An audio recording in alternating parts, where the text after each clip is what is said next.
Hi, Darius. There's something wrong here. For the first time ever, I don't think this has ever happened before. For the first time ever,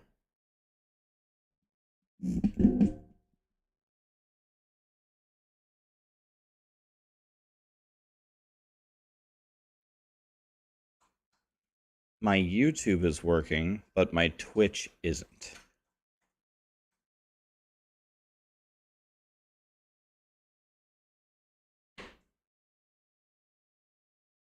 So let me see if I can fix this.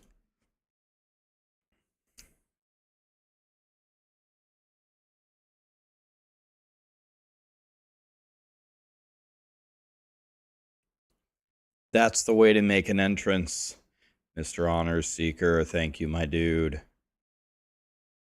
There, I fixed it. Alright, I'm so smart. Okay, guys.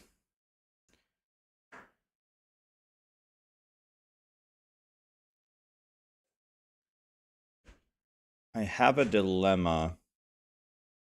We have a podcast with Woody Mods and DM later. And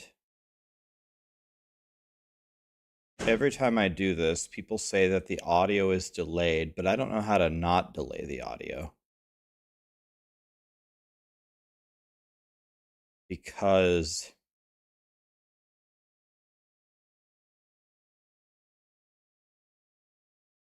what I usually do is I show my Discord, but people are hearing my mic.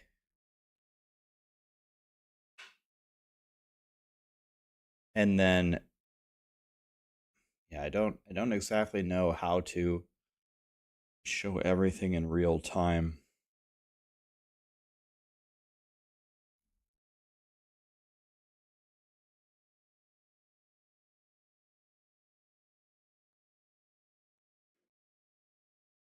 Oh, I have an idea.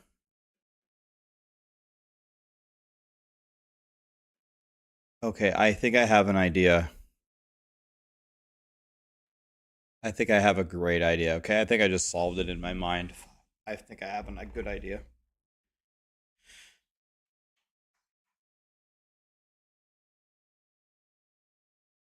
I could just show Woody's stream.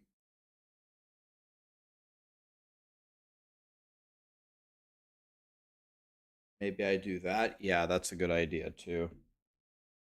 I'm streaming Woody's stream on full screen or something. Music or riot. Oh god, everybody's rioting.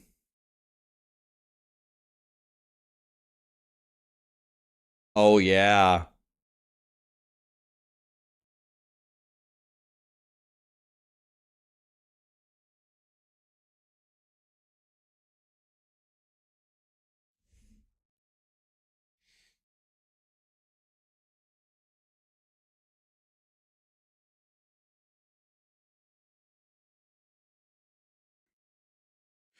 Dude, yesterday, me, Lee, Sarah,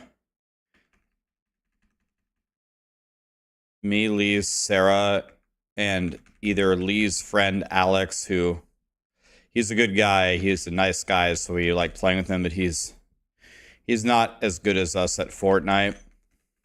Or when he got off, we just got a random from the chat, the pool of players. They'll just give you a single on your team.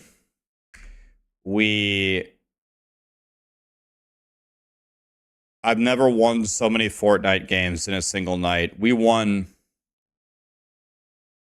7, 8. Absolutely frying teams. Yeah, there was one game Sarah won it by herself. We all died, and there was like 3 teams left. Sarah had to fight like 10 people on one. So she sat in the middle of there wasn't that much of the arena left. She just sat in the middle in a bush. She just sat there and let everybody else fight. she like picked off like 1 or 2 kills with teams fighting, just sat in a bush. And then when she had to get out and fight, she had to kill 3 more people.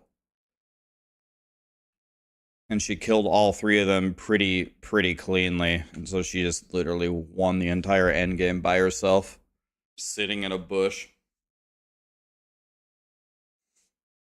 Oh, it shows linked? Oh, yeah, that's completely wrong. And it also messed up everything.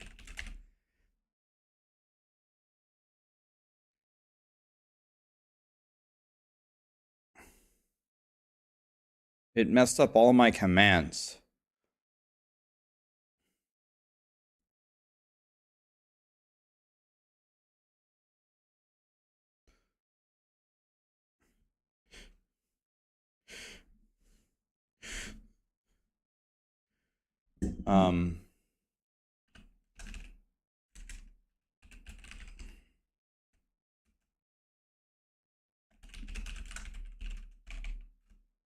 Hold on, I gotta fix this.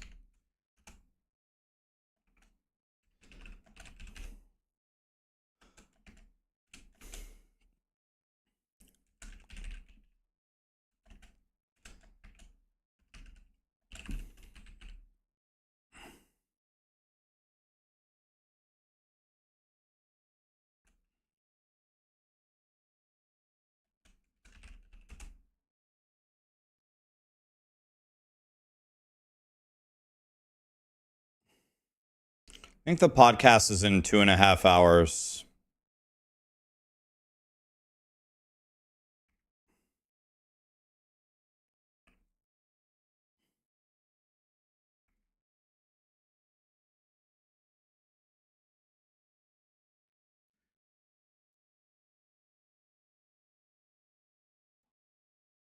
All right, Visual Sensations gifted 20 subs.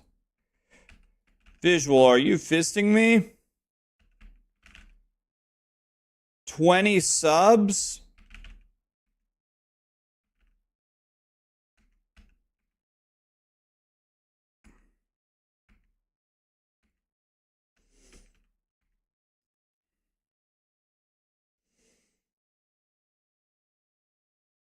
Visual, what was that for, man? Thank you, buddy. Max Life, thank you for the 5 gifted, my friend.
You rock on, bro. Thank you, my dude. We also have a super chat from our friend Ducky Daff. Is whirlwind size capped at 100%? Yes. All of those increased sizes for all skills in the game are capped at 100%. It's 100%. They nerfed it pretty much right when tempering came out. It happened immediately. All chance to cast twice, increased size, all of that is capped at 100%.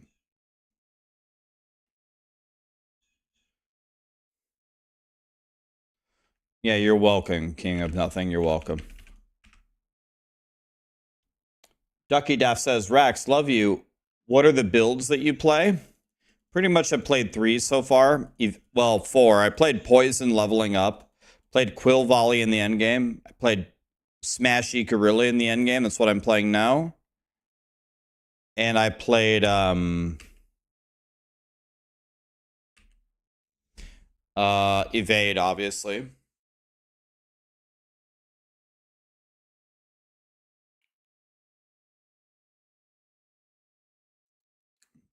The truck was $1,500 to fix the AC.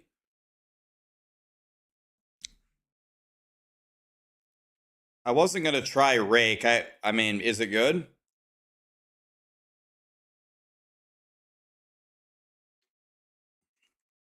I'll never make Paragon 300. Remember that scene in Star Wars when Anakin looks at Obi-Wan and says, "You underestimate my power"? Guys, I haven't been trying to grind Paragon. You're getting old, Vince. T3 for 52. Vince, you aren't old, man. You're just a super aged piece of shit. But you're not old.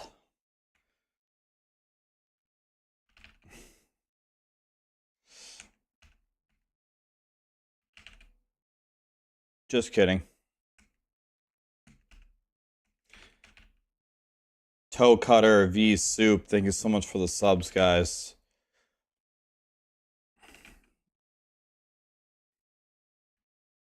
Got him, boys.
Okay.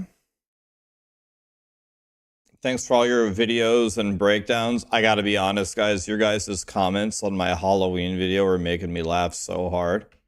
I was reading through all of them. I was just laughing my ass off.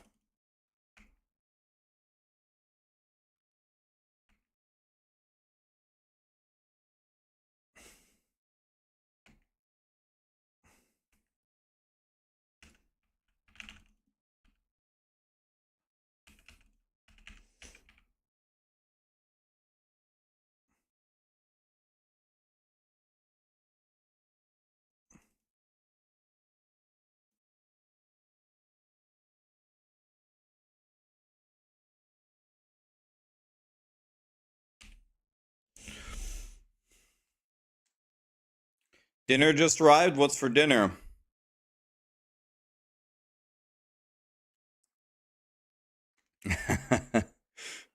What's the best build, in my opinion, for speed runs? Evade. Evade for sure.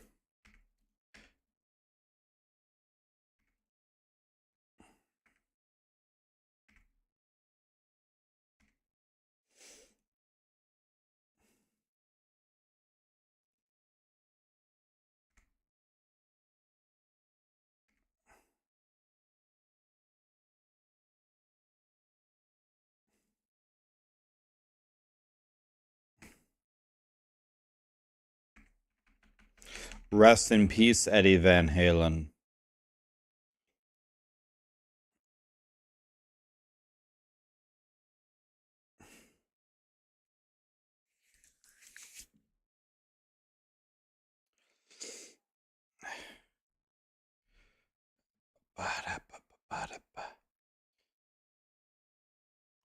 The regular build, I think it might actually do more damage, Henry. But the overpower build requires way less gear.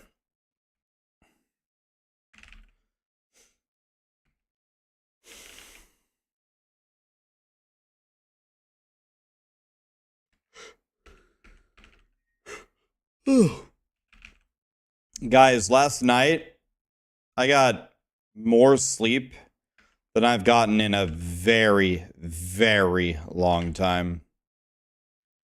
I slept in total almost 12 hours last night, and I never do something like that. I just must have really, really needed it because I never do that.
Am I giving away runes anytime soon? I could, but I actually don't have that many runes because I haven't been doing boss runs. The boss runs are where all the runes come from. So I actually don't have that many to give away. That's why I've been waiting on it.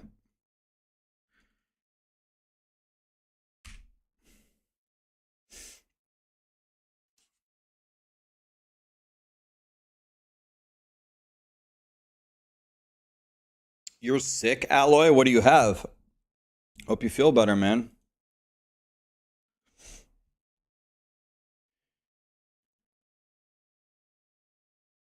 Can you change the podcast? It's Barca versus Bayern.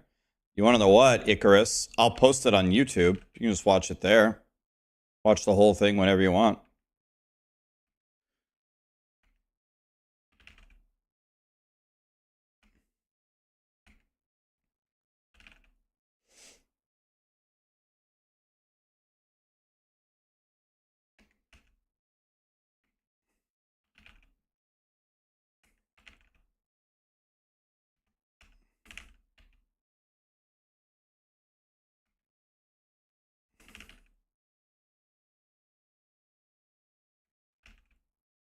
You're starting a barbarian because it's the worst. All right, buddy. Do you have a box of puffs with extra lotion by your desk to dry your tears? Because you're about to have a miserable time.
Dude, these classical songs are godly.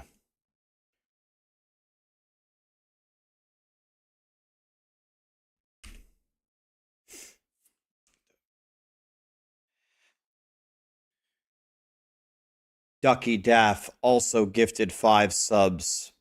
Ducky, thank you for the 5 subs, my friend. What a guy.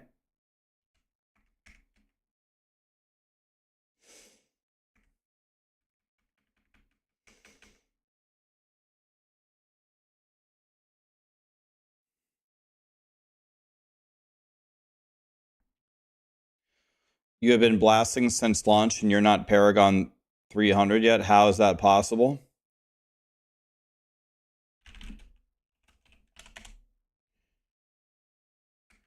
Guys, remember, pretty much the entire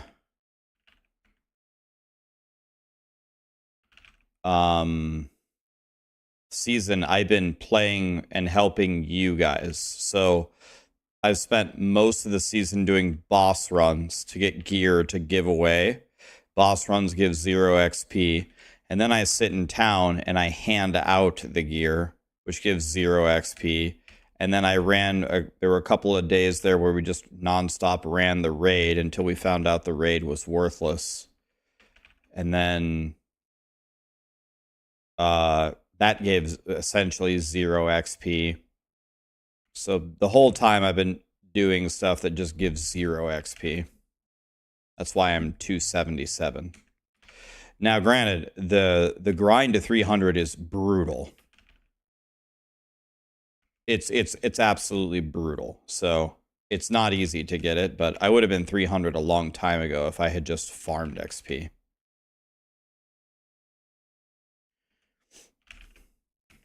But this season, it's only going to be the most ultimate Giga Chads that get to 300. It's just very, very difficult. It's very easy to get to Paragon 200. That's not difficult at all. 300 is 50 times harder.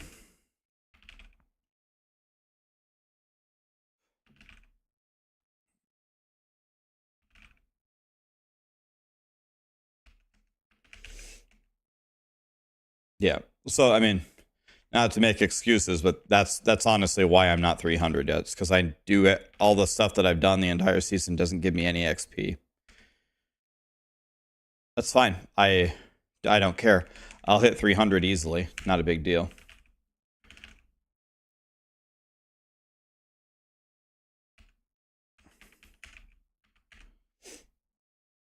No problem. We're doing it right now. About to hit 278, 22 levels to go. Let's try to get about 3 levels a day. Have it done in a week. No big deal.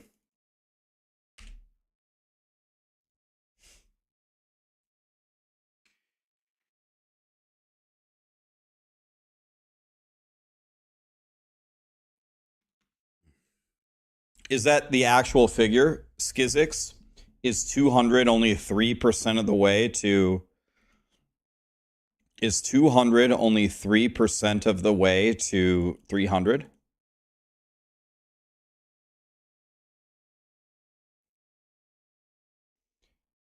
Raging, thank you so much for the gifted sub. Sarah said her character does no damage in these runs. Alright. Let's look at her gear. We're going to look at her gear after this and see if anything is off.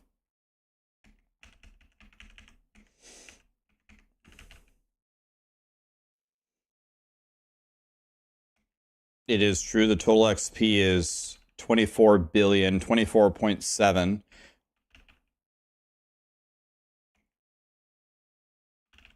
Oh, wow.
What's up, attorney?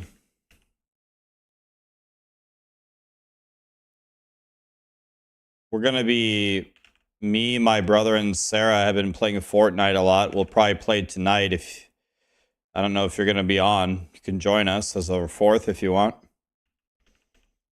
We have been absolute... Yesterday, last night, I think was the most wins we've ever gotten in one Fortnite night. We got first place like 7 or 8 times. Just absolutely frying people. We have insane teamwork. Look, I'll show you a screenshot from last night. Look at this one. Look at this screenshot.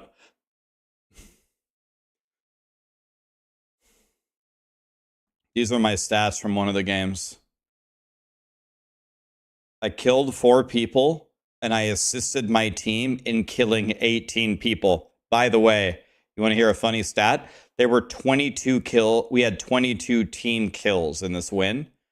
I killed 4 of them, and I assisted the other 18. I was a part of every single kill that our team had.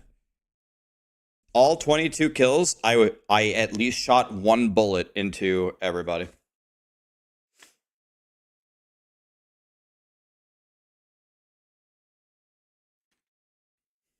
Crazy.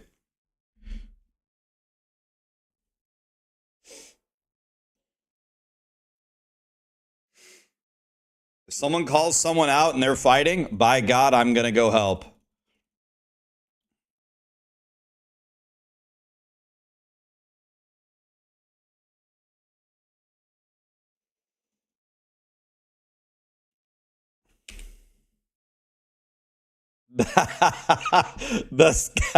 the Scottie Pippen of Fortnite.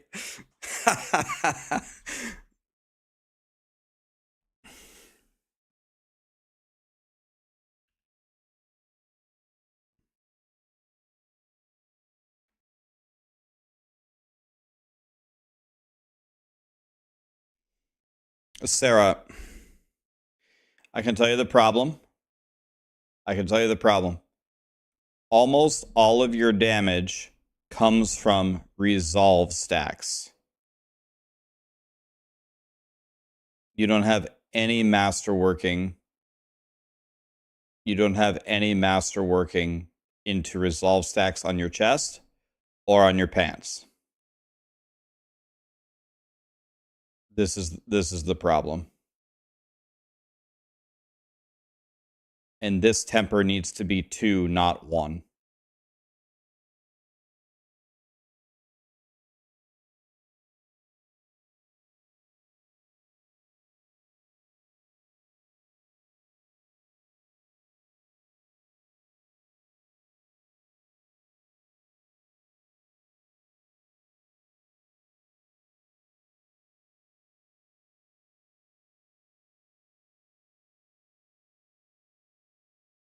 So that needs to be, you need to go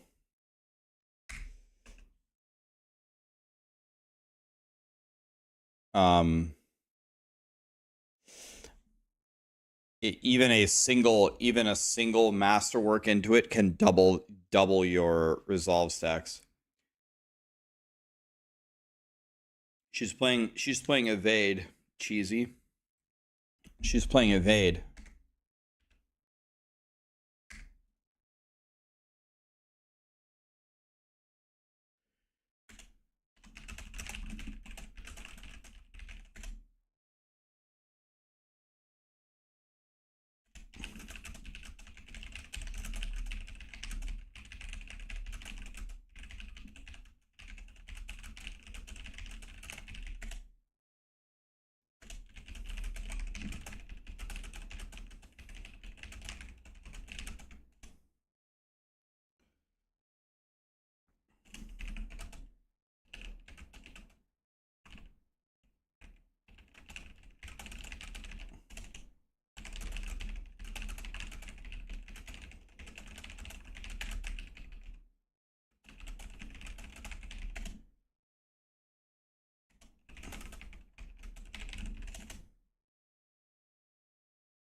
Your neighbor played on 2 of 6 of MJ's championship rings.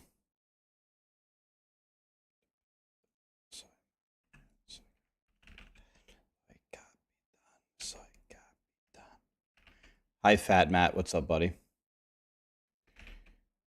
Is Shield Bash Fortify Support Mercenary not working?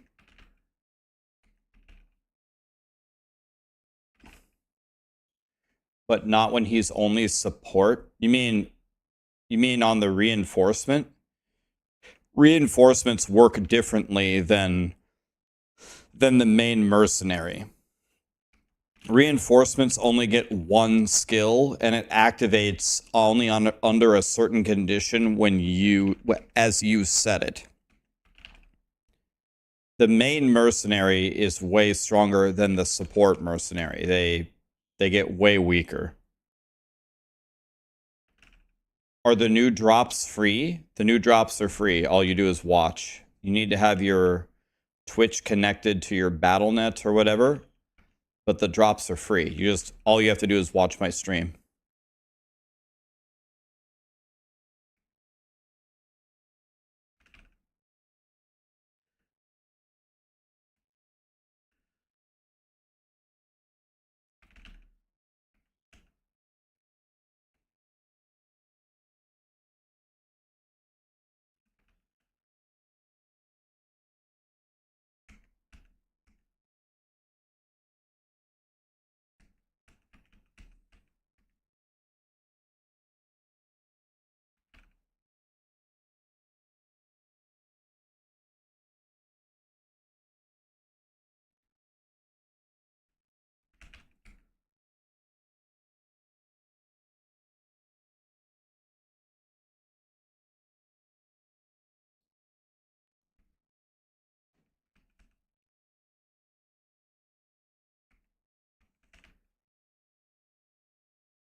This is taking way too long. We have to lower this. We can't be doing 3-minute runs.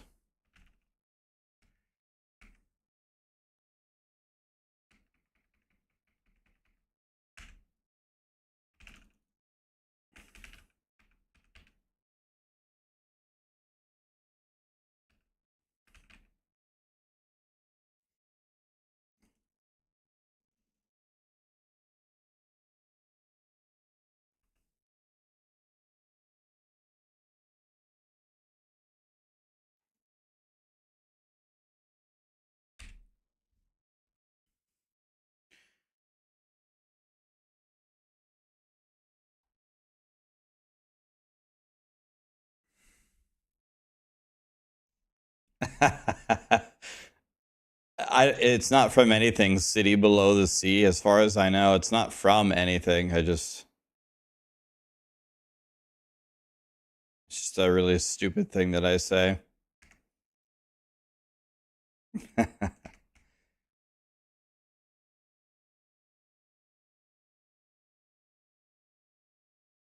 right, we need to lower this.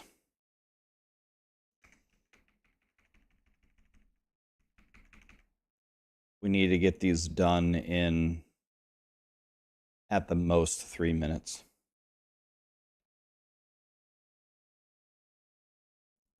Paragon 284 is halfway to 300. 284 is halfway to 300. Oof. Really? Holy shit.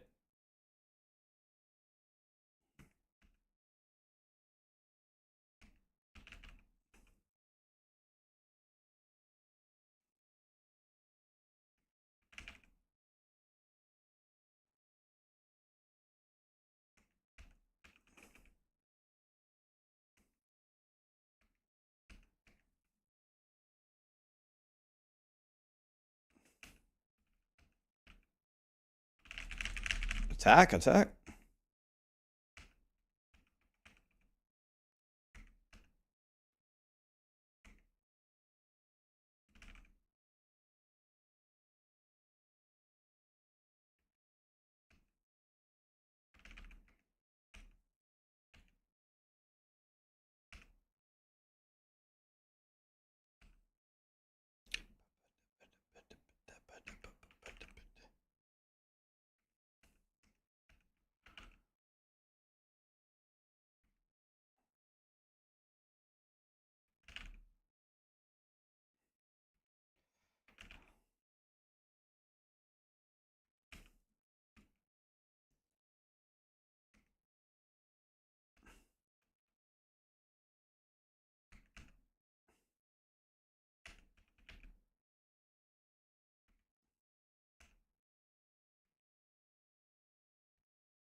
Are there any really powerful people in chat that can easily do 90s or higher that want to join us for some XP?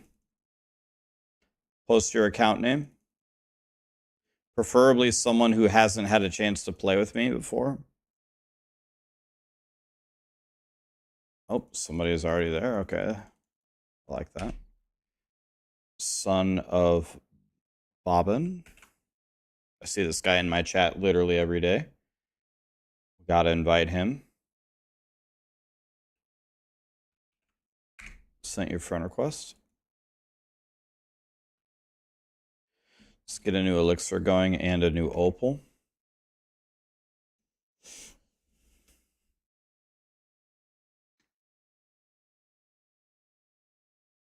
If this wasn't obvious, obviously the idea is to split up and clear it as fast as possible. Split up when you can.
$278, boys. We're doing the thing. We're doing it, boys. What incense am I using? Anything, any cheap one. I'm not using it for the stats. I'm just using it for more XP. Anything. Any of them are good.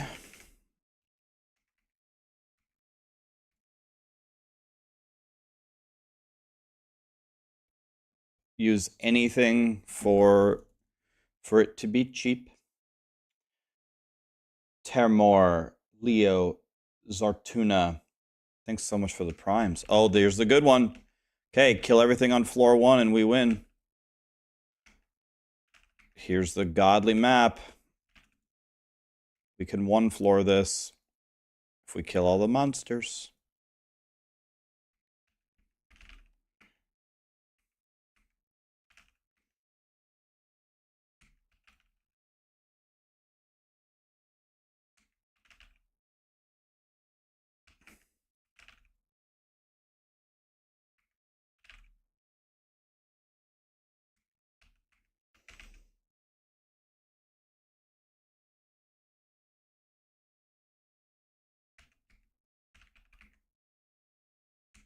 Good for monsters.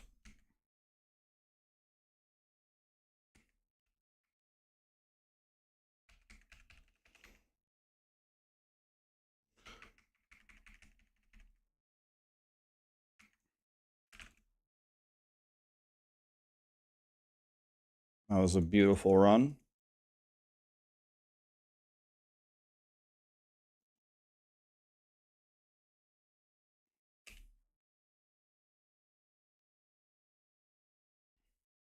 Yeah, we're trying to get to 300 here, playing with viewers. We're doing the thing.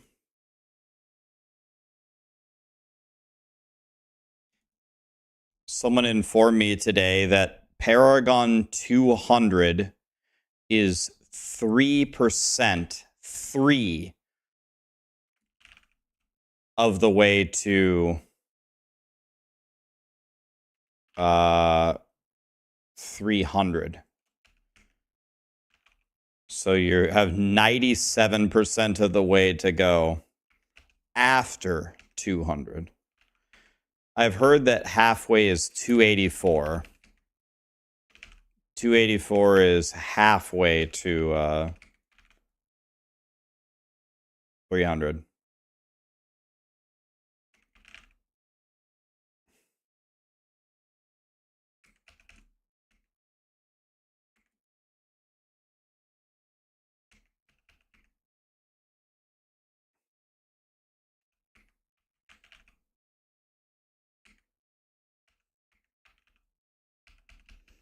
And we found out that almost everybody who had 300 already either botted or there was actually an XP exploit that Blizzard just fixed that had to do with sellers.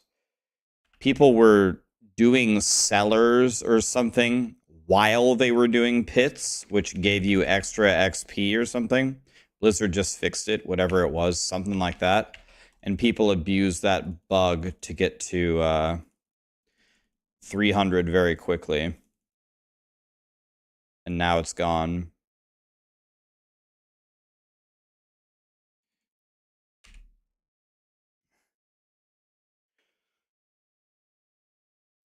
$280 is 80% of the way. Oh, okay. So that 284 halfway is wrong.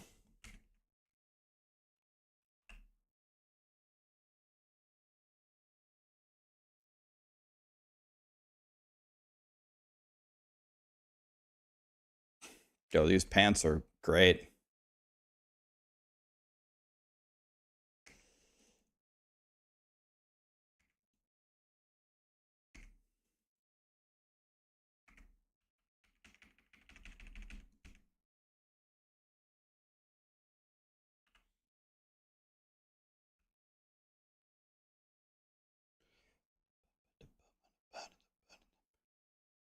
Show you my stats. What stat are you looking to see, Arsh? And I'll just scroll through really quickly, and then you can check the make a clip or something.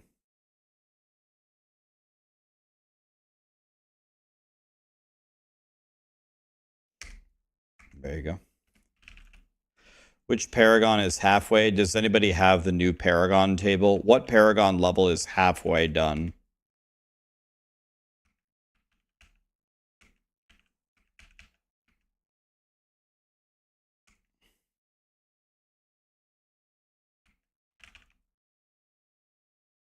It's not 190.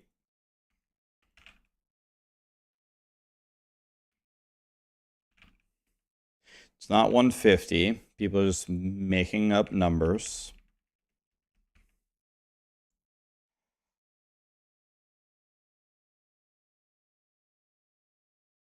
Does anybody have a link to the actual updated Paragon table? I can just calculate it in 2 seconds. There, Xerox gave me a spreadsheet. Oh, I don't think this is updated though, is it? I don't think this one is updated.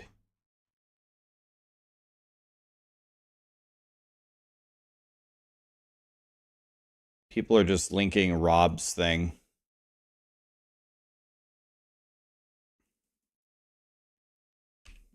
I don't think this is...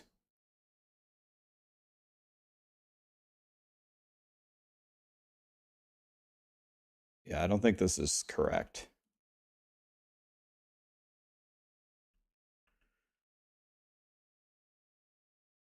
Can we try a higher tier? We could, but higher doesn't really matter in this. Higher doesn't matter. We want to do them quickly. Oh, you're trying to get your glyphs? We can do a few 100. If your glyphs aren't 100, we can do a few 100s to finish your glyphs.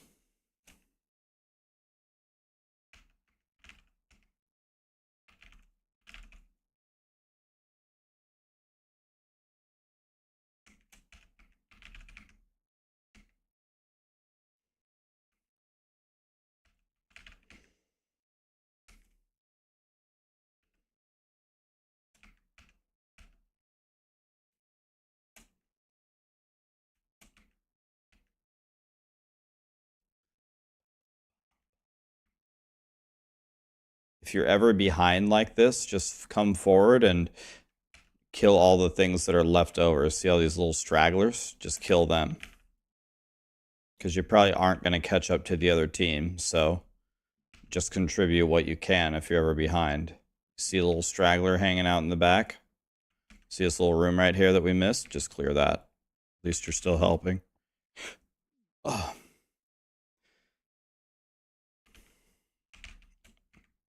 There we go. I'm helping.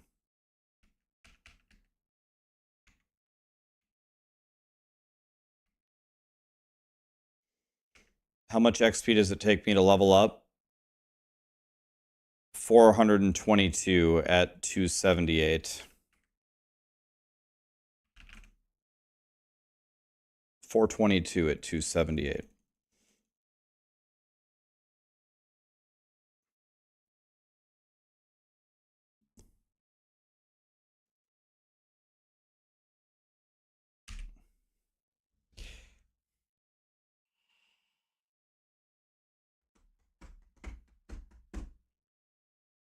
Yeah. I mean, if Blizzard ever puts on a race to 300, then we can actually race and it would be fun, but we're just doing this casually.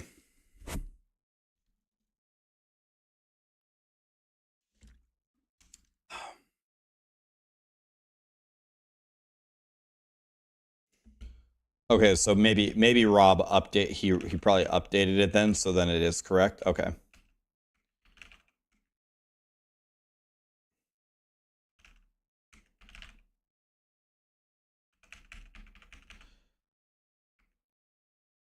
So he probably updated it as he went through. Yeah, I don't think quote unquote regular gamers have any chance of hitting 300. Like actually no chance.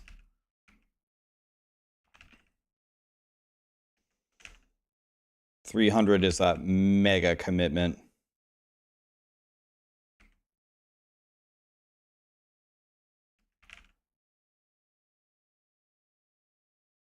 Pop, pop, pop, pop.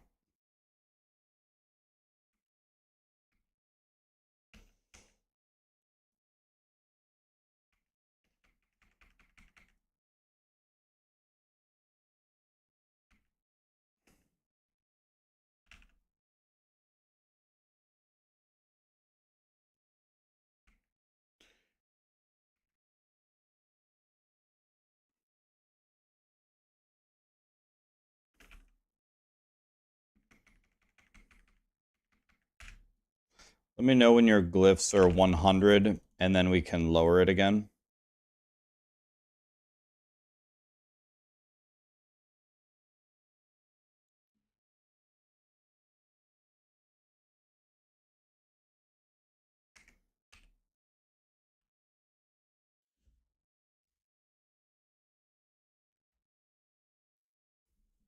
I think I'm going to stop picking up items.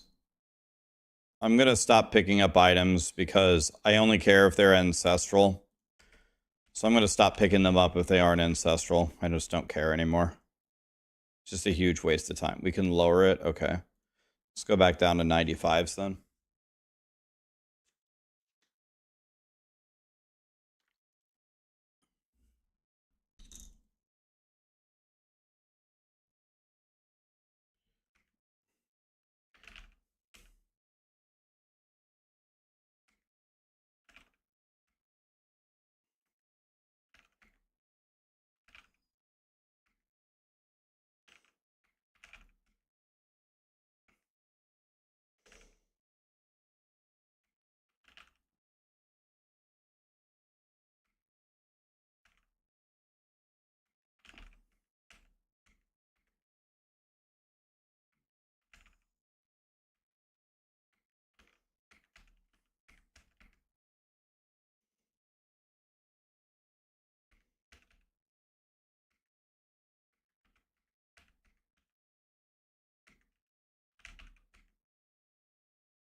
This is a pretty good time. This is what we want. We want it done in like a minute 20.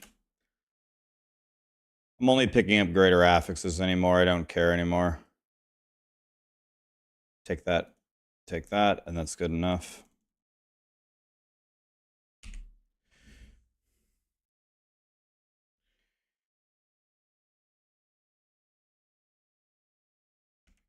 You went from Quill Volley to Crushing Hands and it feels better. Yeah, Crushing Hands is great.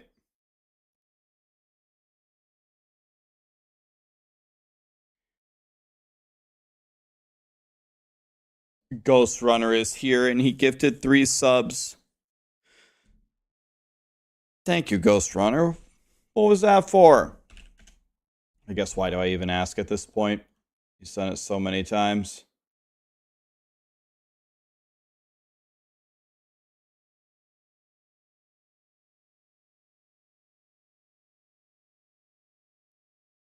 Guys, please accept the pit. Accept. Accept.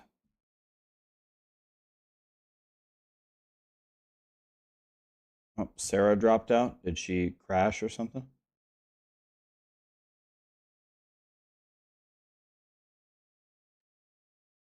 Reapers, Brunt, MacDory, Ultra, Draconian.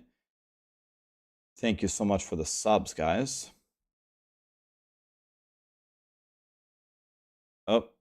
Oh, I can invite you when we get out. She got kicked out for some reason. I don't know what happened.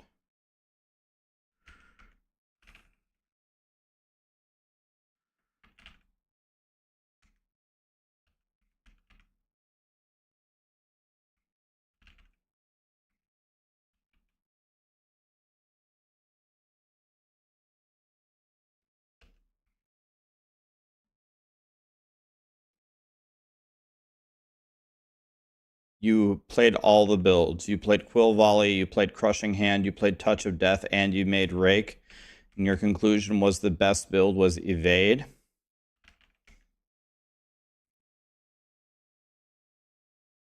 Yep. I told you. The best farming builds have the highest quality of life and auto aiming and the best movement. Not surprised.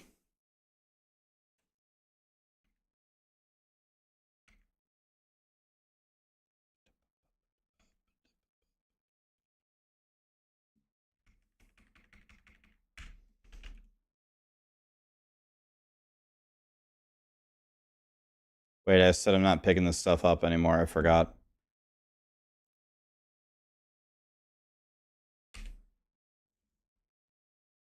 Evade is boring. I could see why you would say that, but it's effective. It's effective. That's why we like it.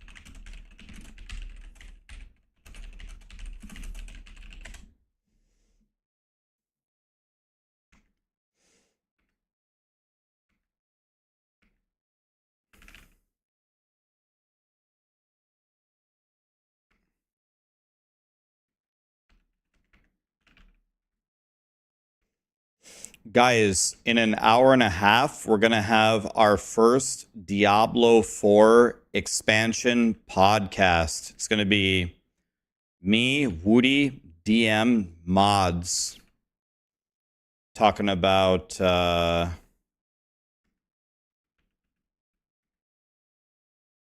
don't know, everything about the expansion. We can talk about Fortnite, yep. I think Fortnite is very fun if you play they put in the old school game mode with no building and all the old maps and all the old guns, and there's no jetpacks, there's no cars, there's none of that bullshit. It's just who's the best shooter. That's it. It's great. That's all I want to do. I just want to shoot. I don't want to drive a car. I don't want to fly in the sky. Okay, need to stop picking that stuff up. I don't care about any of that. It's not ancestral. I don't care.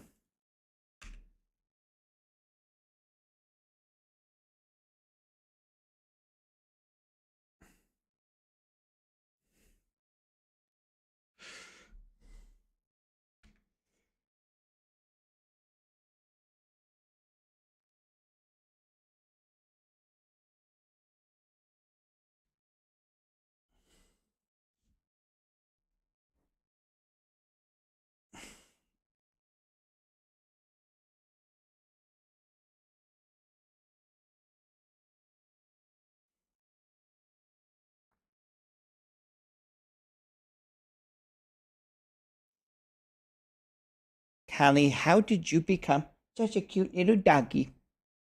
How did you do that, Callie?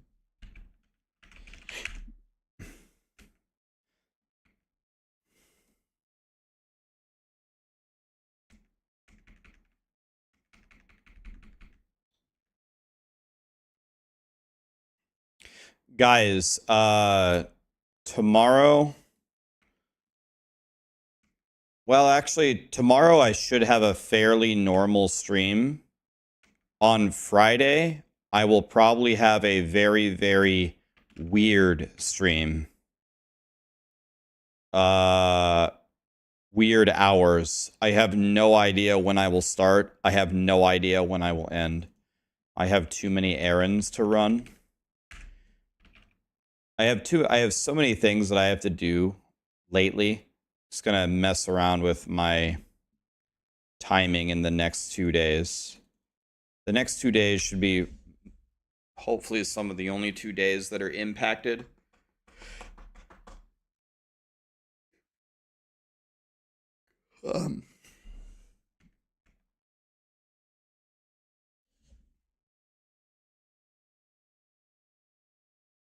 You got a mythic from Infernal? That's very rare. Hell yeah.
Yeah, the evade build with the Shaco is way, way, way stronger.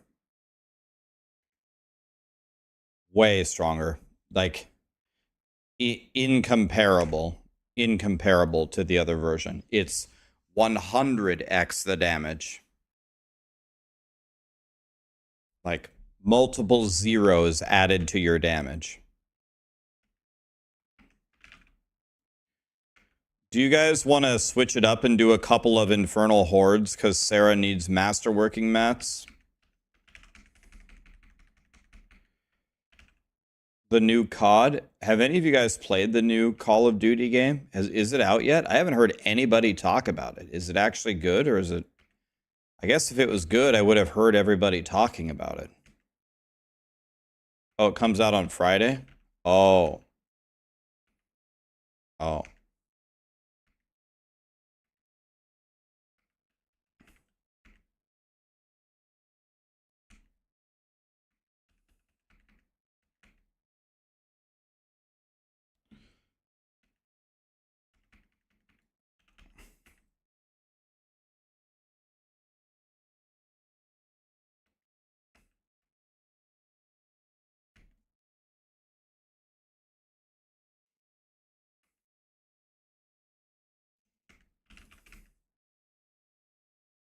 Did you guys like my super deep analysis of the Halloween event on YouTube?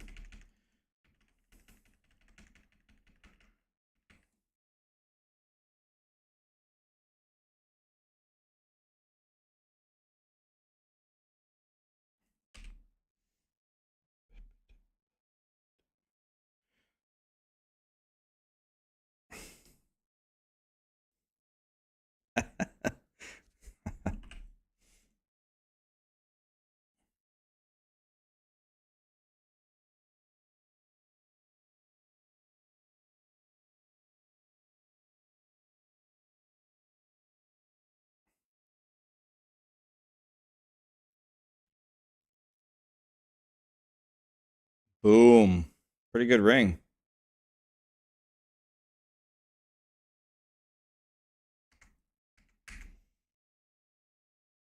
Sarah crashed again or what?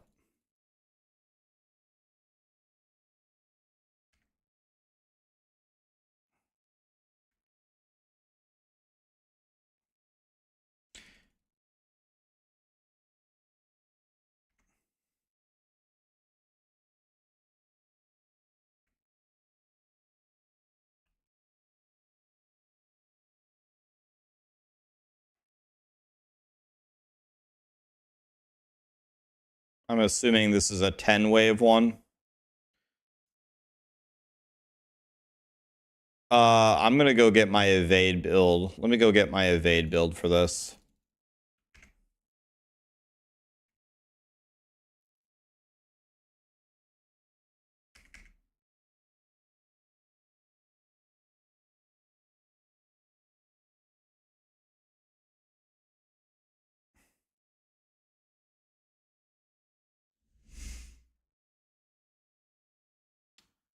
Yeah, I sent Blizzard a message yesterday. I said I have crashed more in Diablo 4 in this current patch than ever, like in my career.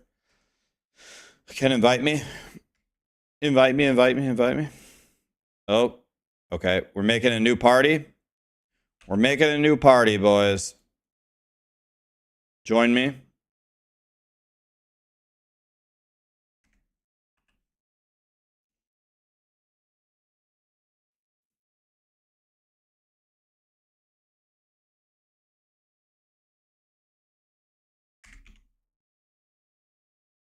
Evade is way better for this than Gorilla Smashy Boy. Gambino, real lawyer. Kazra, Goddess, Jackleg, Valkyrie. Thank you so much for the subs, guys.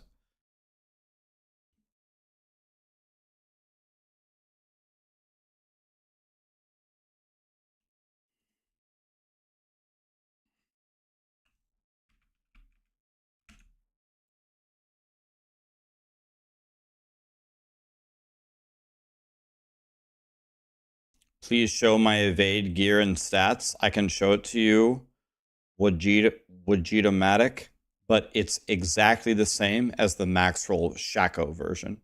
It's exactly the same. Every item, every power, the Paragon board, the glyphs, the tempers, it's all exactly the same. It's the Maxroll guide.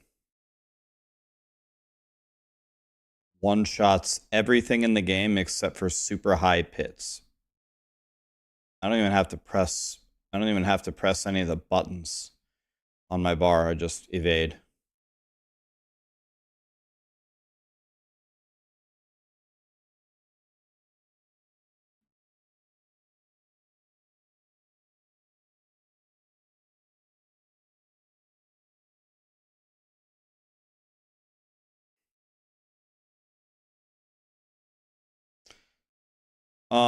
I heard there was a new graphic driver update as of yesterday.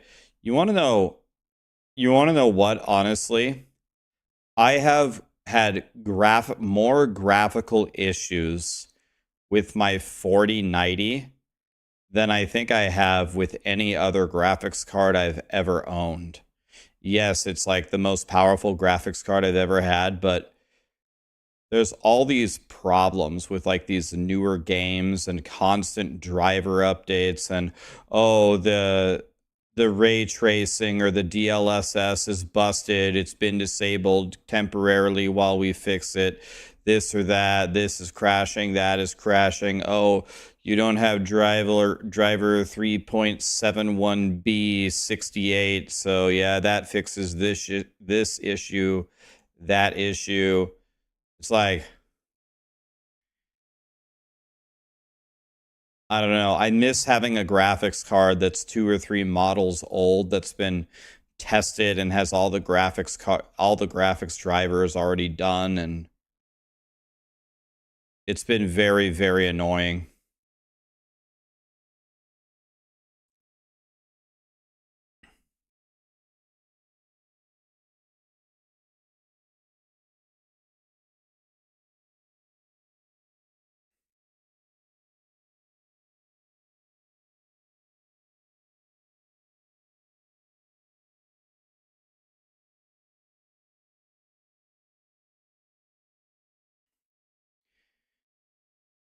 I think having the newest, latest, and greatest graphics cards are actually super overrated. Not because the graphics cards themselves in a vacuum aren't great.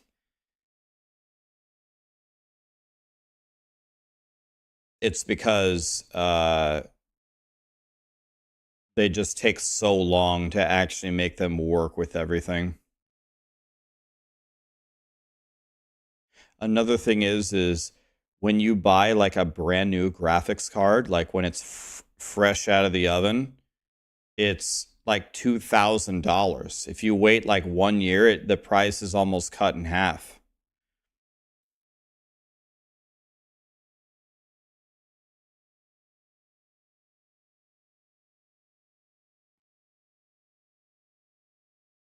Yeah, if you have like a 1080 Ti and it's working everything great, I would wait another like full year and then maybe buy like one of the really nice 4080s or 4090s once like they've been updated, and you'll pay way less and it will actually work.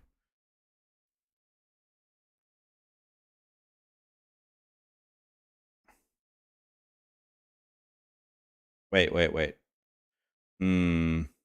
Tough. Let's do this one. I want to pick that one because I want them to give me double elites. We have had no bricks in this run, by the way. Well, I guess that's not true. The Hellfire was kind of a brick. We need Surging Hellborn or Surging Elite now. We need both of them. We need one and then the other. We need Surging Hellborn and Surging Elite.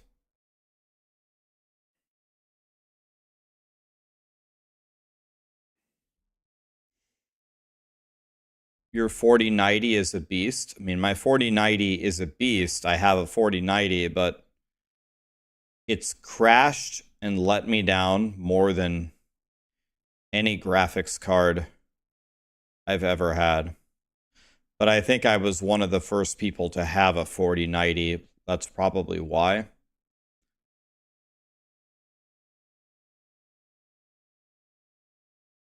Here we go. Surging Hellborn. Okay, now we need Surging Elite. This is going to be a very, very, very, very good score if we don't get screwed on these last couple of waves.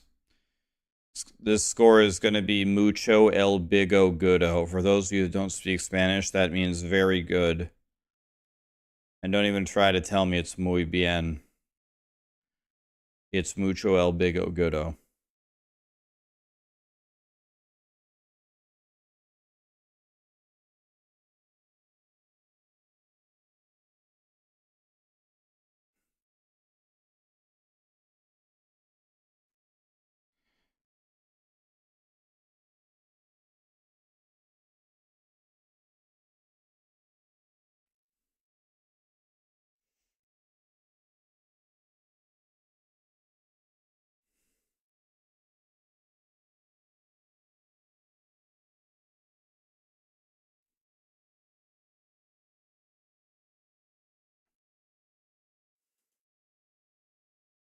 And this is where we lose.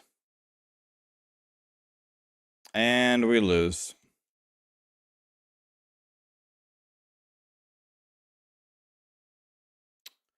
We lost. Never mind.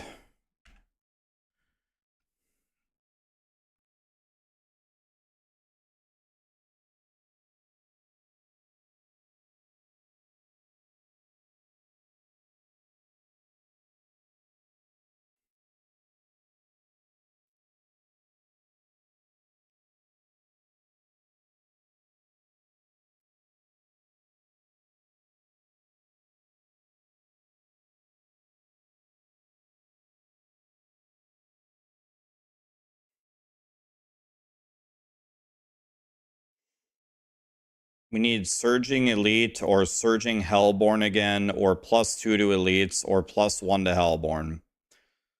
Or Hellfire spawns Hellborn. Or I'll even take 50% more events. That's also fine. We're gonna get over 1,000 as long as the game doesn't screw us over, but we could get so much more than that. Okay. Okay. Okay. Not terrible. Not terrible. Could have been worse. That's all right. It's okay. It could have been worse. Not a brick. Not a brick. We're going to be well over 1,000 as long as we don't get screwed on these next couple of waves. Well over. Could probably get over 1,200 if we get really, really good stuff. Same thing. Surging Hellborn, Surging Elite, +2 to Elites, +1 to Hellborn, or 50% more events. Anything like that.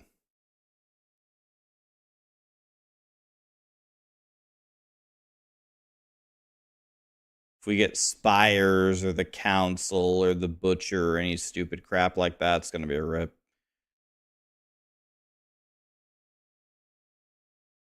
Okay. Okay, not exactly what we wanted, but we'll take it. Not a brick, not a brick.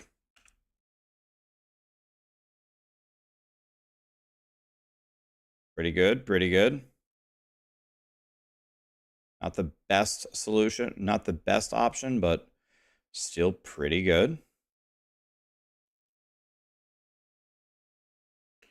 We are going to score maybe toward 1150, maybe even higher, maybe toward 1,200 here.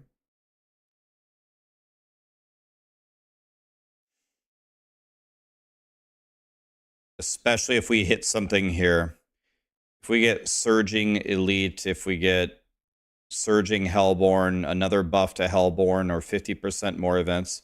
Actually, We're on a crazy pace here. Maybe we're going to get even more than 1,200. Maybe we're going to get 1,300.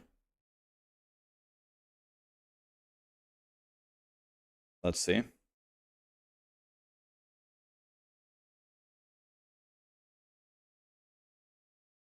Okay. Not bad, not bad. Okay. Not exactly what we wanted, but not bad. +2 to elites is all right. I'll take it. Could have definitely been worse. So we only had one complete brick. The complete brick was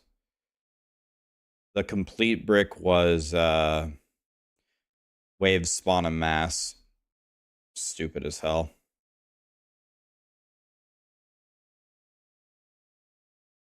Our score is mucho el bigo goodo.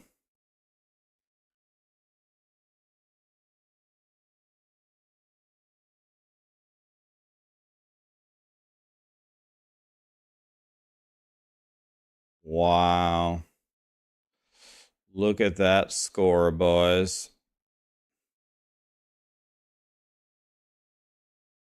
Sometimes dreams do come true.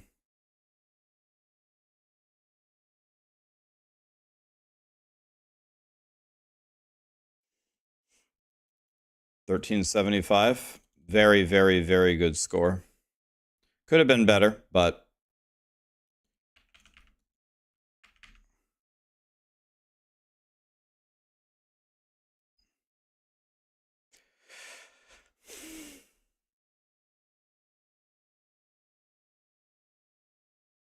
I'm only picking up ancestral stuff anymore. I don't care about anything else.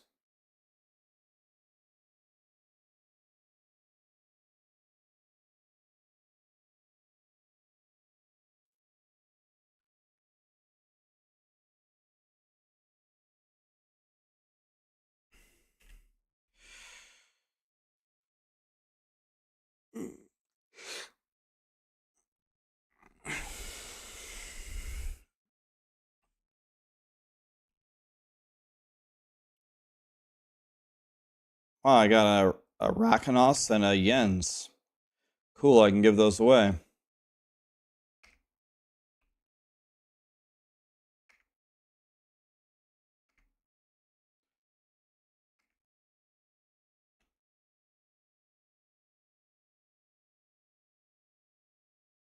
You don't want that? No, that's worth a lot, Splashy.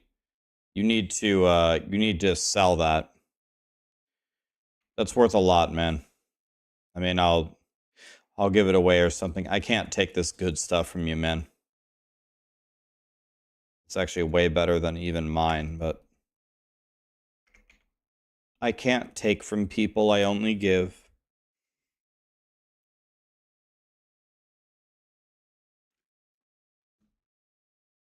Okay, well, let's see if we can do it again. I'll take 1370 or whatever it was. 1360 is a super elite time score, but it could have been so much better.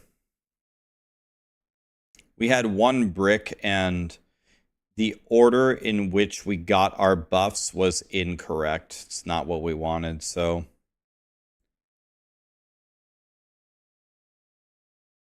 we could do better. A lot better. We could get hundreds and hundreds more than that. I imagine maybe 1,900 is possible. But you would need perfect choices. On the first wave, we need summoned Hellborn. Or +2 to elites.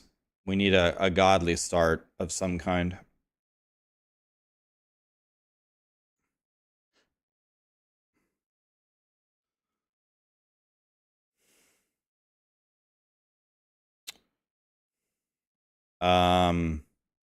Yeah, it's a tough decision. I guess let's take the 50% more events. It was either that or the Hellfire, because the Hellfire can turn into Hellfire spawns Hellborn. But picking the Hellfire before summon Hellborn is usually a recipe for disaster. Let's just take the 50% more events.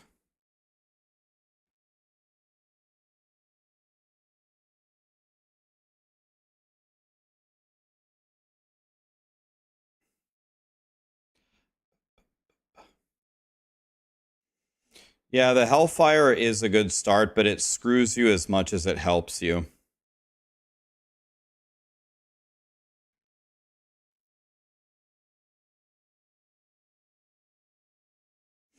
This can still be a god tier run if we can get summoned Hellborn here.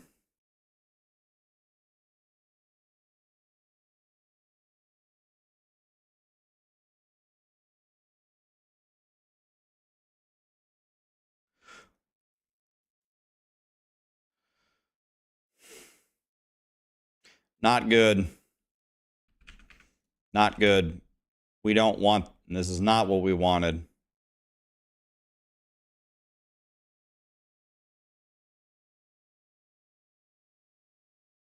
Not a good start.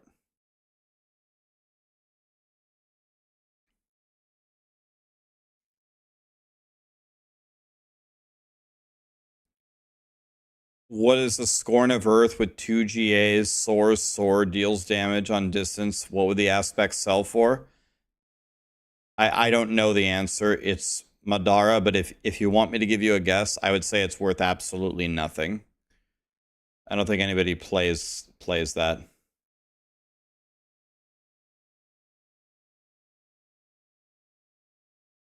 My guess is it would be worth nothing.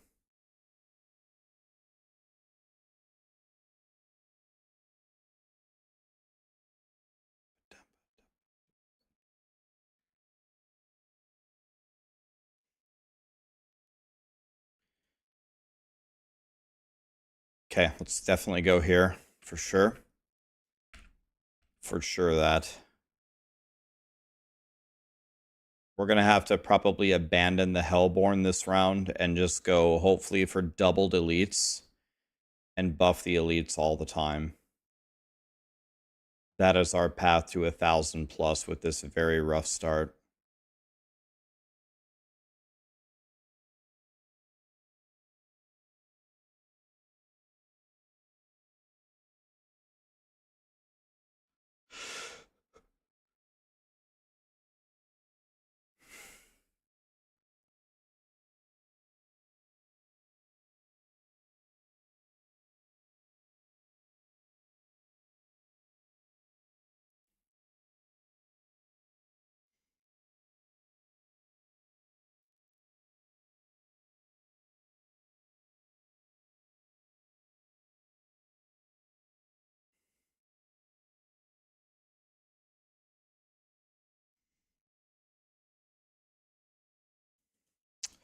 Guess we take the Hellborn here.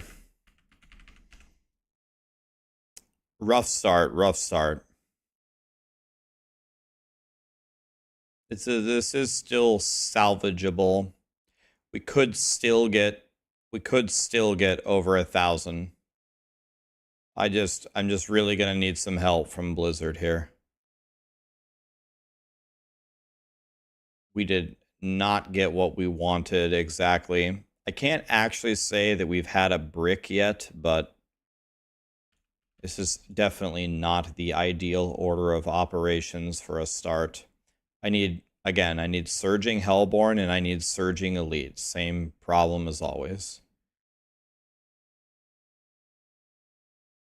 I need one or the other.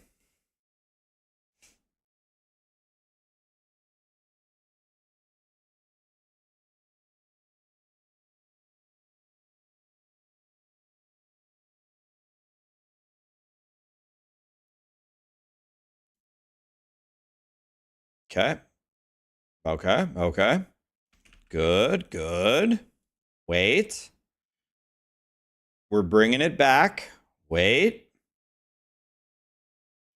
Wait. We're getting there.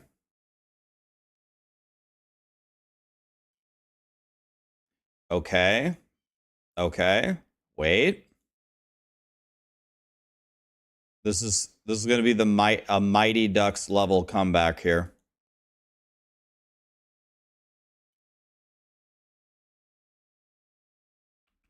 I think we can get 1,000 plus now, as long as we don't get any bricks. Just don't give me anything super garbage. As long as we can avoid that. I think we can get over 1,000.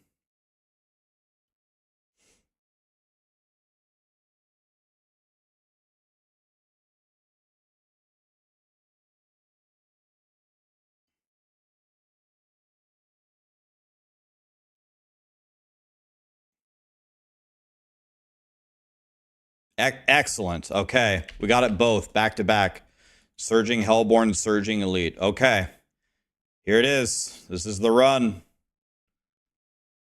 Bad start, but a super ideal finish. Now we need to just avoid the bricks. Now we just need to keep pumping Elite and Hellborn every wave. +2 to Elites or +1 to Hellborn every wave.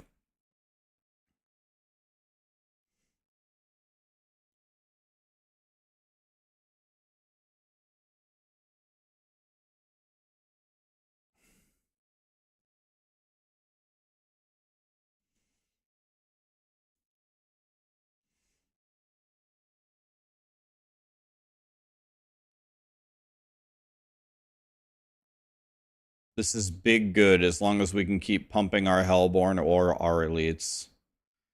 Big good, big good. Oh my god, we got Surging Hellborn a second time. It's over. Oh my god, we got double Surging Hellborn. Oh my god. We're about to get so much Aether. Oh my god. We got a double Surging Hellborn. Oh my god.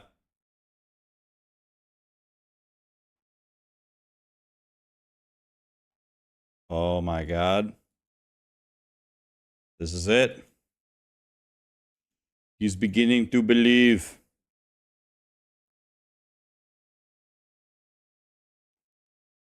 Watch our Aether count. What was it? 400 starting wave 8. Look at our Aether. Look. Gonna get 300 Aether on just this wave. Or something crazy. Gonna get almost 300 Aether in one wave, and we have 2 more waves to go. Bro. Oh my god. This has been such an ideal run at the end. We got more than... Did we get more than 300 Aether that way? What do we get? This. This is good. This is good. Oh my god, we're doing it, boys. Oh my god, we're doing it. This is an incredible finish.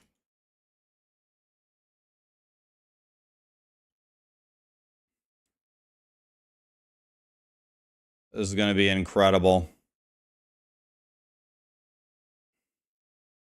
Comeback of the century.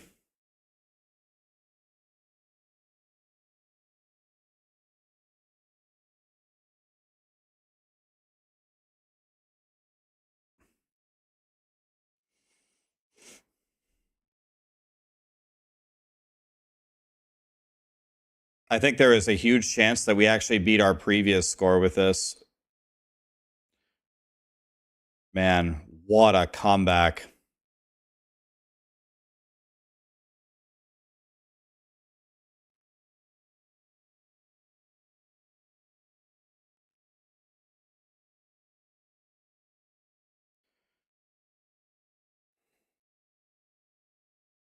Oh, dog shit.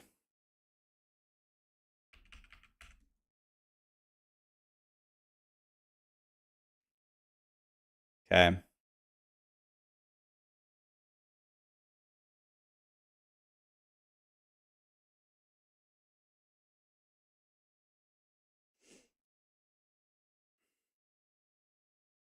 Okay, we got 1 brick, but...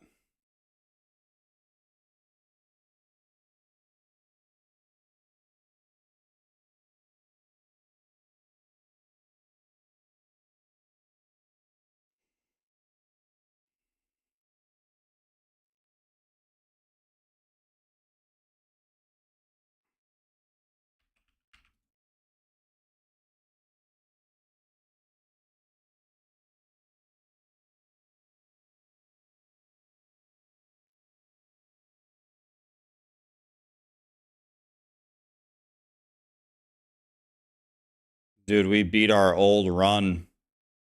Yo, dude.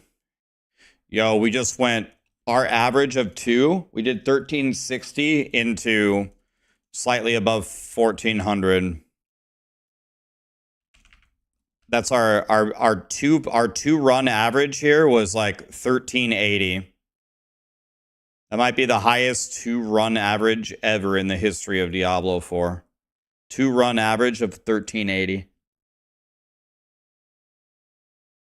Incredible.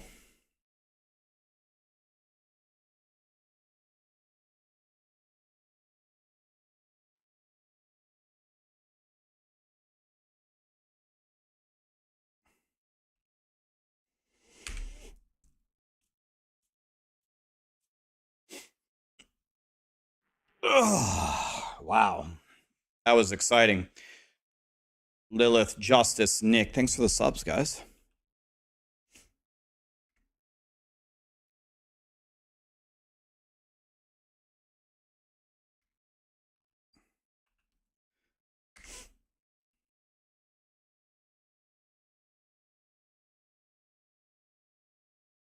Can we do it a third time? That's exactly why you pick 50% more events on the first wave rather than Hellfire. If you would have picked Hellfire, if on the second wave it would have picked Hellfire spawns Hellborn, then it doesn't block summoned Hellborn from spawning, but it lowers its chance tremendously. Because now you've opened up every single Hellborn power possible, including Surging Hellborn, and that dilutes the pool from spawning summoned Hellborn. And if you don't get summoned Hellborn, all the Hellborn powers buffing only Hellfire spawns Hellborn doesn't give you jack shit for Aether. You have to have them both.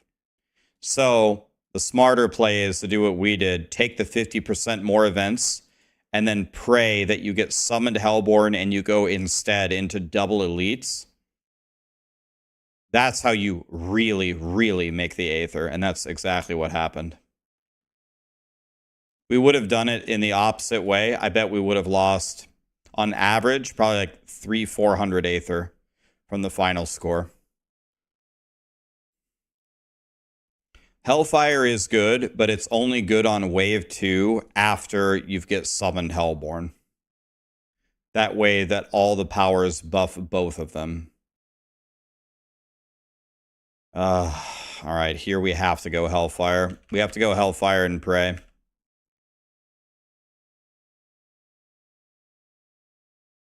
It seems complicated for most players. I think they need to redo the Infernal horde stuff.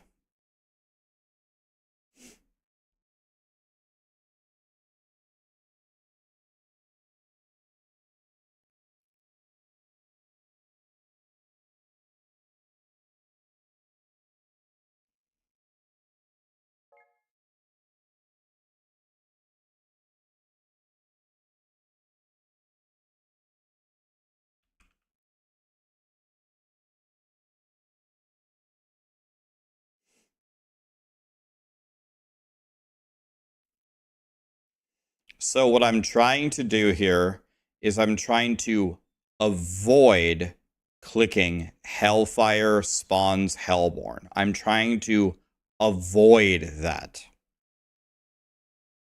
Let's see what we get. Well, I don't have a choice. We don't have a choice here. So this is not a good start. It's not a brick, but it's not a good start.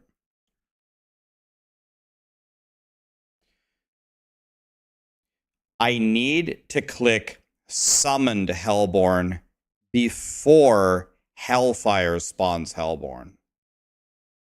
If I don't do it in that order, the odds of me getting summoned Hellborn go down significantly. So I really, really need the game to give me summoned Hellborn. LG, thank you so much for the gifted sub. What's up? Appreciate you. You could try. I would respec anyway, Orbit. You want to know why? Try something else. Try a different build and see if you like it. Crushing Hands is also really good if you want to try that. Gorilla Smashy Boy is really good. I mean, this is over. We lost.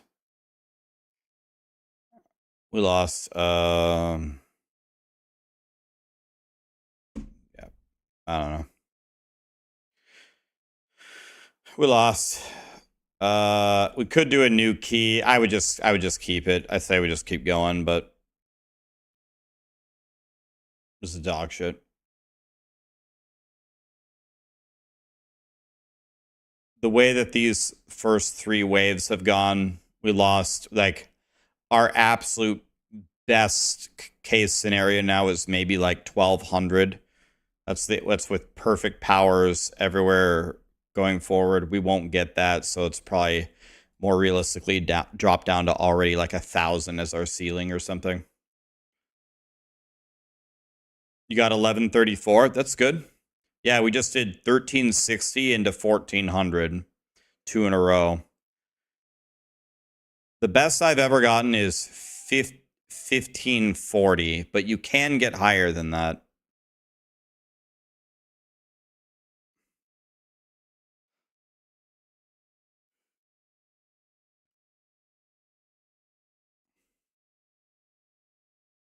See what we get here. God damn it, man. This one's terrible. This one's terrible.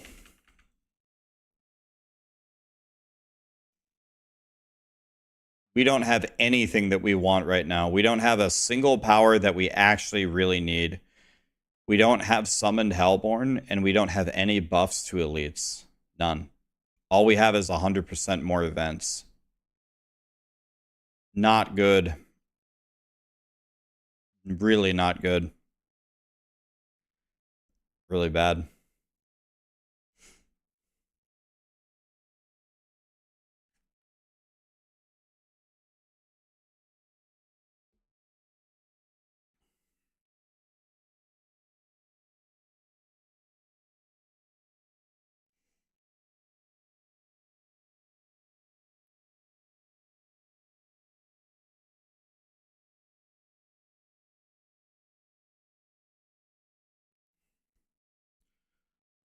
Blizzard, give us something.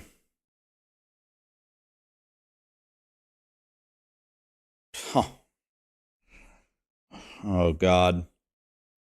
Oh, God. Can we just forget that this run ever happened? This is big bad. This is big bad.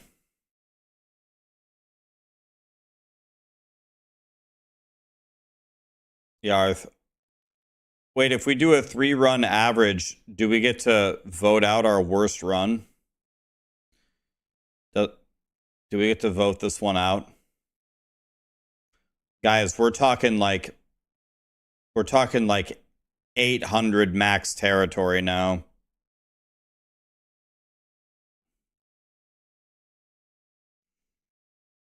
Very hard to save this.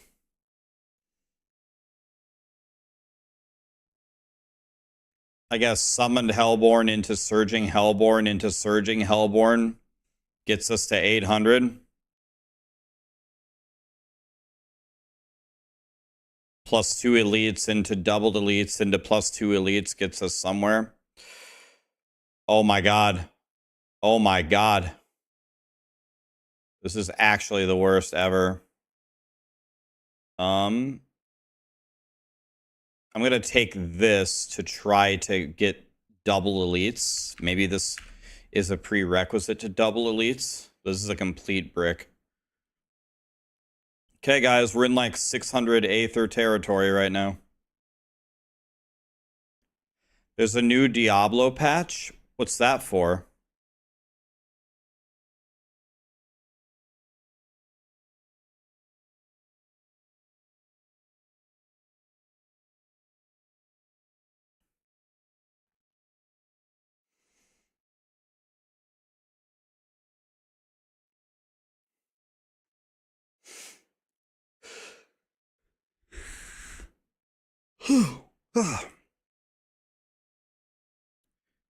Various stability improvements.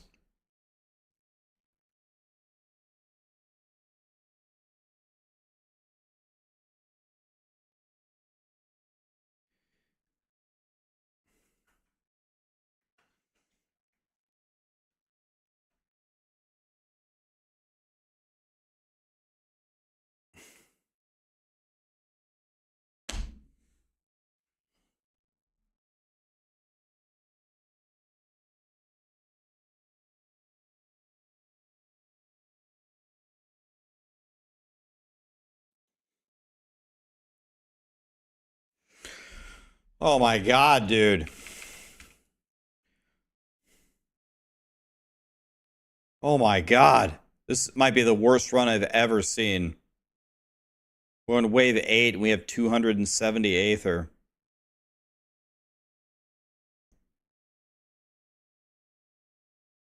This is one of the worst ever. You want to know what? We have 270 Aether, and at every single junction, we have made the best possible choice. We've made the best choice every round. It's not like we're purposely throwing. One of us. This is so bad.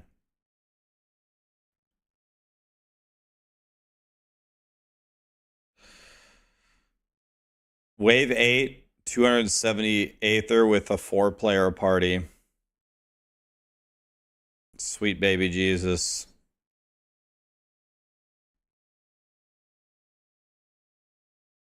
Another brick. Can't click that one. We got another brick. This is actually, I think this is going to be the worst. While picking every single best power along the way, I think this is like the nut low worst possible score you could get. I think the worst I've ever had in a 4-player 10-wave thing, picking the best powers every way, was 510. And I don't think we're gonna break 510 here.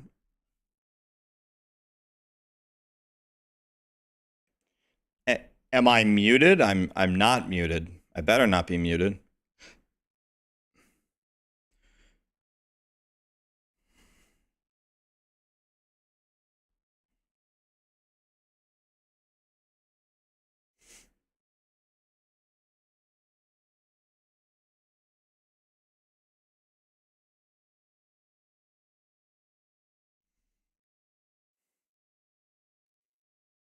Now we get the Hellborn.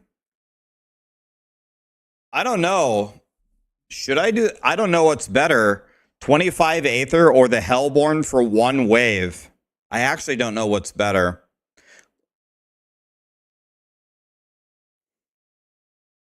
I actually don't know. We have like 150 to events, I think.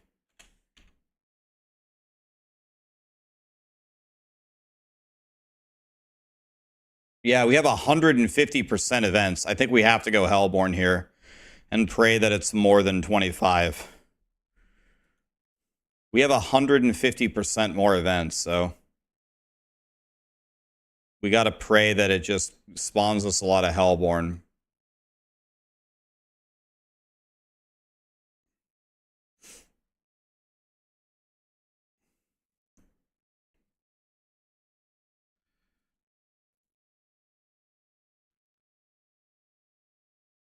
Of which we've gotten like 1 wave of Hellborn so far.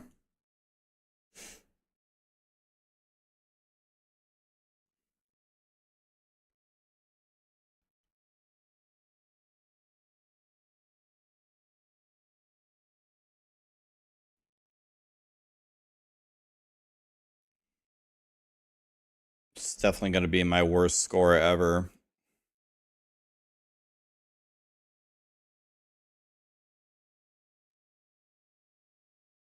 Well, the Hellborn got us over 400. Yay. So maybe the Hellborn is about the same, honestly, but maybe the Hellborn were slightly better there. I don't know. About the same. Wow. Good run, guys.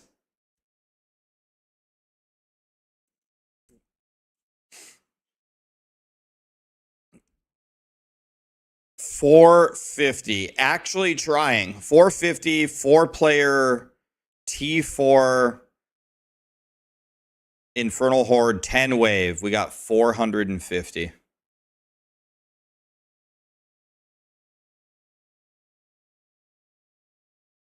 That is the garbage run of all garbage runs.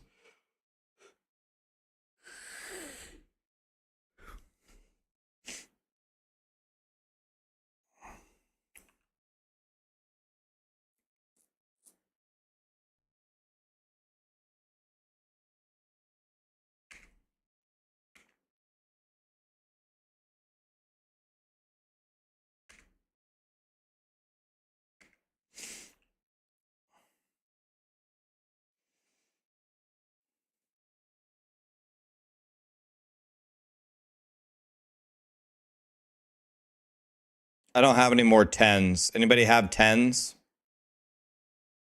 I have no 10s.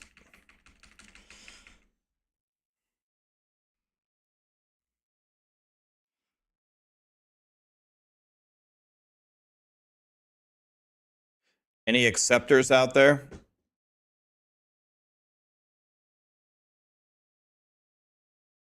Again?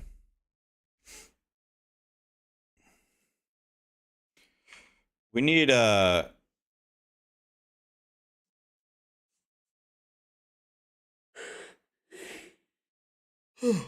we need an option in Diablo 4 where there is no party vote. Whatever I plug, we just do it, and that's it. Nobody gets a say in it. Be right back 1 second. You saw my video about the Halloween event. Now you're hyped. It's gonna be lit.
Hey, what are these choices?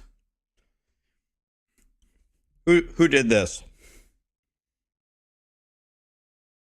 Save us. I mean, we lost already. This is the best one, though. Because this one doesn't encourage them spawning something that hurts us. I just took my gummy vitamins, guys.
Not good, man.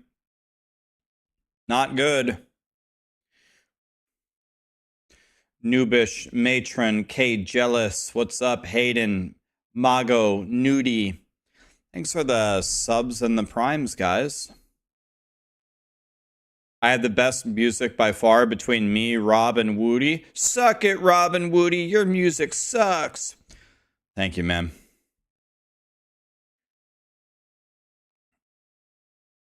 CBD. I have never in my life taken any kind of drugs or anything like that. I'm just taking fish oil and multivitamins and stuff. I've never even tried it. I've never smoked weed. I've never had Adderall and nothing like that. I'm completely clean. Never even tried.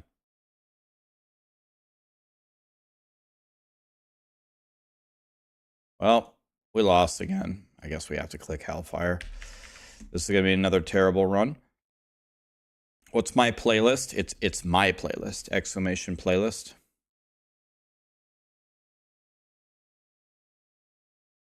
I have to try it though. I've never had any interest.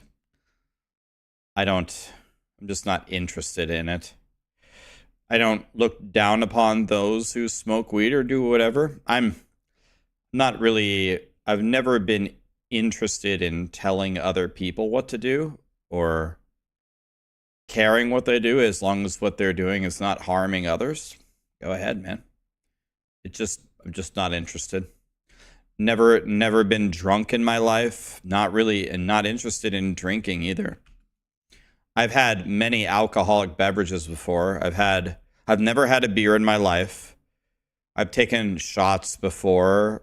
I've drank probably 100 Mike's Hard, all the different flavors. They're okay.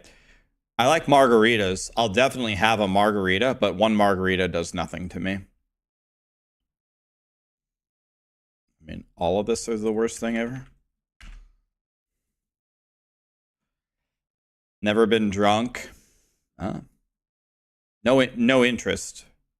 I've never had a beer. I've taken a sip of 50 different beers before to try it. I take a sip and I say, this tastes like shit. And they say, well, yeah, it tastes like shit, but it's an acquired taste. You got to learn to like it. I'm like, you want me to learn to like this super high empty calorie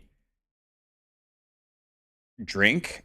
That's like saying, here, try mayonnaise. Oh, you don't like mayonnaise? Here, just keep eating mayonnaise until you like it. If you hate mayonnaise, that's great. You want to hate mayonnaise because it's terrible for you. If you hate it straight away, if you hate it, then continue hating it.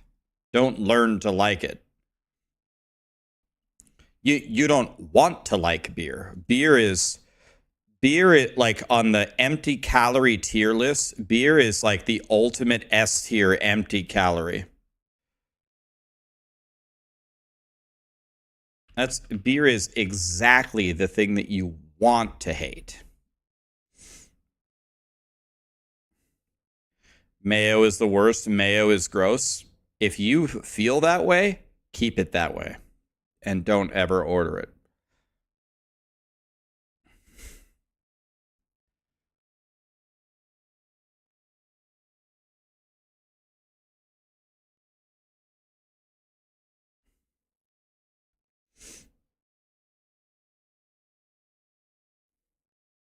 You hate beer and you hate mayonnaise. See, Jason is probably 5% body fat, and he's probably a gymnast.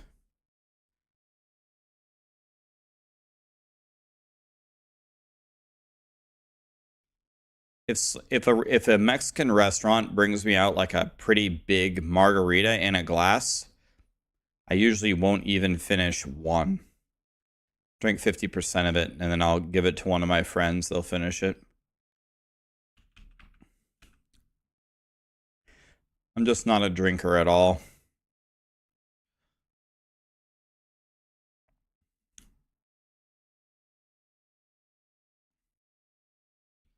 Sarah never drinks margaritas. Sarah likes margaritas a lot more than I do. I like them. They're good.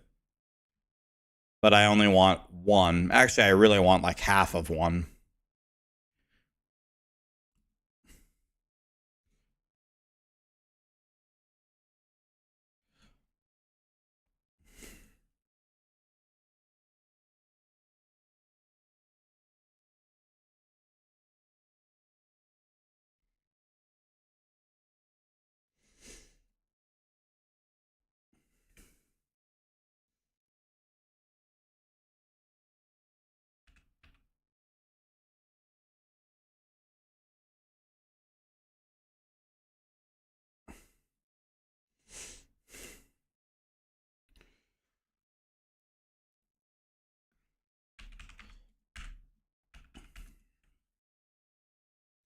What if you have no friends? Then you got to drink it yourself.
That burning out his fuse up there low.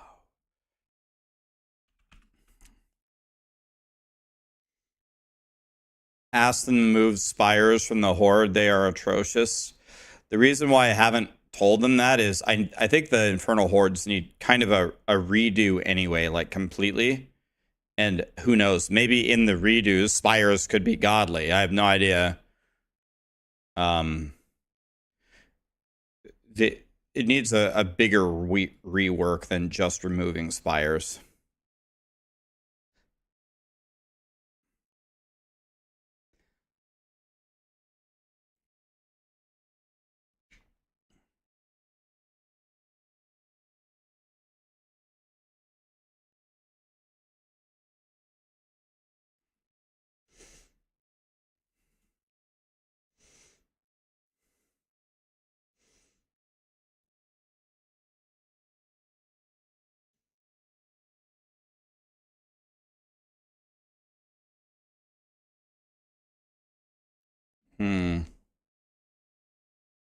I think we have to do this because the only Hellborn that we have is from Hellfire, and those Hellborns suck. So I think +2 elites on the regular waves versus buffing Hellborn on only the fire Hellborn +1 can't be worth it.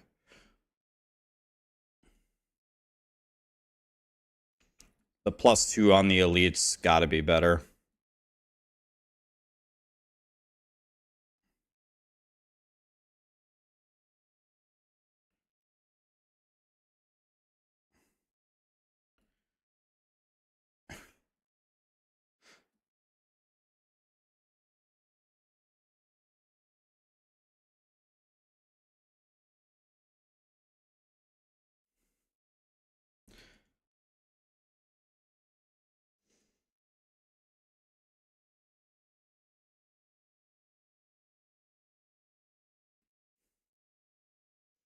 Yeah, that was pretty good. The +4 at the end was decent. 600 is a terrible score, but it would have been another 400. We would have been another 400 Andy if it wasn't for that. Paragon 300 is a hell of a grind. Yeah, it really is. A lot of the people that got there early exploited or cheated. Blizzard just patched the exploit and the cheat that they used. Doesn't work anymore. But essentially, you could complete cellars while you did pits. Something weird like that, and it gave you a massive advantage.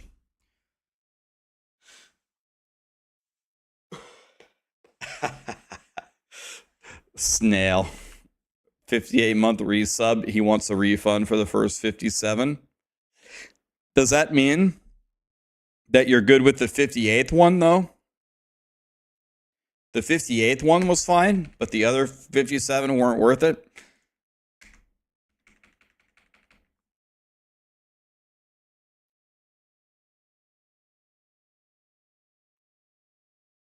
Okay, I got time for one more. Let's do one more. This is the last one. Iced coffee, what's up?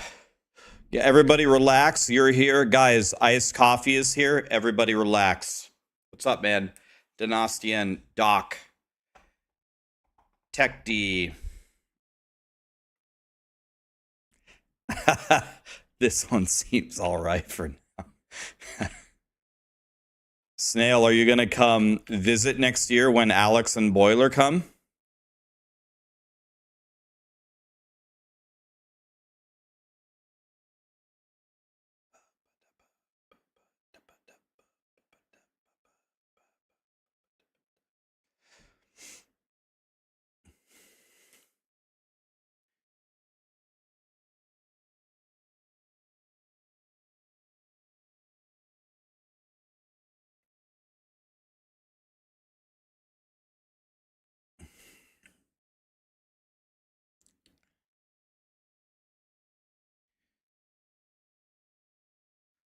What do you think of them, Toys? I'm interested to hear your feedback. I think that, obviously I'm biased, but I ordered every hoodie on Fourth Wall. I ordered every single one that they offer, and they had a lot of them. We ordered all of them. All of them. And I think that the one for the Rax hoodie is the most comfortable one by far. You appreciate how chill your stream is at work, tough, or how chill the stream is. You had a tough day at work. It'll get better, man. Hey, it's Wednesday. It's almost the weekend, right? Good to have you here. I'll tell you something about that. I was watching some of the other streamers that Sarah likes to watch, and they're like very, very, very, very high energy and sometimes like yelling and loud. And I could absolutely see how that could be very entertaining. Like, oh, look at this streamer, like sensationalizing everything. This makes the stream very interesting to watch. I get it. But I gotta be honest, man. Like, I'm an old piece of shit. When I watch a stream, I need it to be very, very chill. I want to watch somebody going for a world record in a game who's being very calm. That's what I like to watch.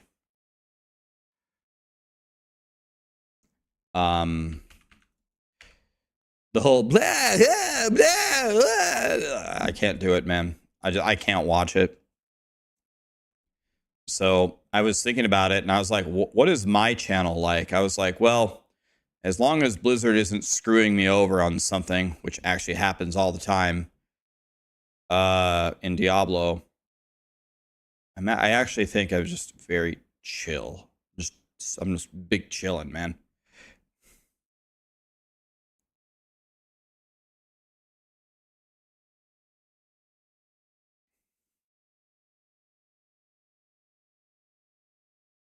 Yeah, I get why the people who are very over the top attract a big audience. I get it, but I just can't do that.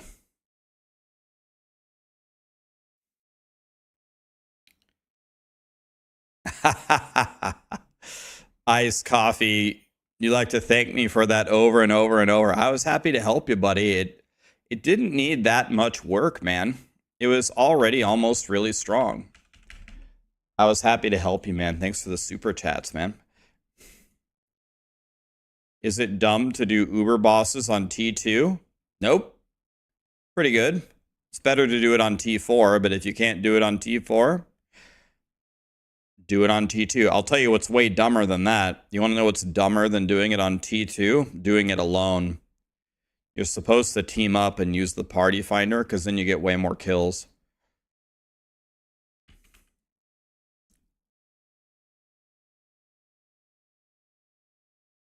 I think the regular version entropy can push higher.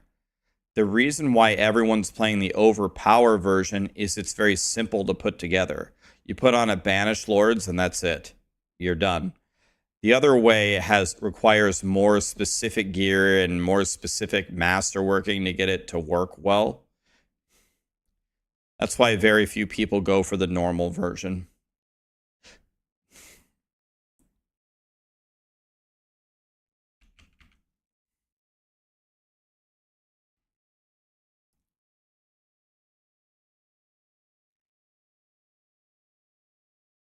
The hoodies run large. Yeah, I'm like, for me, when I order a hoodie, I run in between a medium. I run in between a medium and a large. And when I order my new hoodies from the new merch store, I always order medium. The medium fits me perfectly, which means that a medium from them is larger than it is from some other places. So if you're like in between two sizes, I would suggest getting the lower size.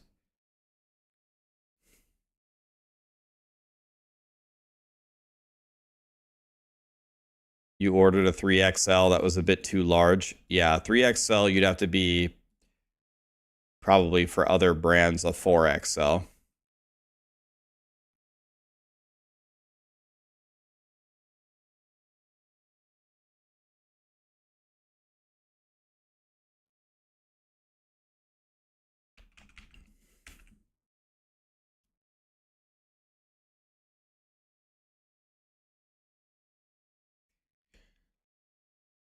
Toys, what did you say? Are you like 6'1", 250 or something? And a 3XL is way too big for you?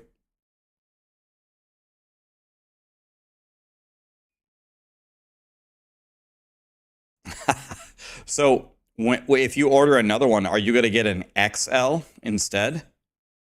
Maybe you go down 2 sizes? Or do you think 2XL would work?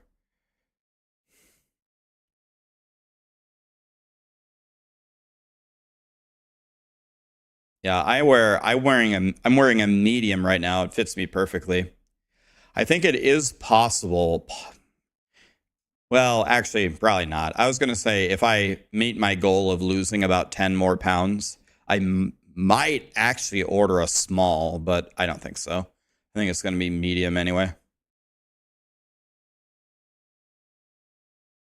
Do we just get Surging Hellborn twice in a row? Oh my god. Oh my god, we got it twice in a row. I've never seen that. I've gotten it twice, but never twice in a row.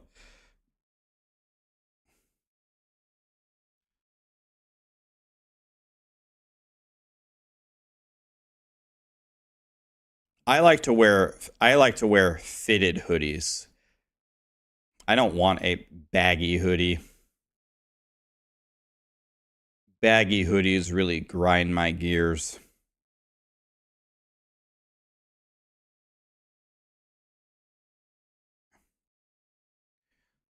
You're 5'9" and you're a 175 athlete. What should you get? So you're just a little bit smaller than me. It's between medium and small. Maybe you say you're an athlete. Are you pretty built? Like, are you strong? Do you lift and stuff? If you lift, I'd probably say go medium.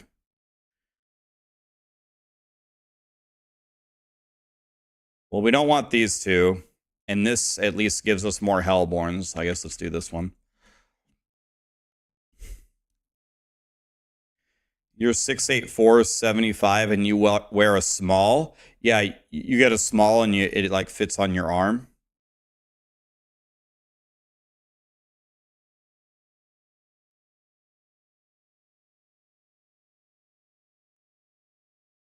If you're 5'9", 175, you're just a little bit smaller than me.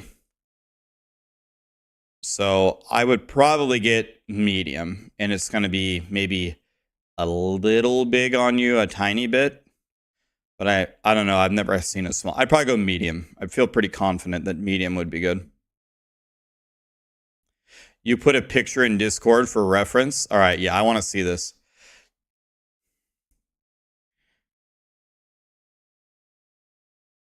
The dude is jacked at 5'9", 180. Yeah, I'm like, right now I'm like 5'10", 194 right now.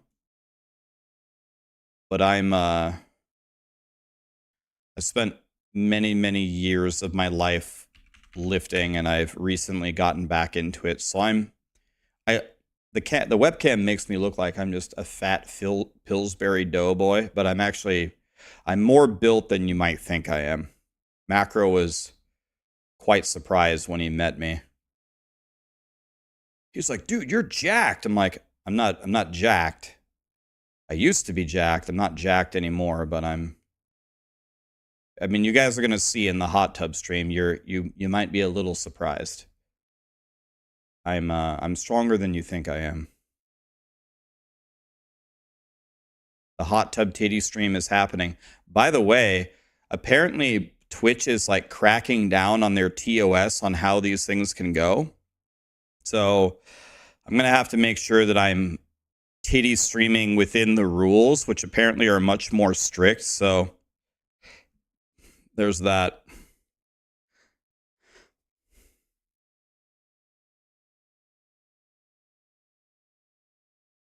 Yeah, do you want to go on a date with me, George? You want to fly to Nebraska and we can do the titty stream together? Jeremy, I would play with you, but I have to go to a podcast in 10 minutes. We got a podcast in 10 minutes about Diablo 4.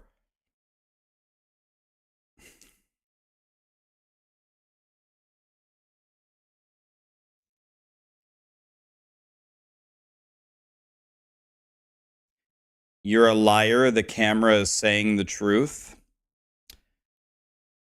Okay, well, I'll see you in the hot tub stream. I'm going to remember you said that. Wait till you see. We'll see what you say during the hot tub titty stream. The podcast will be here, guys. It'll be here. You don't have to go anywhere. It'll be here.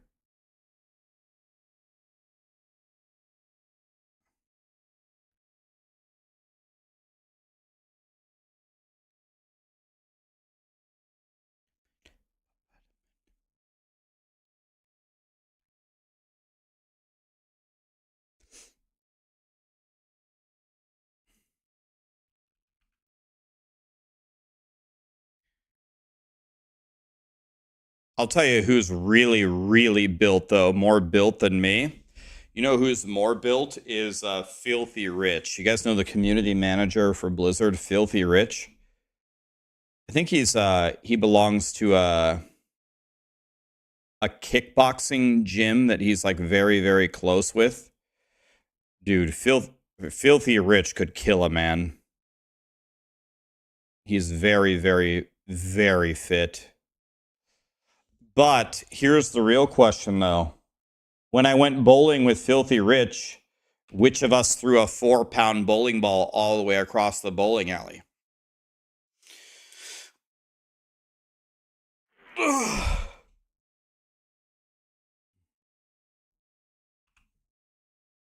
Yep, GG's, guys. Oh, I got a perfect staff. Lit. Let me give this away to somebody.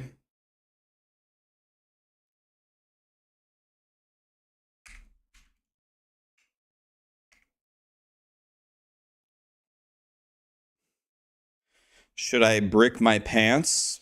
Yep.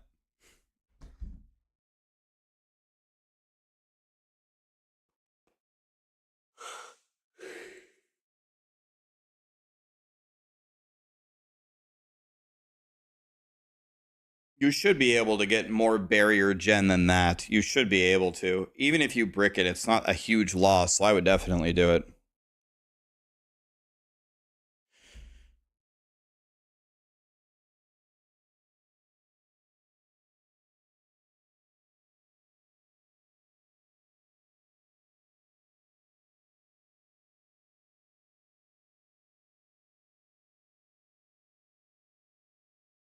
You have a 225 average across 3 different bowling leagues. That's like top world tier, right? 225 average is like god tier.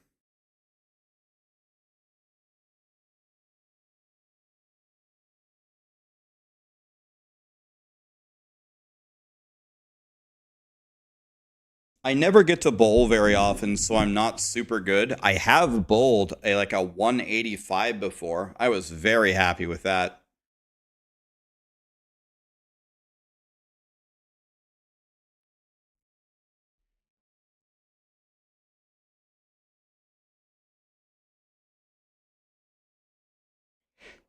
It's time for the great purge, guys.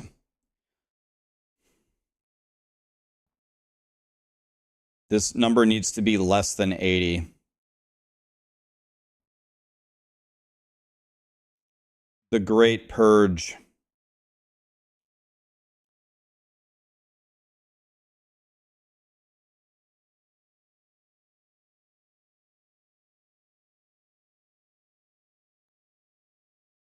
I have to keep my friends list pretty much at 0. Otherwise, these giveaway things don't work.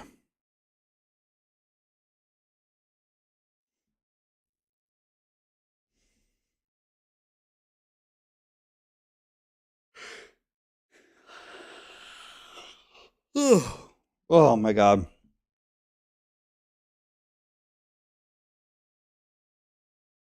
If I'm removing you and you're sad, it's okay. I still love you.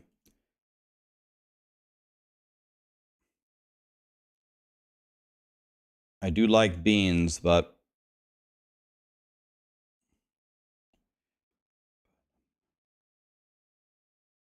Slick Willy.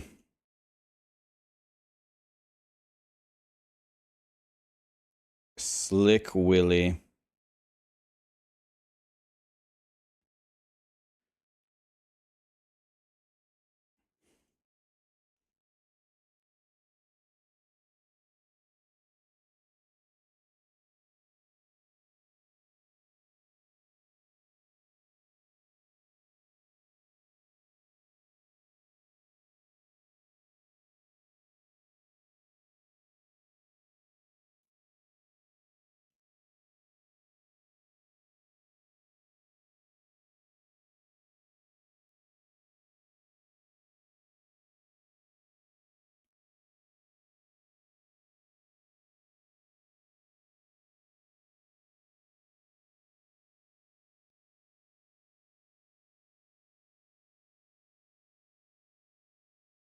Almost done here, boys. So once we get into this Discord call, I'm going to try to troubleshoot the audio so you guys can see it very well. See if we can make that happen.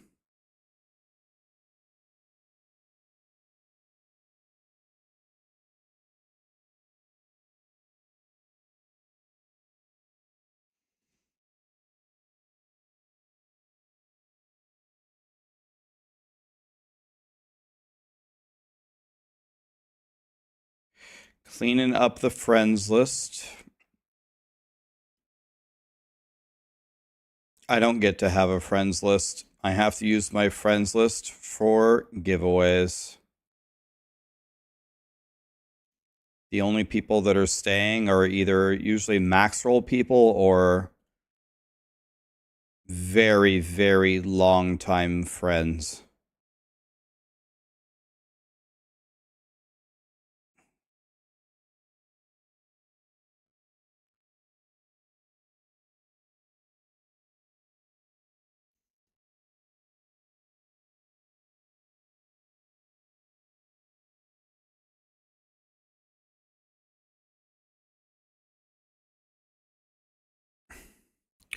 So here's Toys' hoodie pictures. This is a normal 3XL from another brand. This is a 3XL from my... Look how much taller it is and how much longer it is. That's what she said.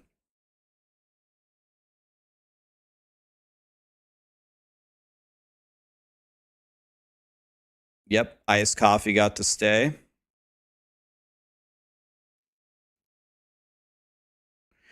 Almost done here.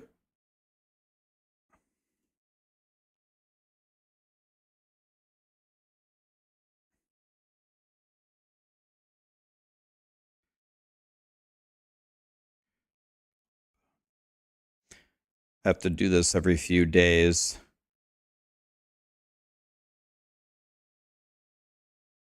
Tuck.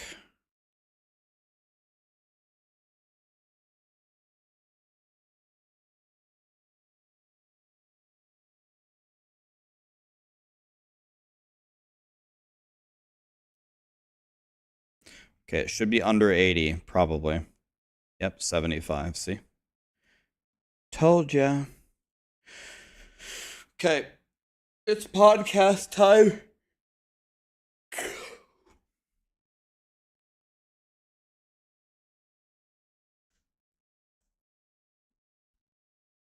I didn't get deleted for a change. I could alloy, I could, but that would just be slower. Hi Seth, how you doing, buddy?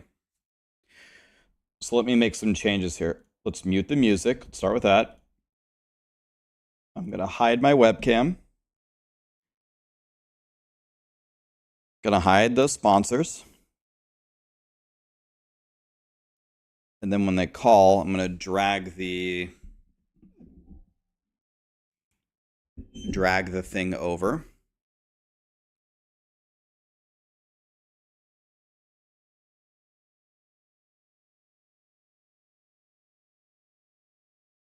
Woody's going to call any second, he said. And then what I'm going to do is I'm going to mute my mic, but you should still be able to hear my mic via Discord, I'm hoping. And if that doesn't work, then what I'm going to have to do is pull up Woody's stream probably and just stream Woody's screen or something. So that's going to be my backup plan. And if neither of those work for some reason, then I'm just going to give up and jump off a bridge.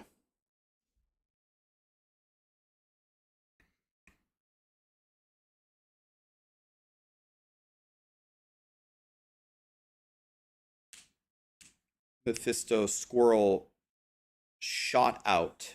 Word Vomit gifted 10 memberships. What a guy.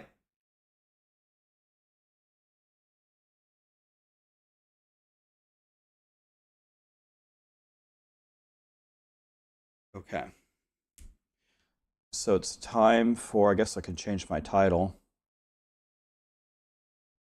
Podcast with at Darth microtransaction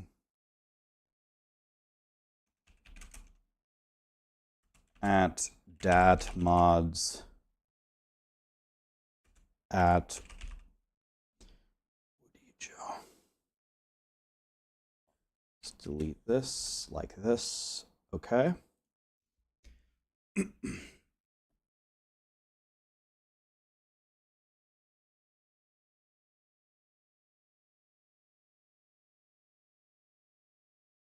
Why are we jumping off a bridge and why are you following me blindly?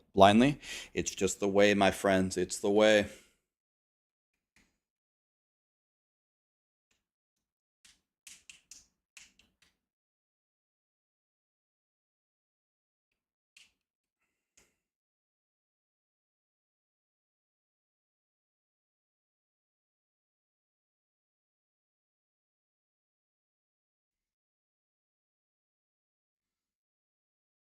People still talking about the rawhide problem. The rawhide problem. I haven't really had it. I have 49,000. Hello, hello. Hello. What's up, guy? Yeah, Look at how's it going? what's up. Good brother. Hi, Rax. Nice to see you. What's up? I'm gonna turn this way up. I'm gonna see if I can get this to work here, like this. Okay, chat. Can you see us? Oh, wait. I gotta try something.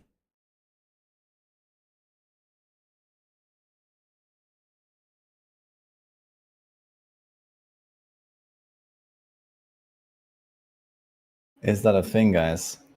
Do you hear people? Okay. What about now? Did you hear the voices? What about now? They hear you, but not me. Okay, I'm trying stuff. Are we good? Uh-oh. Okay.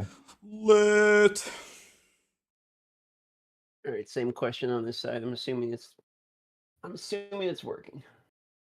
Which webcam do you Okay. have, DM? I use the Sony A7 III, though I wish I got the A7 IIIR. Huh. What do you use?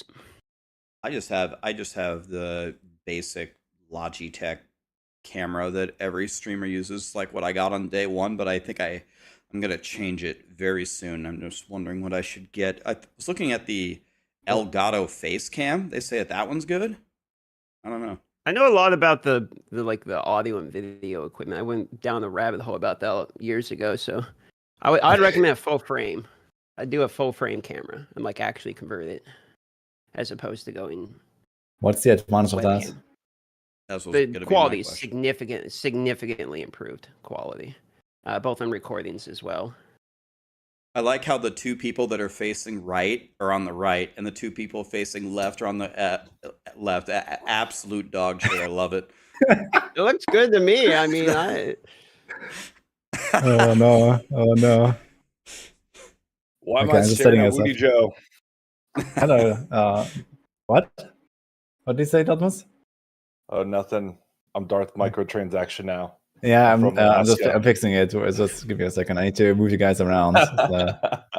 So you're going to get down here. Yeah, it's because it's always random where Discord puts you, basically. So I just have the frame with the names, and then Discord decides to do whatever. So all right, TM is going up here. No, actually, that was easy. All right. I mean, otherwise, if you're streaming for yourself, I guess it's also easy to just like have the the Discord call, right? That's like the That's what I'm easiest as doing. well. But last time I That's did not it, practical. everyone was saying that everyone's audio was in sync, but mine was desynced. But I guess it's not happening this time. But I don't know why that would happen. That's strange. Okay. because weren't you restreaming the other stream though? Like you had the other Discord open, or because if you restream your own Discord, you should be synced. Yeah, I mean, I tried both, and they said they were both desynced. So I said, well, I'm sorry, there's nothing I can do about it. We just go. Yeah, I had that once as well. I'm not sure like why that happens. Okay. Let's do a quick audio check before we start. So let's have DM speak something. Mic test 1 2 1 2. Okay, chat, let me know. Rex. Hello, hello, hello, hello, hello, hello. All right. Now from my end, it looks fine. So I just want to hear from chat if they can say if like someone needs to like be tuning or something. Datmos is not here now. Sounds great, they say. Mods check. Where's mods? It's a little quiet on my end. Okay, by the way, you two are booked for a stream. I messaged both of you guys. So at some point you have to do a like, what is it called? Chained together stream. Chained together. Both of them said yes, chat. It was like one of my sub goals. We had a viewer voted game, and someone suggested do Chain together with DM and Drax. Have you played it, Woody? I have not played it actually, but I saw it once. It looked very fun. It is fun. It's a good game. Okay, yeah, I'm excited for that. So let's do that maybe in like the next, I don't know, 2 weeks or something. Is that fine for you? Yeah. Okay. Datmos is back. Yo, Datmos, can we do? He doesn't hear us, I guess. Okay. Hello. Datmos. Mic check. Okay. 1 2 1 2. Okay. He actually knew he has to do the mic check. Okay. Perfect. Yes. He's been around the block before. Yeah. Okay. All right. Looks fine to me, I think. In that case, we can start. Are you guys ready? Yeah. Yeah, whatever. Hey, did you ever tweet out that we're doing this podcast? Sorry? Did you ever tweet out that we're doing the Oh, no. I actually Woody? forgot about the tweet. Yeah, I wanted to make a tweet and forgot about it. I'm sorry. But you can do it now if you want. Hey, we're Yeah, live. look. So, You could just go tweet it real quick. I'll retweet it. okay. Quick tweet, guys. All right, let's do it. Okay. I'm gonna I gotta retweet make it a to quick to my 15 followers on X. Let's go. Oh, yeah, it's called X now. You have way more than that, right? I don't know. I have 9.4. Let's fucking go, dude.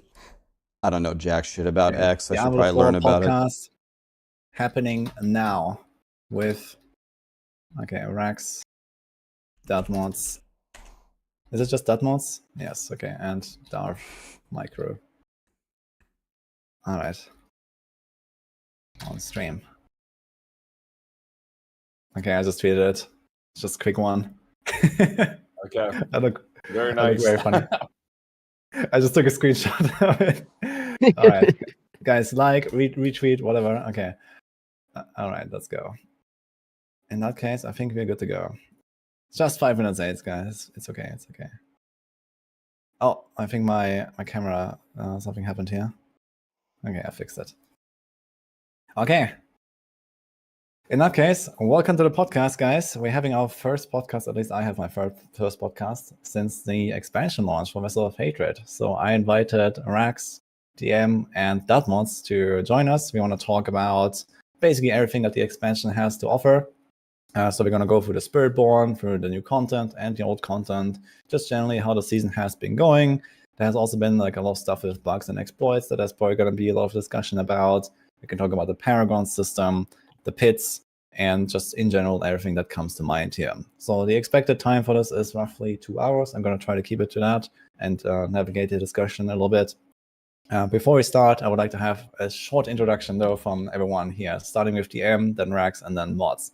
And then we jump into the Spiritborn discussion. I'm DM. Hello. Play video games and currently playing Diablo. I'm Rax. I wear a blue hoodie. I play games all day, no matter what. That's pretty funny. Okay, yeah, I'm just Dabmods. I've been a streamer forever, and I like playing Diablo 4 and other games. Blue hoodie guy. All right, and I'm Bodijo. I play also a lot of Diablo. I am the team lead on the Maxroll Diablo branch as well, and I do a lot of guides. All right, let's jump into it. So I think the first big topic is the new class. I expect everyone here has played a lot. Is anyone here who has not played the new class a lot? No, Yeah. I've only been playing Druid. I've not played Spiritborn at all. Really? No, I'm Okay. joking. I was gonna say base. I was gonna say that's not true. Yeah. All right. In that case, let's talk about the Spiritborn. So we can talk about like anything Spiritborn related. Of course, the class is extremely powerful right now, thanks to many bugs that at some point will get fixed. But yeah, what do you think about it? Like, what do you like about it? What do you not like about it? Let's just jump into that very like open discussion. All right. Well, I can start. I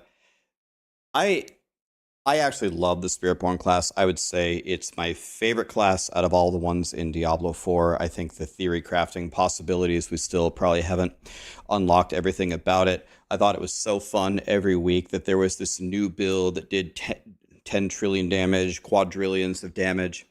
I like how a lot of the different playstyles could feel different, but I guess moving into the stuff that I don't like, all of these bugs, all of these mechanics that just don't work have kind of pigeonholed us into like stacking resolve and stacking armor and 1500 weapon damage. And now we have 4000% critical strike damage. So I actually think that genuinely the class will be even more fun when they get rid of this crap. And then we can actually theory craft with what is actually there. And, I think the class is only going to improve when this stuff goes away. A lot of people get really upset when you lose like a couple of zeros on your damage level, but I think it really is just breaking the game, and I look forward to them making corrections to it. Yeah, no, it really feels like the first class with their new design philosophy from original Diablo 4. They wanted that slower, more methodical play style and like the damage on Tuesdays. But now, with how the game has evolved, especially through Season 4 and Season 5, right, and we're ended up being a lot quicker paced game, more like Diablo 3, where people joke around that Diablo 4 is now Diablo 3.5 with all the adopted systems. Spiritborn really feels like the first class that adopts all those new design philosophies in a nutshell, right? It just feels so fluid and amazing to play your transitions between your different skills. And really, it's just a rod class at this point, right? Most of the builds all revolve around one weapon that's really just scaling the damage just to insane amounts. But yeah, no, I actually love the Spiritborn. It reminds me of Monk from Diablo 3. There's so many similarities, and I just like the fast, agile pacing of it. It just feels so fluid and very modern. Like if you like think about Druid or anything else like this early game in Spiritborn, it's like it's like you just ate like a bunch of Taco Bell and you're waddling around Sanctuary, and then you get on Spiritborn and you're all jacked up on energy drink. You know what I mean? It's so night and day difference. It feels so amazing to play outside of all the outliers and bugs that Rax already talked about. Yeah, it's hard not to like the Spiritborn. Like, one of the things I liked about Druid is I feel like there's quite a variety in playstyle. Where I feel like when I'm on Druid, I can do like Lightning or the Companions, etc. Spiritborn feels the same way. Like, I feel like I can kind of play mid-range with like Quill. You have the up-in-your-face punching. The dots are probably the reason I liked it the most. I know most of us here tested it. And when I was testing it, the Centipede dots were what was drawing me to the class, and they're kind of fun. Again, I'm curious to see where like the Touch of Death build and the dot style build actually ends up falling on once all the other bugs are fixes, like Rax was saying. But I don't know why anyone went like the Spiritborn. It has everything you want. You can literally teleport to people while you're core attacking. It's one of the funnest classes in the game, in my opinion. Yeah, I agree with that. Like, I was a rogue main, and now I'm like maining Spiritborn for the launch, and I had a blast. Like, I've tried like 8 different builds now or something already. I've been like just leveling alts and then trying a new build on them all the time. And all of them feel kind of similar, like with the like teleporting to enemies with the Ravager, or even like the basic attacks all have that teleport built in. So it's definitely what mod says, with like this extra like fast pace and like unconditional damage. And you also have like this extra damage against bosses of one of the passes that they can stack up the damage. So it has like all the problems that existed fixed, right? It's like no build on Spiritborn that really has huge problems, I feel. So that's really good about it, I guess. And I wonder how much that will actually like kind of like carry over to other classes in the future, if they're gonna get like some other updates to the skills, like some other updates to the Paragons or something, because of all these conditional effects that still plague, for example, especially Rogue and like Sorks, and with the boss damage, they always have huge issues with that, with the staggering. And Spiritborn just doesn't have to. You just walk in and you just punch the boss, and that's it, right?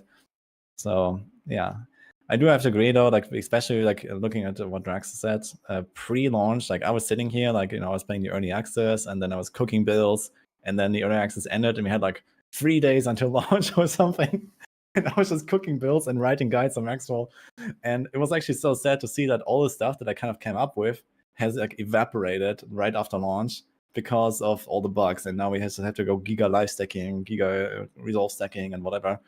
And it's like all very similar on the builds now, because I actually had a huge variety of builds before launch that I made and was like, okay, like, this works this way, this works that way. I used to like different mechanics on the class, and everything is kind of like the same now.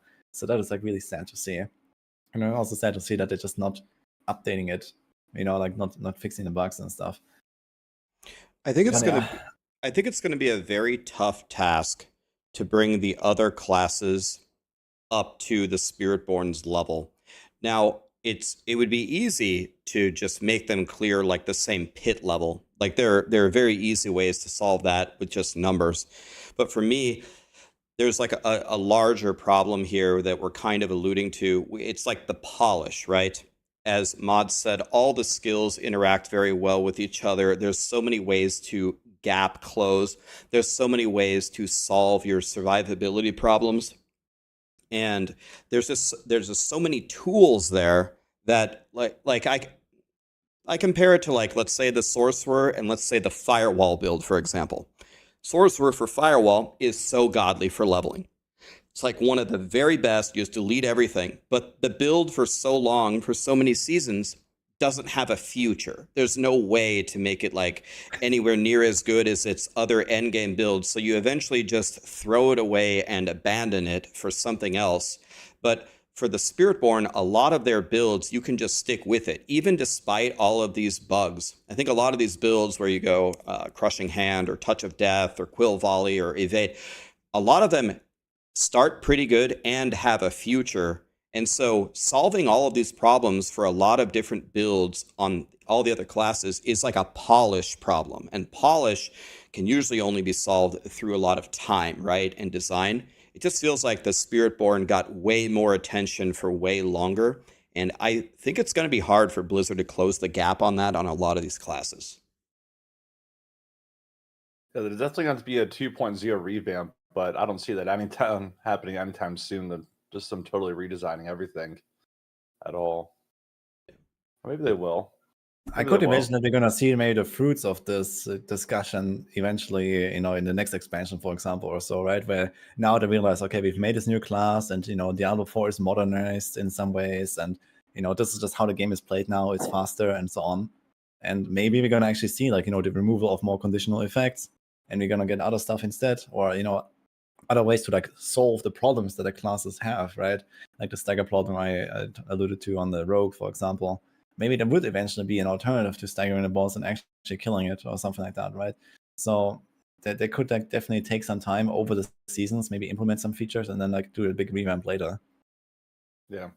They can always do temporary solutions too, like where classes are still overly dependent on crowd control.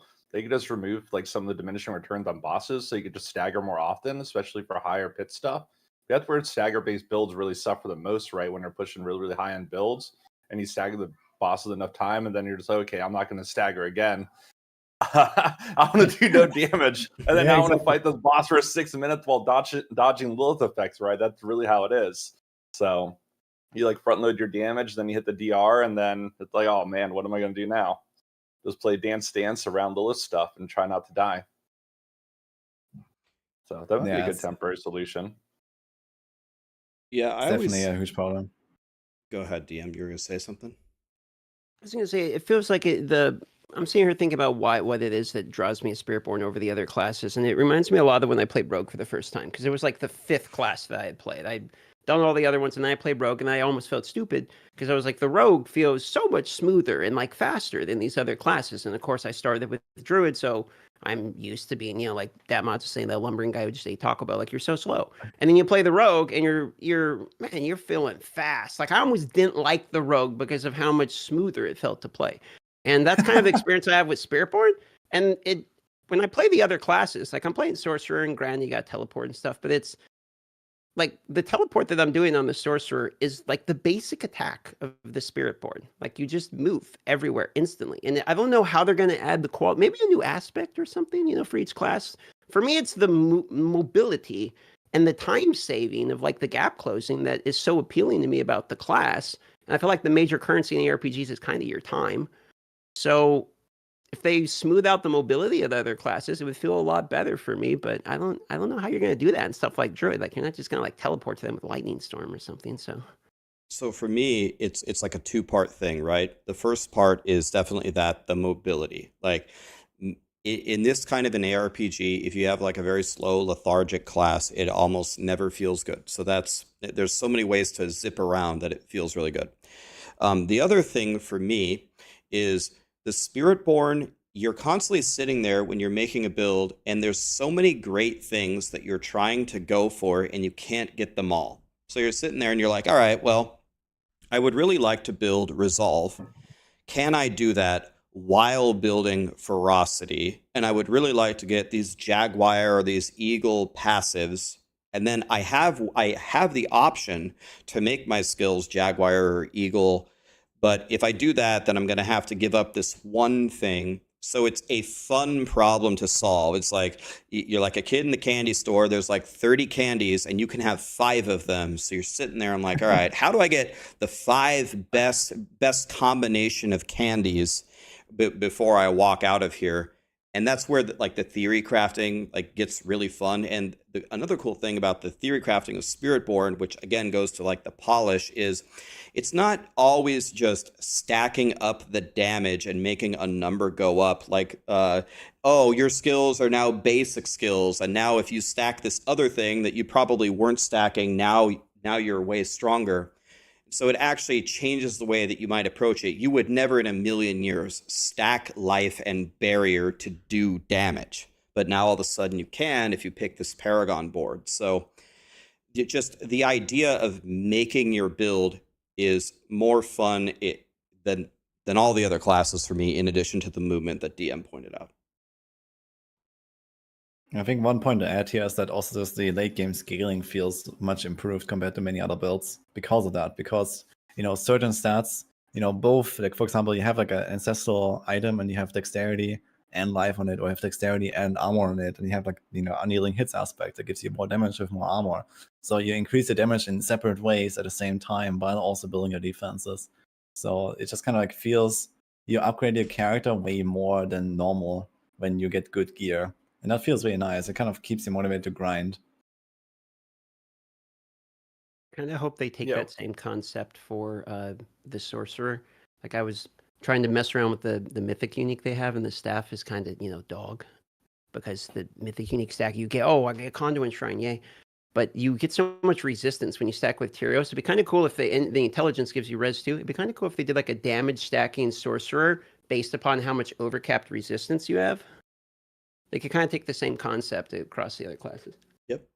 Yeah, it would fit very well with the class, right? So they could not every build should be like that, I think, but it would be a nice concept to introduce, I think, right? They can do something with dodge on rogue or whatever. But it doesn't always have to be like convert defense into offense.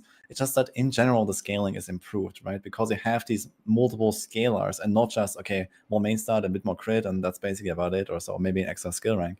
But there's like even more than that, and you kind of like feel the power progression as you go. And that is kind of the cool part about it, I think. It's like, as Rax described, there is like a future for many of those builds. The only build that doesn't have a future is Razor Wings, I guess. That might need some looking at. But yeah, other than that, you can do many fun things on the class right now. So that's really cool. I mean, another thing that they can do is, so I like DM's idea, and DM's idea is essentially taking the idea that they had and just slightly changing it for each of the other class buffs and pasting it in again. But then again, it's like the same idea. But I would love to see Blizzard come up with more entirely new ideas. So this idea right now is take the defensive layer, stack it really high, and then it gives you maybe some offensive bonus. But one thing I like about PoE's itemization is something like Lightning Coil, right? Lightning Coil, it like converts your some of your damage to lightning damage or something, and then it has like minus 70 lightning res or something. So then if you can solve that, maybe you can avoid you can like change the elements that you're stacking entirely. So like, you're supposed to play with 1,000 armor, but this class can now completely bypass using armor at all by just stacking, again, resistances to the moon. So I'd like to constantly challenge Blizzard.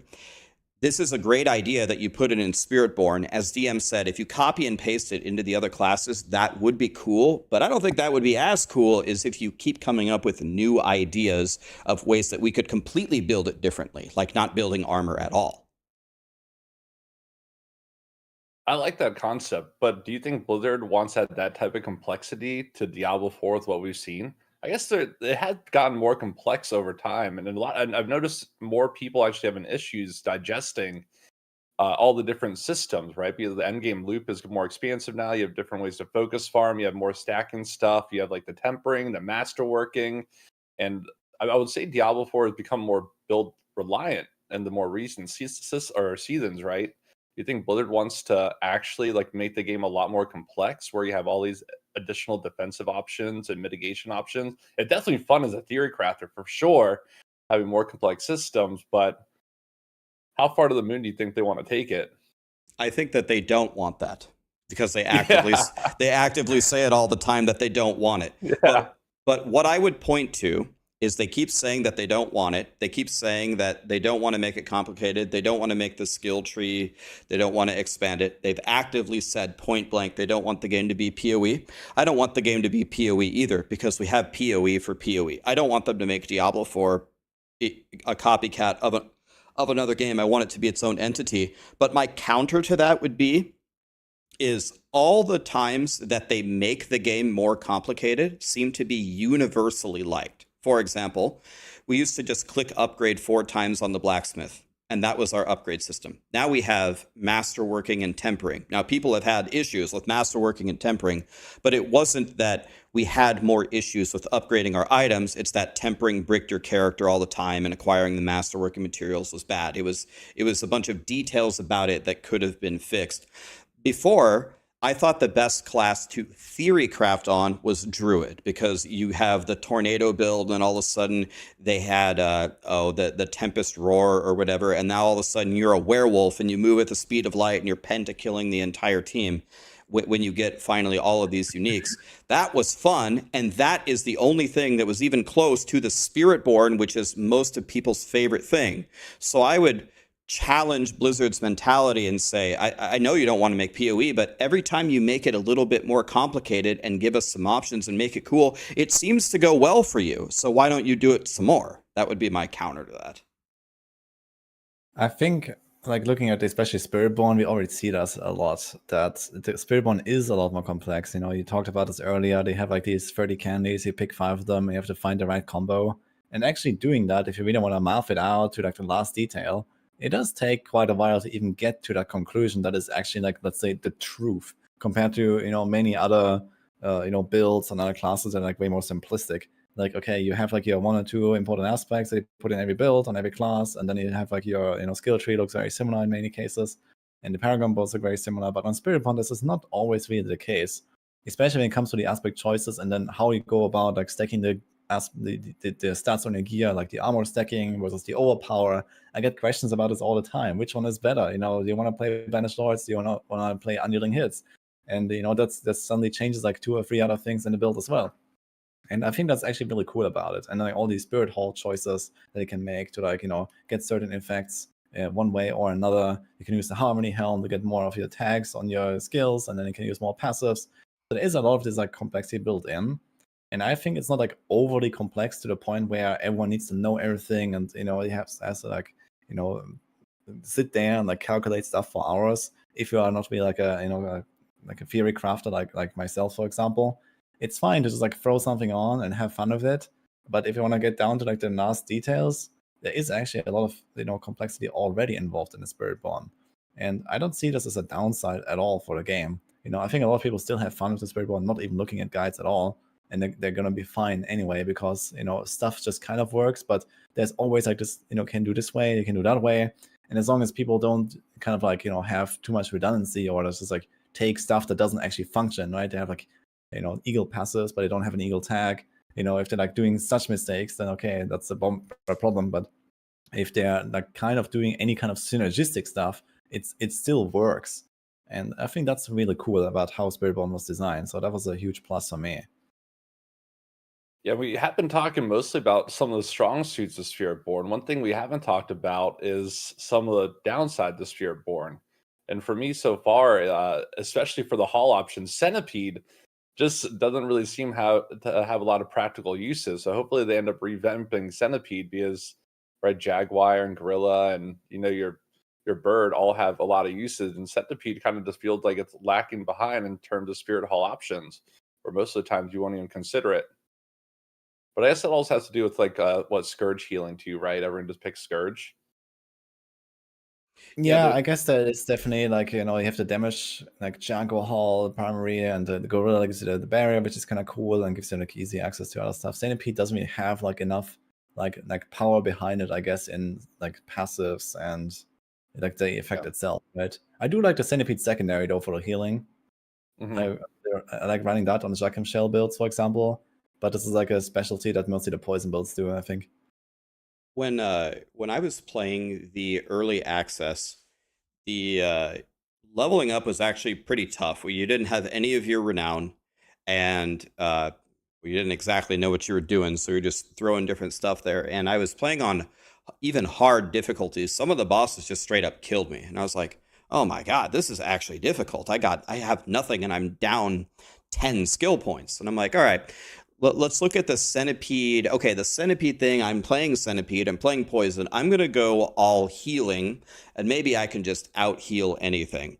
But then when I tried other things, like I tried Gorilla, you just smash and you get a barrier, it seemed way more effective. I have not seen, I can't remember a very effective way ever on any build. Maybe someone can correct me if I'm wrong. In Diablo 4, where just regenerating life was the way to stay alive. And it's always about just mitigating the damage before it ever arrives to you. It's all about capping your resistances and putting a barrier on. So I think it's going to be difficult. Like Woody pointed out, Jacinth's Shell, that's a good situation, like where it's actually draining you to try to counteract it. But people, I think, just get anxiety playing that armor anyway, even if they're not playing hardcore. Just to see the constant drain by you playing the game, it's just like an anxiety thing. So I agree with mods. I think it's going to be difficult for me to believe that healing your life is the way forward. It usually, the only thing that can kill you in the game is when you get to the pit or you fight an Uber boss and you have 4 stacks and they one shot you anyway. Like, what life are you going to regenerate from what hit to survive? Damage mitigation is definitely king, and we still have life per second stats on gear that you always end up getting greater affixes on. Oh, And yeah. there's still no way to like. I'm surprised they haven't done more things like where you actually scale damage with life per second or something, or some life per gen stat at some point in time. Well, there is bitter medicine. What do you guys think about that? It's always the life per second rolls, and it's always greater affix plus 75 fire res. It's like I'm never gonna use this, man. It's just instantly gone. Wait, you don't like 13 life every 5 seconds as a greater affix? No, it's not doing it for me. I mean, maybe I just need to get good, but I just salvage it, man. How about you combine with your greater affix healing received? So what is that, like 17 life per 5? That's my favorite number. Speaking of gear, what's your guys' take on if you get a quad roll unique item, the passive should be maxed out too? I've seen that idea thrown around. Well, That's actually a topic I have for later, but we can discuss it now. Well, all I can say is I hate the current system. Every time I got a quad roll Rod of Keck W minimum power. It's not. I'm just like how? Why is this possible? Like, in general, whenever I hear a suggestion to make Diablo 4 easier, like that's what keeps me up at night. That's me under my blanket. Like, I'm scared that Diablo 4 is going to get any easier or any simpler. But that particular instance where you find the quad GA and it's just a piece of shit, that shouldn't be possible. It's kind of the same argument that everyone's having. I love the fact that I never thought that this would happen, never even dreamed of this, that they would actually make the Codex of Power like an achievement, right? I have like 8 max powers in my entire thing. I like the fact that it's a little bit of a journey, but you get the greater affixes and they have the 5x or the 5 extra levels tacked onto it, and then you're still dropping the minimum power from the base legendary. I'm just like, why is this even possible? And it also makes finding like the perfect greater affix pretty much impossible. So I think both of those systems, I kind of put them hand in hand. I think the current iteration has got to change. How much you buff it by, I'm not sure. But in general, I'm not in favor of buffing Diablo 4 at all. But these are like two instances where I think it needs it. Yeah. I'm not really a big fan of guaranteeing perfect stuff. I'm more of a fan of being able to adjust your items, like where there's just like more items of value that drop and you could use those to manipulate items. I guess that leans more into PoE, but I've always been a fan of that, right? Where you have, and then it also kind of builds up the marketplace too, right? Because we're seeing a lot more trading in Diablo 4 now. So I would like for example, like have like a divine orb type item, right? Where there's something that, it's a rare drop. You get like a 3 greater affix, 4 greater affix item, and you're going to save it for that. And then you can re-roll it and have a chance to roll close to max in case you get a mineral item, right? And then it also adds more to the economy too. So you could like trade those scarce items just for other runes or materials or gold. Yeah, agree. I do agree with that as well. Like, I'm not really bothered by this, like, okay, 4GA, terrible affix. Like, it doesn't really bother me, but I can understand that other people are very upset when this happens. And then I get people in my chat that ask me, hey, can I use this 3GA Kapeleke that has 1.2%? And I say, no, you cannot. You use a non-ancestral, please. You know, this is just how it goes, right? And in that case, yeah, it would be cool. Like not to like just make it like a primal, like in the free. I think that would be boring. But something like what Mod suggested, like give us an option. There was like, for example, this idea floating around. You use the Mythic Spark and you can reroll your unique ones or something. I don't know, something like that. I think that would be badass. It's like you find this item and it's like almost there, and you hold on to it, and eventually you're gonna get that roll, and it's gonna feel good when you get it, right? And you can actually work towards it if you don't. So that's the cool part about it, I think, and we should rather go for something like this. Yeah. And the other thing that I definitely don't like right now is they are like adding more currency in the game, and then you really feel this problem if you're a trader. Having to use third-party tools in Discord to trade feels so bad. Like it kills your immersion. You have like a website up, you're getting spammed with messages, people are trying to scam you, you're getting lowballed nonstop. Just having like an in-game marketplace would just really increase your quality of life in the game. Even just like have a thematic bazaar, right? If they really want to like keep the Diablo feel, like just put like an area there where you could like be social, like people could look at your transmogs, right? And you could just like trade easier with like some NPC. Just have like maybe some material stuff. Maybe they can even make materials tradable, like rawhide, right? Like, oh man, I got a bunch of extra rawhide, I could throw it up in this bazaar, right? You get iron chunks, you throw up iron chunks, right? You get gold for iron chunks. So I feel like there's opportunity there. The original Diablo 3 auction house, I actually liked it. I just didn't like the real money portion. You remember when they removed it? And then they kind of like had the hyper focus on like solo self-bound and group-bound stuff. But the original D3 auction house wasn't too bad. It just needed polish. You just weren't able to like, you remember, like search all your affixes originally. So you had to like come up with creative combination, like 3 affixes to find the good gear. You just felt like relying on the auction house too to upgrade. But I feel like a marketplace could really help Diablo 4. At least within its current state. I think it's a massive mistake to not have an auction house or a marketplace. When I was in Seattle and I was testing the Spiritborn, I had a chance to interview Brent, and awesome guy. So glad that he's in charge of the expansion. He's going to do great things. Love that guy. I asked him, any plans for a marketplace? And he said, really no, that's not on our radar. I think it's a huge mistake. Kind of like what Mods is alluding to. People get it in their mind that the Diablo 3 real money auction house ruined Diablo 3. Fine. Like, really no argument there. But that has almost no correlation to an auction house. An auction house, just where you can trade, thrives in so many games. It thrives in WoW. They just implemented it in the last Epoch. They absolutely love it. PoE just implemented it in Boat League. I think it might have been the greatest addition that they've ever added in the game ever. I'm kind of new. I've only played for like one and a half years, but I absolutely love it. It's just a huge mistake. You've got to put it against. Sorry, I'm losing my voice. You got to put it in the game, And I think Mods hit it perfectly. When you have to transfer out of the game to play your game, people hate that. That's like one of people's biggest complaints about PoE. My voice is dying, my bad. One of the biggest complaints about PoE is you have to have like 10 things open, not just your guide, but all the bulk selling this or that or this or that to even play. And the marketplace, of course, they just implemented, is helping with that. But I'm so on board with adding this. I think it's a huge mistake to not have it in the game. I'm hoping my copium take on it is that they're going to implement it. They're just waiting to solve like the dupe issues that are happening before they do it. Because from my understanding, I believe we've had a duplication issue every season. Wait, which of the dupe issues are we talking about? Yeah, we have many at this point. All of them, brother. Oh man, I can't believe that trading is still enabled. Actually, at this stage in the season, it's wild. Like, how is that possible? I was expecting it 1 week ago to be disabled, and we're still here. That's crazy. Yeah, I saw like something on Billy, and they're duping live on stream, and they're just giving away perfect 4 great graphics items. They're like, "Oh, you guys want a 4 great graphics rod? Here you go. Everyone gets one. It's wild."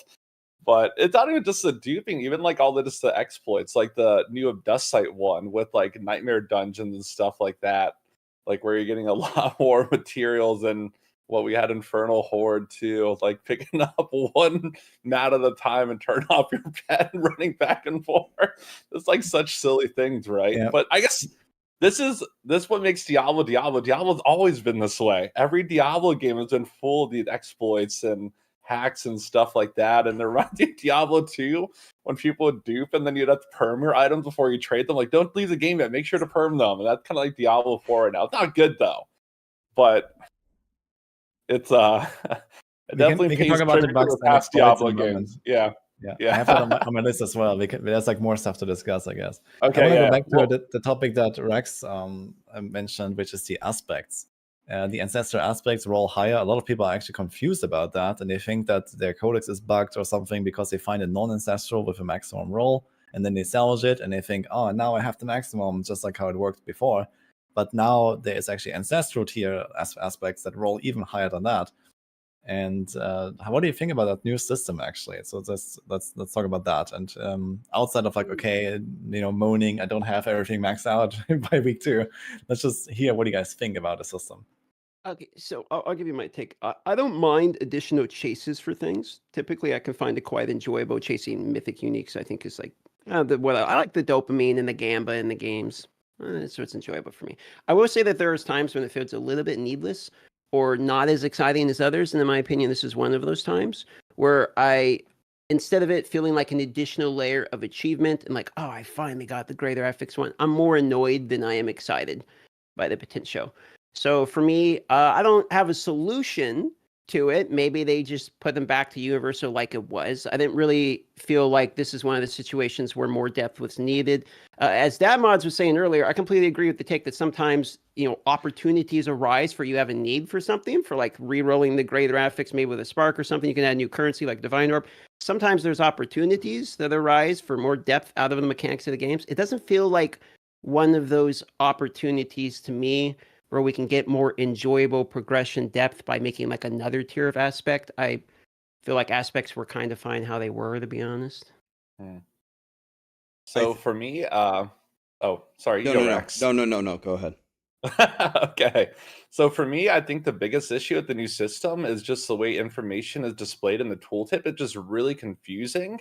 And that's where Blizzard has always struggled with Diablo 4 is conveying information to the player, even though the game's not overly complex, right? So they just kind of they need to let players know a base legendary item can only roll 16 out of 21, and then ancestral items roll like the max tier. And I think if they want to keep the current system, there's a pretty easy solution. If you get an ancestral item, it can't roll within the legendary tier, right? So it only rolls at the greater end of that tier, and then you still have value within the aspects, right? And then you can also trade them, right? A lot of people are trading in the game; they enjoy trading. If they get like a duplicate item, they get to sell it off, give it to their friend. Another problem is if you have a max tier aspect already and you get another one, there's no way to know you already have that aspect. So you just salvage it by mistake and you just threw away 40 billion gold. So I think currently with the system they 150 million have, on hardcore. yeah, 150 million on hard, where you're just trading with Oogie Boogie. That's it. Like, oh, hey, Oogie, you want this item? Yeah, So that's basically what I did today. Yeah. So but yeah, I think the biggest weak point is just how they're displaying information. I was literally going to say exactly what Moz just said. So the idea of adding a chase, as DM pointed out, to the 5 extra tiers for Ancestral, the base idea there is perfect. Exactly what DM said. We have a problem communicating, displaying the information to the person. I said this in the early access. I wasn't the only one. A couple people said this. When you have the base item, non-ancestral, show that it's perfect, they salvage it, and then all of a sudden their codex isn't perfect because the person needs to understand that there's 2 different tiers within it. That is 1,000 times more confusing than you don't even have to say anything about the non-ancestrals. The non-ancestrals just never get to 21, and you're whatever it's like 16 and then 21 plus 5. It just never gets to 21. The max you can get is 16, and that's it. And you could just put a note on Ancestrals somewhere that Ancestrals are the only ones that can get max power. Now, Mods' idea, I think they have to do something like that. They could do exactly what he said. They could increase the Ancestral where the minimum value is the top end of the legendary. They could do that. If they want to make it a little bit more of a chase, they could just truncate out like 50% of the tier of the legendary power, and that would still be decent, and that would give you a little bit more to chase, because we do need more things to chase in Diablo 4. Like, we can get into it later. Like, when we talk about the raids, I have a rant prepared for that. But Dungeon experience. Yeah, it's like it's a common theme that the base idea is fine. The base idea for tempering was fine. The base idea for masterworking is fine. But then some of the little details about how it works for the player feel so bad that people, they just hate the entire system, but really the entire system isn't bad. It's just the details. I agree with that. Personally, I'm a huge fan of the new ancestral aspects system, and yeah, I see that point that it's like very hard to get them. Like, I kind of feel like I've decked out like 5 different builds, and I'm still chasing some of the aspects, which on one hand is cool because every time I find an ancestral, I can still hope for that big drop, right? And they're really valuable if you want to trade it to someone. So I think that's cool, but yeah, making it maybe a bit easier, communicating it better would be nice. I really hope that they're not gonna remove the system with the ancestrals. I think they should keep that. But yeah, make the black tutors better. Like Rax said, just don't max out the non-ancestrals and maybe truncate some of the lower tiers and on the ancestrals, and that's it. I think that could be like some tweaks here, and it would be a really good solution. What do you guys think about uniques though? Like, maybe this is like last topic in aspects and uniques. So unique drop rates. We talked about like 3GA Capileka or something. Like, how do you like that in general? With like how do you acquire your items from the boss rollers? How often do you get the good drops? Like decking out the character. What do you think about that in general? The pace, I guess. I don't have too many huge complaints. If I like, none of this feedback is really severe. If I was to give like some more minor feedback, I would say the mythic unique drops on the bosses, they're lower than I thought they would be in T4. Now I've seen the math on it. It's supposed to be like 2 or 3% on T4. My experience, I think if you actually add it up, would be a lot lower than that. So maybe I've just been unlucky. But I think people expected to see a few more mythic uniques during all the kills. One thing that surprised me at the beginning of the season is how strong gambling seemed to be. I thought the absolute best way to gear up, bar none, was just to do the pit, get some mobiles, and just spam gamble for quarterstaffs. You will get a Rod of Keck W almost instantly. Do a couple more runs, and you will get an ancestral one. And so I thought that in the beginning it might be a little bit too overpowered, but then I thought about like how bad gambling was before, and I'm like, well, would I rather have gambling be as worthless as it was or as useful as it is now? And I guess I'd rather have it more useful. So I don't have any like super strong opinions here. I think in general, the item hunt, especially as you said, Woody, with the ancestrals and the different ranges, it has gotten better.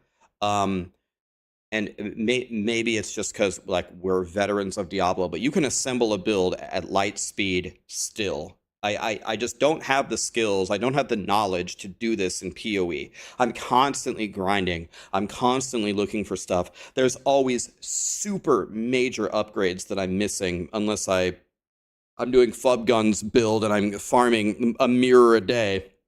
I just can't reach it, and that keeps me really, really hungry. My hunger is satiated in Diablo 4 very, very quickly, but I still think that their system is improving. I think that it's better. I want to preface this by saying I'm a pretty sweaty grinder, but I actually like the rarity of the 2, 3, 4 greater epic stuff. In order to get a functional build, you don't need that at all, right? You just have a combination of legendary and ancestral. But I like that the 3, 4 greater epic stuff is more rare. It's kind of like depreciate a little bit because all the dupes and stuff going on. But since we have like a more robust endgame loop, right? And that's actually a huge thing I'm a fan of nowadays. You're not just doing Nightmare Dungeons and Hell Tides all the time. Basically, every piece of content almost had the practical use, especially with opals. Hopefully, they bring back opals next season. They don't get them. Realm Walker needs some changes, but I think they should just add like some more ability to like focus farm specific stuff and juice it up. Like, the purveyor levels that you guys already talked about. I like the new purveyor, right? It's really, really good for focus targeting stuff. So yeah, I think just add additional ways to get those good items instead of only standing in boss rotas all day long. Because I think some people will get demotivated when they're just sitting there killing Duriel 100 times, and then they go to Endariel 100 times, right? And they don't get mythic items, right? And It's they're boring. not getting a lot of legendaries. Yeah, so I think just moving some of that loot to different sources, and then maybe buffing the base ancestral drop rate, but then keeping like 2, 3, 4 greater epic stuff a little more rare, so at least those exciting moments would be better. So like more people could get their 800 level gear, but then still have the 2, 3, 4 greater epic stuff a little more rare, so it's an exciting moment. You know what I mean? So it appeals to kind of like the casual, but if you're a grinder and you're trying to get that 4 greater epics piece, it'll be exciting, powerful moment.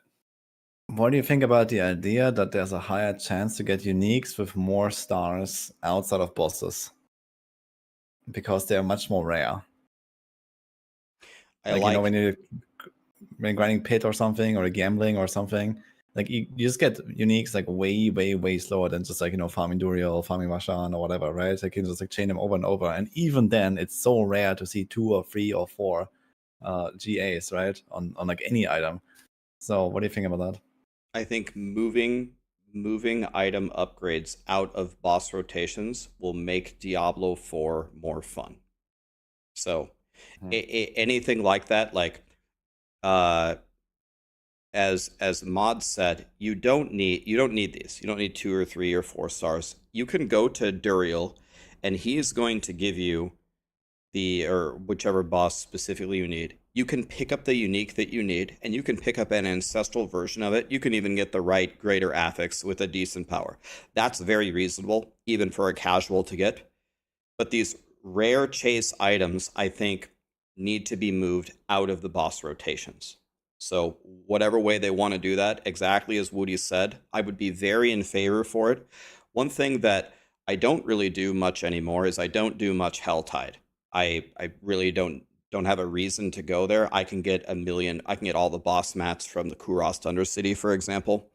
But I think Helltide is fun. I think if Blizzard motivated me to go kill some Blood Maidens, to go open like 10 chests a day or something, I'm not saying daily quests. If you say that, then the people get out their pitchforks. And then they say it's an MMO. They get really upset. But if you motivate me to stop standing and killing Duriel and do something else, I will enjoy the game more. Yes. I wouldn't mind the Helltide having instead of targeted gear slots, like targeted crafting material slots, maybe you just move Helltide into material farming. So it's like I can open a iron chunk chest, and I'm just going to get a shitload of iron chunks or something like that, and have Helltide maybe be like your crafting material area. In terms of regard of your question about the unique item drop, I'm okay with having more uniques drop like elsewhere outside of the boss as well. I think a lot of people don't like seeing they're spamming the bosses. I, however, am on Mod side about like I would not actually want an increase in rarity in terms of stars. Because for me, the real mythic items in the game are like a triple Greater Affix ancestral item or a quad Greater Affix unique item. I feel like mythics are like, you can, realistically, there's a pathway to get one. You can even craft one. Now we have like runes. You can randomize one and you can get a guarantee. Everyone can kill Torment 1 Lilith. Like it's not that hard, right? So you can get these sparks and you can craft these things. So the real chase items are like triple Greater Affix. And I don't know how much we really want to like, everyone can get double and triple of everything. Because you want to have something that at least does have super excitement when it drops. Like I just got really lucky. And the more that we make like the really lucky stuff ultra common, we're actually like removing a lot of the potential higher excitement from it. And you might be like, well, I want to have my build as strong as possible. It's like, that's fine. But like the extra little percentage that you get from like, one more Greater Affix row isn't really that huge of a deal depending upon the item. And you kind of need something to differentiate the builds, or else everyone's got, the exact same item, the exact same character. I mean, we're seeing that right now with Spiritborn. Everyone's running the same thing and people are already annoyed by it. So, let there be some ceiling. So I completely agree. I completely agree with DM that we don't want it to be like any easier to acquire. We don't want to lower the dopamine. I just think they need a solution to, I think Woody brought it up or Mods brought it up, to the problem of, okay, so you want to get the mythic uniques and you want to get the quad GAs. Those are the chase items. They both drop from the same thing. You go do Duriel because he's the one that's dropping you the pile of uniques. So you get so many more rolls on the slot machine. That's my issue. The issue, my issue is not that I necessarily want you to make it more common. I need a solution where to get it, I don't just keep doing Duriel. So if we can do both of those at the same time, if there's a solution that does both of those at the same time, excellent. I'm just sick of killing Duriel 500 times a day. I totally agree with that. And I think another issue that comes with the both rotas that we can discuss is also that both rotas are just so valuable for not just the uniques, but for almost everything. Especially from a hard perspective where I can't really trade to get gold.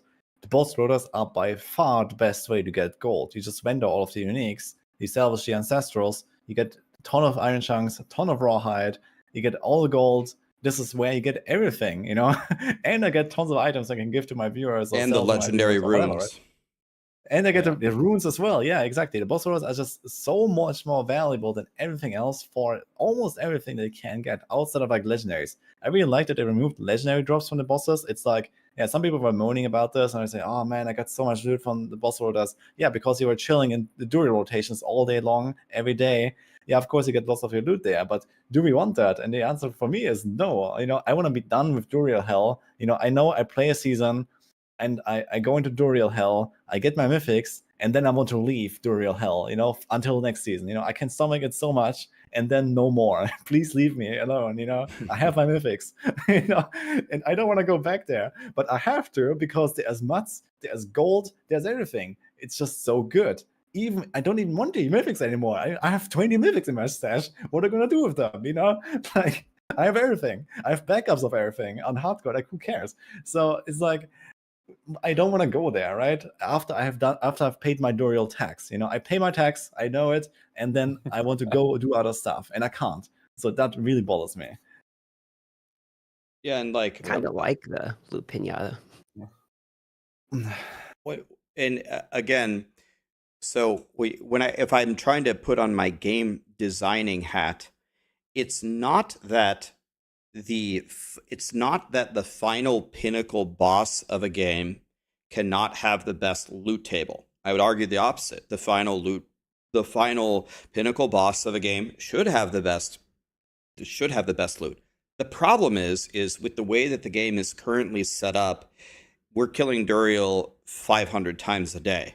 That's the problem. He's way too accessible. He's way too free. If you want to keep Duriel's loot table so strong, then it needs to be much harder to fight Duriel, either to kill him or to be able to open him. Now, duping, RMT, all these other things completely ruin the economy. People find a 3GA rod of KEKW. They sell it for whatever, 20 billion gold. 20 billion gold buys you Duriel runs for a week. And when you're done with that week of Duriel runs, especially sharing it with your friends, one person gets a godly drop. You've paid for another week of Duriel runs where he just dies in one hit. So I don't want Blizzard to get the idea of, oh, people hate it when our final bosses have great loot tables. No, I hate it when they die in one hit, and I can get the mats to kill them 500 times a day pretty easily. People say, oh, Rax, that's just because you play all day. No, you could do it with a pretty low play time. All you got to do is trade the good stuff that you find and buy Duriel mats. And I think the bigger problem is just that, you go for the bosses for a specific purpose. Either get your unique for your build, or get a better one of that, or you get a mythic, right? And I don't want the bosses to have all this other stuff, I want to go there, get my thing, and leave. And that's it, That's basically my impression about it. Sorry, Dan. Oh man, I'm kind of like, I got a little bit of a different take. I feel like doing the boss, like I'm not sitting here Omega min-maxing where I have 500 billion mats. Like I'll get some mats and like, oh, I get to kill a Duriel. And then like, oh, loot pinata. So I'll go kill, a Duriel real quick and be like, oh, what do I get? Shiny. And then I kind of got to go farm the mats again. I know we can do a billion of them with viewers and stuff and all that. But like, I don't want to have like the issue where I want to leave it. Like for me, the bosses are the part that are actually kind of fun. To be honest, I agree that they're getting one hit right now. But I kind of feel like that's a Spiritborn problem. Like if I go in there with my Dance of Knives rogue, like, the Duriel fights, it's a little bit of a fight. I can't one shot him, at least not yet. Well, one shot Duriel or kick. How about that? Because that's how the rotas really work. No, it's like, Yeah. someone is gonna one shot it. So I mean, if you do it alone, okay, I get it, but that is a solution, right? That is one of the solutions that they could do where, and maybe it will happen when they fix the bugs of Spiritborn. Maybe the Spiritborn builds, maybe they get to a point where you don't one-shot Torment for Duriel and it is an actual fight. I mean, people are going to disagree, hard disagree with me here. I think the most fun Tormented boss fights are the hardest ones to fight. Like, if you have to actually fight them, the hardest bosses are Beast in Ice and Dariel. I remember on Softcore on day 2, we went to T4 Beast in Ice and we summoned him and we probably died 20 times because we had to like do his little waves like 6 times over just to get a kill because we were so weak. And that was the most fun I had the entire season. Yeah. So yeah, that's definitely a solution. If the bug fixes come in and Duriel isn't free, the fun is going to go way up. well, realistically, what happens is they make the bosses hard. You just go to Torment 3 and farm it there at like 20% less efficiency and one shot Exactly. on Torment 3. So that's really what's gonna happen. Exactly. So I don't think you can do that. So it's always gonna be a one shot fest no matter what. And the question is just how much do we have to do it? And I think right now it's way too much. It's mostly because not so much because the mythic drop rate is low, but because the bosses are just so good in everything else, Like we have like the Rune tribute for Undercity, for example, and you go there and then you get like magic runes. And okay, how are you ever gonna craft your shroud or your shako when you don't get any legendary runes? Where do you get the legendary runes? From the bosses. Go kill the bosses, you get legendary runes. I answer that question every day 1,000 times. Go kill the bosses. This is where I get your runes. And this is the only way to farm them. There's no other way to farm legendary runes because the Kuros Undercity is trash for it. It only gives you the blue ones. So it's like, why does it exist? Why do we only have that? I think it's like just too much of a focus. Yeah, true. I think that's just a balancing adjustment. There's the Curious City, the good addition is just it just still needs a little bit of an overhaul, especially like how people are just putting it down to T1 to farm a bunch of Monty runes, right? You can make people are making like 10 billion gold an hour farming Monty runes like day 1 of Shroud on Torrent 1 difficulty, and no one knew about it, but it was so much gold. But now the cat's out of the bag and people know about it. Well, maybe not everyone knows about it, but they're like, oh, how to get Monty runes? Lower your difficulty, get less rarity multiplier, and just farm on T1. Softcore struts, man. Okay, but Yeah. it sounds funny, yeah. But you can talk about the Undercity in general and like the new content. So let's talk about Undercity and then Citadel, and then we'll see all the rest. So what do you guys think in general about the Undercity and the purposes it serves, and what else should be improved? I love the new Undercity.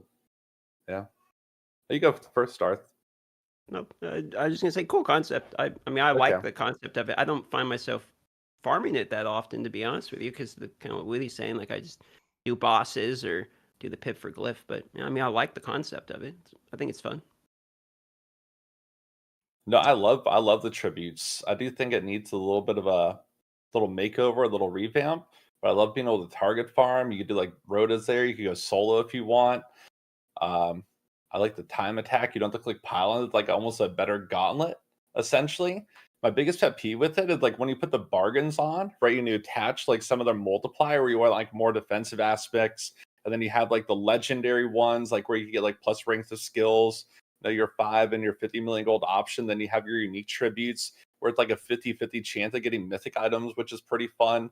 But the downside is I kind of wish you could put more bargains on the tributes to like adjust the difficulty and also the reward structure. So like, you know how like it'll be an expenditure for your materials, but then also you'll be able to get more loot that way. You know what I mean? So like if you're doing like a masterworking tribute or you're doing like a legendary tribute or a unique tribute, you could stack on more bargains. But I think they also have to put in more options into the game too. So you're basically able to juice up your tribute, maybe make it so it's more time sensitive. You don't have much time to do your objectives. Maybe the mobs have more health, more damage. Then you just get more rewards from the final chest. But I think there's a lot where they could build on that system and make it even more lucrative. And then to the point previously that we had where we spend too much time in boss runs, it could be another alternative for farming there. And still, a legendary and the unique tributes kind of feel like they have too low of a drop rate, even after the buffs. Yeah, a lot. I've actually saved all of my unique tributes. I still have them, but the common feedback that I get is when they run them, they were expecting much better loot than they got. I agree with mods. Like there can be some fine tuning here with the rewards. Maybe this is one of the levers that you pull to get us out of the boss rotations having all of the best loot. For me, the Kuros Undercity is like a little bit of a better version of the Gauntlet. Didn't like the Gauntlet at all. I like this more. I like the time attack thing. For me, the Kuros Undercity is just fine. I don't love it. I don't hate it. The thing for me that is missing is I'm missing variance. So one thing that I loved, let's use Lost Ark as an example. Every day you had to do your Chaos Dungeons. And one of the cool things that I loved about Chaos Dungeons is not so different from the Kuros Undercity, kind of like a little time attack, 3-level wave thing, clear it out. But you could spawn the gold portals or the red portals. Now, when you actually went in them, there really wasn't much to do. You just kill a boss. But when that would happen, you just like hit the jackpot. And it was such a big deal because those materials that you got were so insanely valuable. What do we have as variance here in Kuros Undercity? Well, sometimes that goblin thing spawns, and sometimes the boss spawns, and I get another chest. That is kind of something, but I'm really missing, not just in the Kuros Undercity, but in some of the other game modes, I'm missing where Blizzard really throws me a curveball, where something really, really exciting happens that doesn't happen too often. I wish they would inject more variance and more dopamine in these things. I don't mind doing the time attack Kuros City. I don't mind the reward structure currently. I agree with mods. It could be a lot better. I agree it could be a solution to kind of take away a little bit from the boss rotations. But I find myself it's difficult to be, yeah, Kuros Undercity. It's just okay to me. It's kind of how I feel about it as well, I gotta say. Like, I kind of like the general concept, but it's like always the same. Like, the run is always the same, no matter what bargains I put and, what turbos I put. And, the tribute doesn't add, like, an extra boss somewhere or, like, some extra elites or, like, some environmental effect or I don't know what. There could be something going on. Maybe a random, extra level that you can get. Maybe just as not even something that is optional. Maybe like sometimes it just has 4 levels and there's like one super level that gives you like some extra reward at the end or something, right? It just pops up sometimes or not. or I don't know what. There could be like so much more stuff that they could implement. For me, the biggest gripe I have with Undercity is that the bargains just feel like really undertuned and not really worth it. Especially if we're talking about the very valuable ones, like the amulet passive ranks, for example, which is extremely powerful, right? You can get a guaranteed passive on an amulet. So it's like the chase item of every build almost, right? So you want to get an amulet that has like maybe 2 passes, maybe 3 passes in some cases. And I feel like this is just not really worth it. At least when you don't have like infinite amount of gold from like software economy. And even if you do, I feel like the drop rates are just kind of bad from what I've seen and heard. And also like the other bargains, okay, you get a bit more offensive aspects, you get a bit more weapons, but I feel like just the targeting of certain loot is way too underwhelming. So that's like my impression of it. And I don't really want to run the Undercity to then get like 4 items at the end, and then they have a higher chance to be weapons. It's like, I can just run pit and gamble weapons, It's like, okay, I want to spend my stuff that I have too much of, it's a good concept, but it doesn't really lead me anywhere. So that's how I feel about it. Yeah, that's the biggest thing. I think the bargains need the most tuning. And then, like Rax said, the variance is always good. Surprise aspects are always nice in ARPGs. And also, people hate Chaos Dungeons and Lost Ark. They absolutely hate them. They made it so you only have to do like 1 a day now. So it's kind of funny because I know you played a decent amount of Lost Ark, but not a lot. That was like one of the community's like least favorite thing. It was like they called it homework. Like log in to do homework every single day, two a day. But now you only have to do 1 a day. But yeah, getting the portals like that is a good suggestion. Like where you got like more randomness in the Kuros Undercity. I think that's a good idea.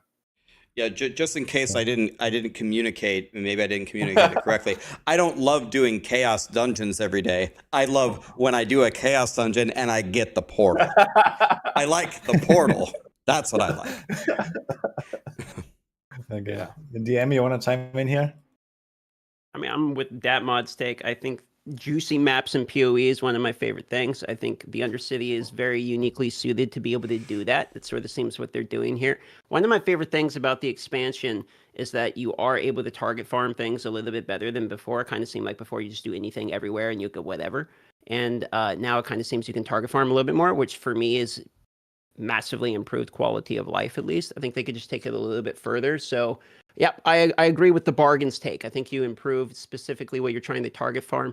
I also like the point where you're pointing about the amulets with the passive ranks. When I noticed that in the bargains, I was like, that's really cool and unique. And if I could like take that and maybe double, triple, quadruple the cost of it, or maybe insert something like a resplendent spark or some valuable materials that will maybe up the percentage or maybe be able to take multiple bargains. I think it's good bones is how I put it. I think it's a pretty good skeleton structure. I like it. I don't have any like major negatives to say about it. When I first was introduced to it during the early access, I was pleasantly surprised. I'm like, that's really cool. Like I was pretty positive, and I'm still pretty positive about it. You could just take it further, and I think it would be even better.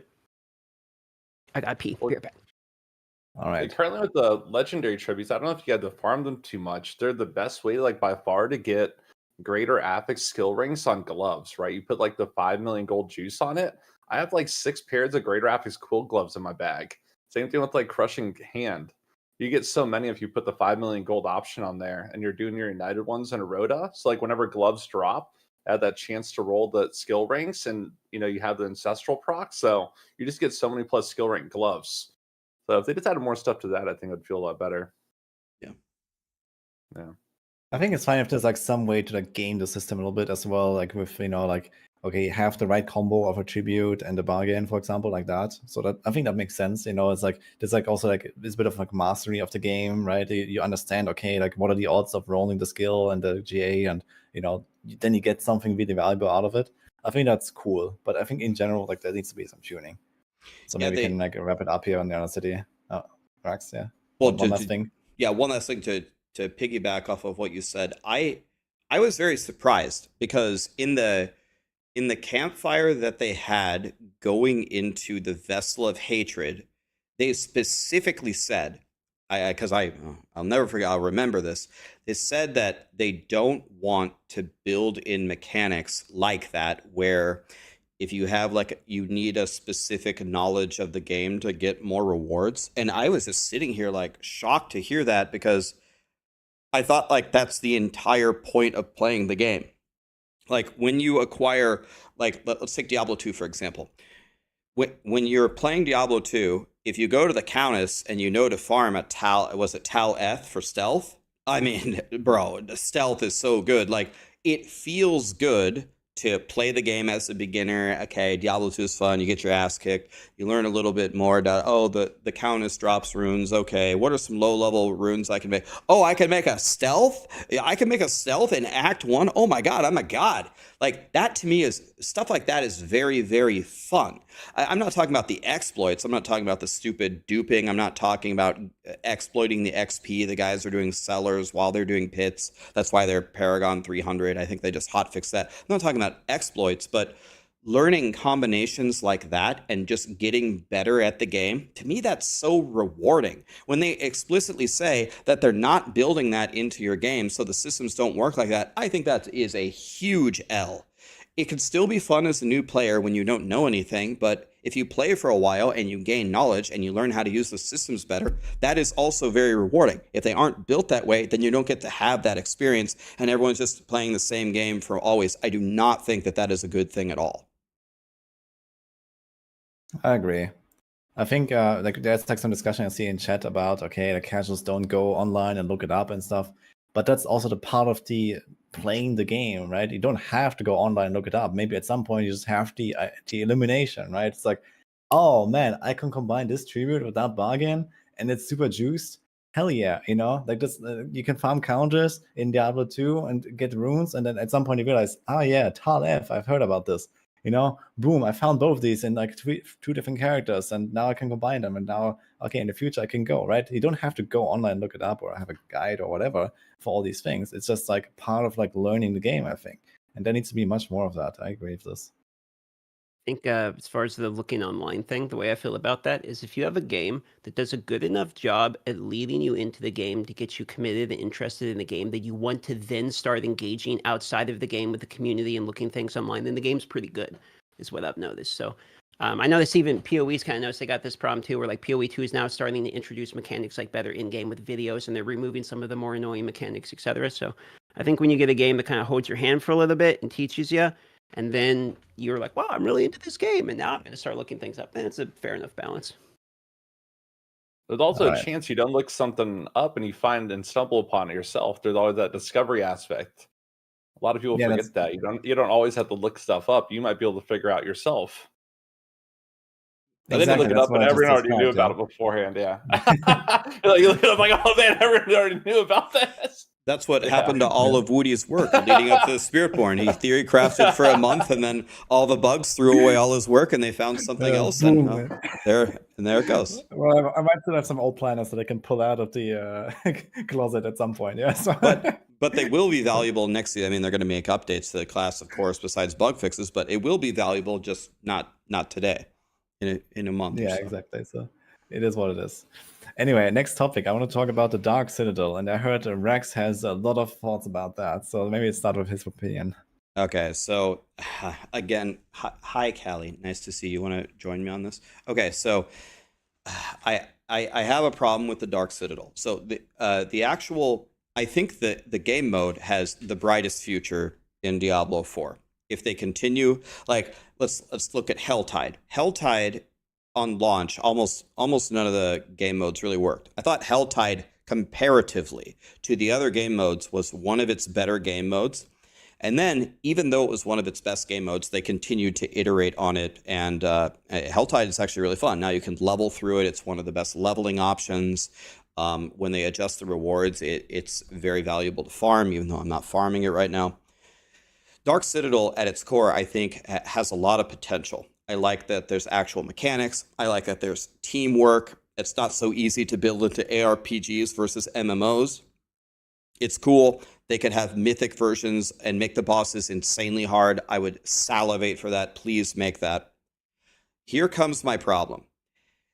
They said in the campfire that there's going to be exclusive rewards, cosmetic rewards. It doesn't have to be items. So any casual who can't get really strong and can't make it to T4 and can't do the raids, I don't want you to miss out. It doesn't have to be actual items. It could just be cosmetics. It can be titles. It could be mounts. It could be whatever. They're going to put it in the Dark Citadel. So then I was really, really excited. I was like, they're going to put a godly mount in there. They're going to put a godly armor set in there. Chronix like, I'm going to be on the launcher this day. We're going to power up in T4 and we're going to carry so many people. We need 2 people to carry, so we know what we're doing. We're going to carry everybody through T4. Everyone's going to get their armor sets. Everyone's going to get their godly mounts. It's going to be so fun. It's going to be a big community event. We ran it, and then we realized, well, first of all, you don't get it guaranteed on the drops. And then I thought about it some more, and I guess that's okay. Like, I thought it was going to be an auto drop. You just get the set, you get the mount. No, each individual piece has a rare chance to drop from each boss or each wing. Right now, I have the mount armor, and I have like 3 of the 5 pieces of the set. So I'm almost done with it. But then I looked at the armor set, and I looked at the armor mount, and I looked at it with my chat, and it was just the biggest disappointment ever. If you compare the mount armor and compare the set that you get from doing supposedly the hardest content on the hardest difficulty to anything, you could compare it to the sets that they put behind a paywall in the battle pass, or you could compare it to the mount armor and the mount that they gave you for pre-ordering the game or the ultimate edition of the game. Anything behind a paywall, it's not even close. I think it's kind of like the difference between like the Spiritborn level of polish and the other classes. It's just so watered down, and my entire idea of, hey, I'm going to help everybody clear the T4 Dark Citadel for all these cosmetics was instantly wiped away, because it doesn't matter. No one's going to want this set, really. No one really wants this armor mount. If you just pre-ordered the game or if you bought the battle pass, you already have a much better set. I think Blizzard makes this mistake a lot.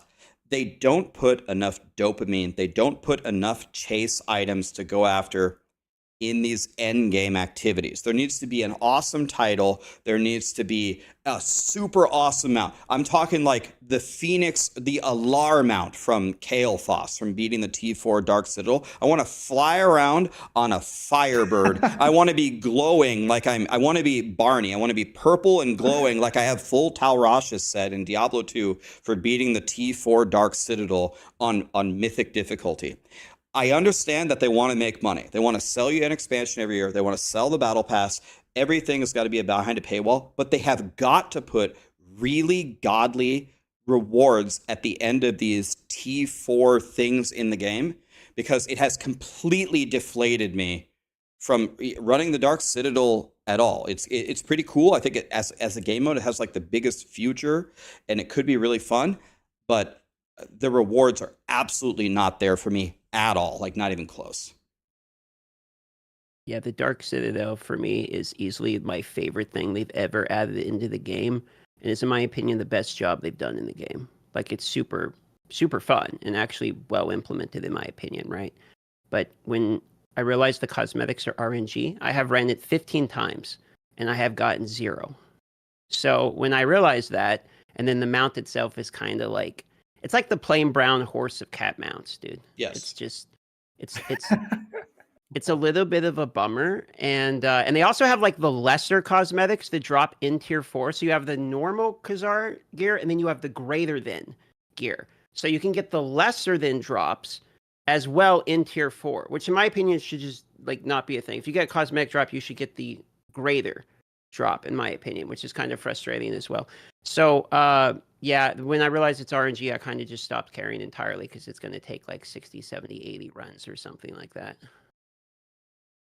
Yeah, no, I agree 100% with what you said up there. It should be like, you guys played World of Warcraft, original classic WoW, when you saw someone like standing in their hometown with full tier 3, you're like, wow, that's cool. That guy has full tier 3. Like, we don't have that really in Diablo 4 at all. You're like, oh, that guy had the $24 Bwamsandi skin. That looks really good over there. So, you know, so yeah, just having like a more iconic, like free to grind or just skill-based skills and earnable items. Maybe even have like weapon glows in the game. Like, you know, you could have like a glow on your pointed staff, right, for your Spiritborn, right, and that dropped from the raid or something like that.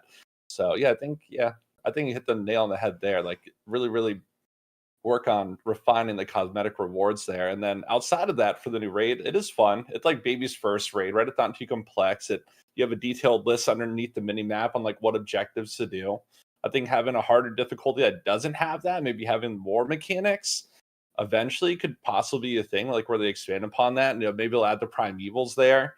Eventually we'll get like, Mephisto actually in the game and Diablo, and we got the primeval raid, and that could be cool. But I think one of the biggest thing, and a lot of people have communicated this to me, is a lot of people have raid anxiety, and I've been running the raid a lot. I have all the cosmetic beside the mount barding. A lot of people get raid anxiety, and it's not that they can't do the raid, they just don't like playing with other people, right? And ARPGs historically have been solo-based games, unless you're incentivized to farm in a group while doing like Chaos Sanctuary or Bale Run. But a lot of times you just enter a run with bots, and they're just paladins teleporting to Enigma, and they drop a portal in Chaos Sanctuary, and you like run around, and then you try to fight their picket for loot. I think they should really add a solo option for the raids, right? So not take away the multiplayer raid, but give people an option to have that solo option. I still think they should do that for the bosses too, or instead of doing boss rotas all the time, there should be some equalizer where if you're entering like Duriel solo, you get like some enhanced drop rates or some modifier where you really don't feel like you're missing out on that much loot because you don't want to find other people and use a party finder or use Discord. Because there's been like especially on software, there's been an abundance of scammers and boss rotas. So people are alluding to Discord to find groups on Discord. If people scam, you can get them banned from Discord and they can't post the groups anymore. But in Party Finder, you're going over there, you're putting your Durals, and the guy, hey, it's your turn. He just dips out and runs away. You're like, oh, well, minus those bats, I guess we'll find another person. That's an opportunity cost lost there, but it's just so good to farm in a group. So you're like, oh, whatever, I got scammed one run. We'll find someone else. So, I think they need to put some equalizer stuff in for solo players that don't want to play in a group.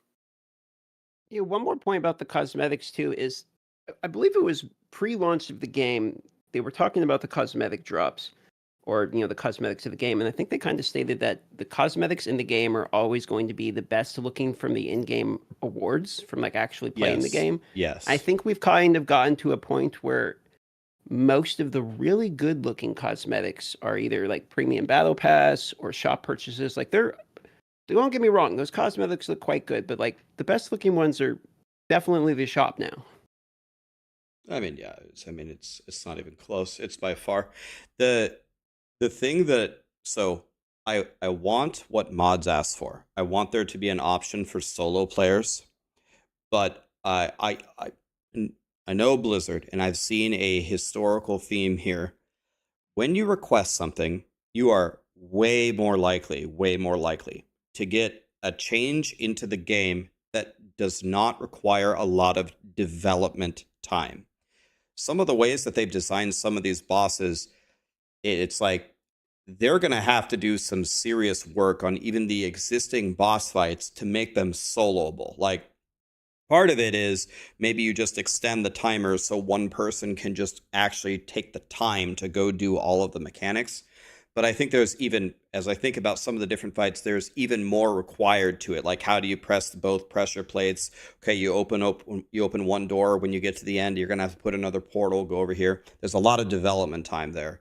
So I want it, but I'm not optimistic that we're going to get that anytime soon. If they had a shock announcement that Season 7, now the raids are soloable and they redid it all, I think that's going to be a big surprise to me. Okay, like for me, I gotta say, as someone who usually plays hardcore as AF, I really don't mind that the raid is not soloable.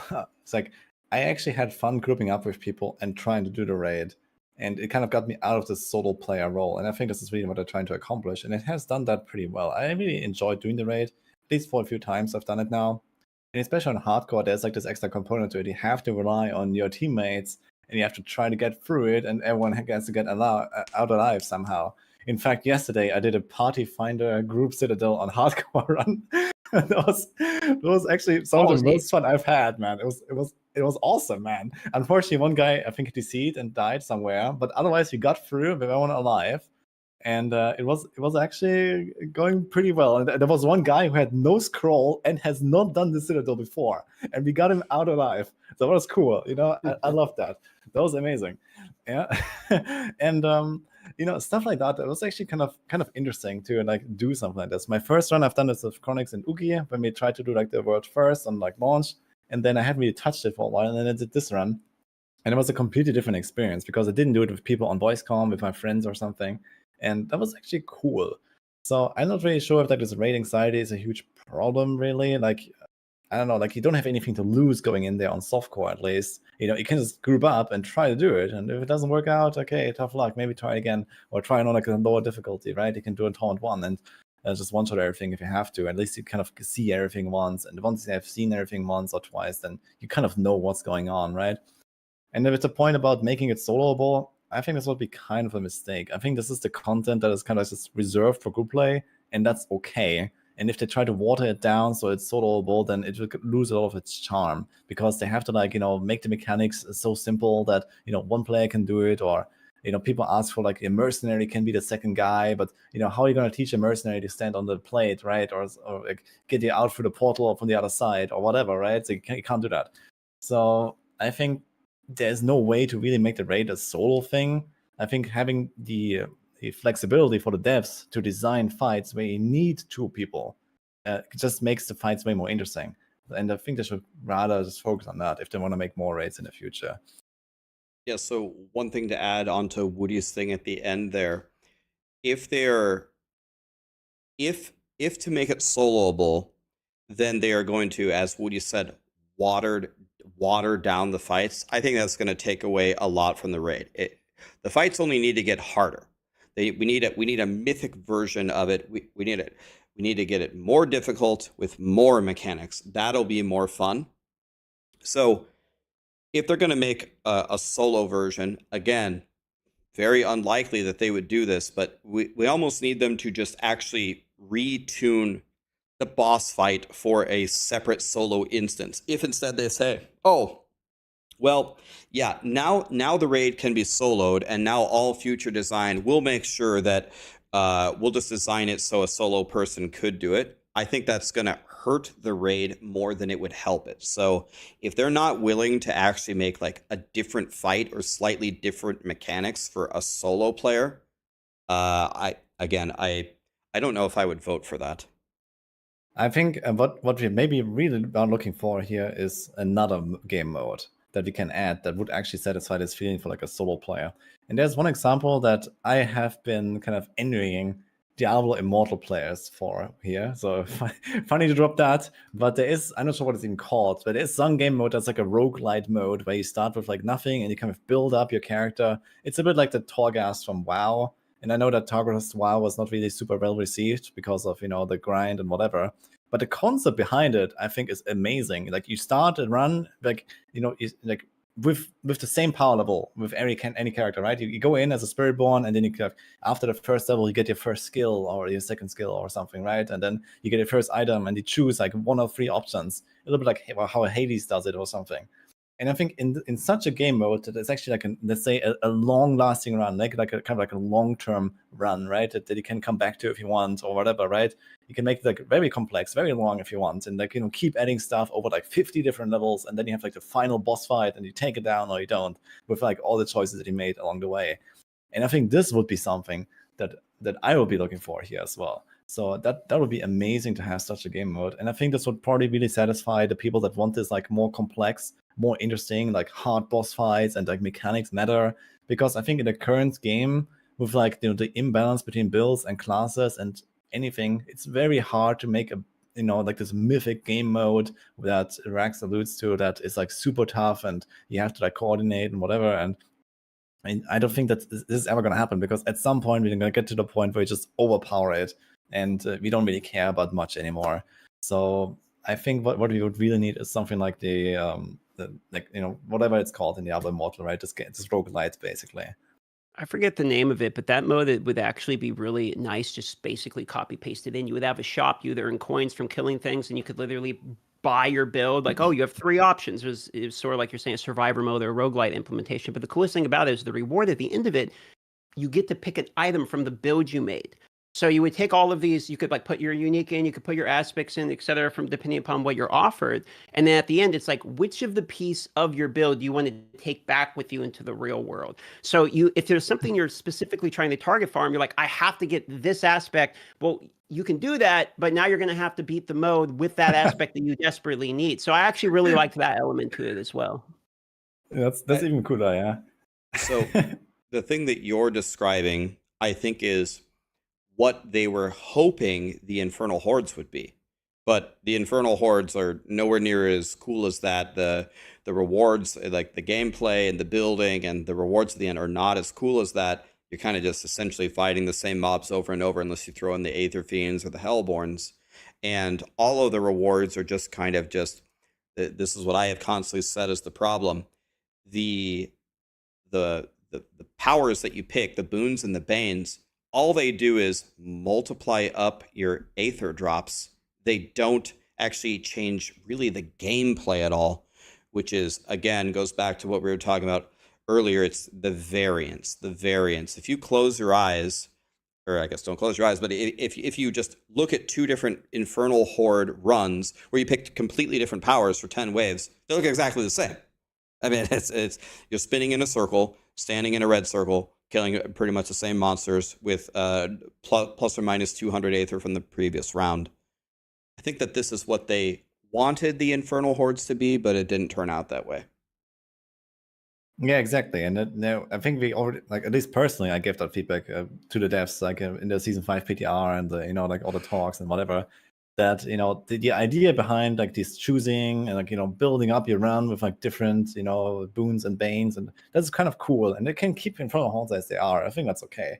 But having this extra mode where, first of all, you actually go somewhere, like physically with a character, right? Don't just stand in the same room. That's important. Want to dive into the dungeon or something, right?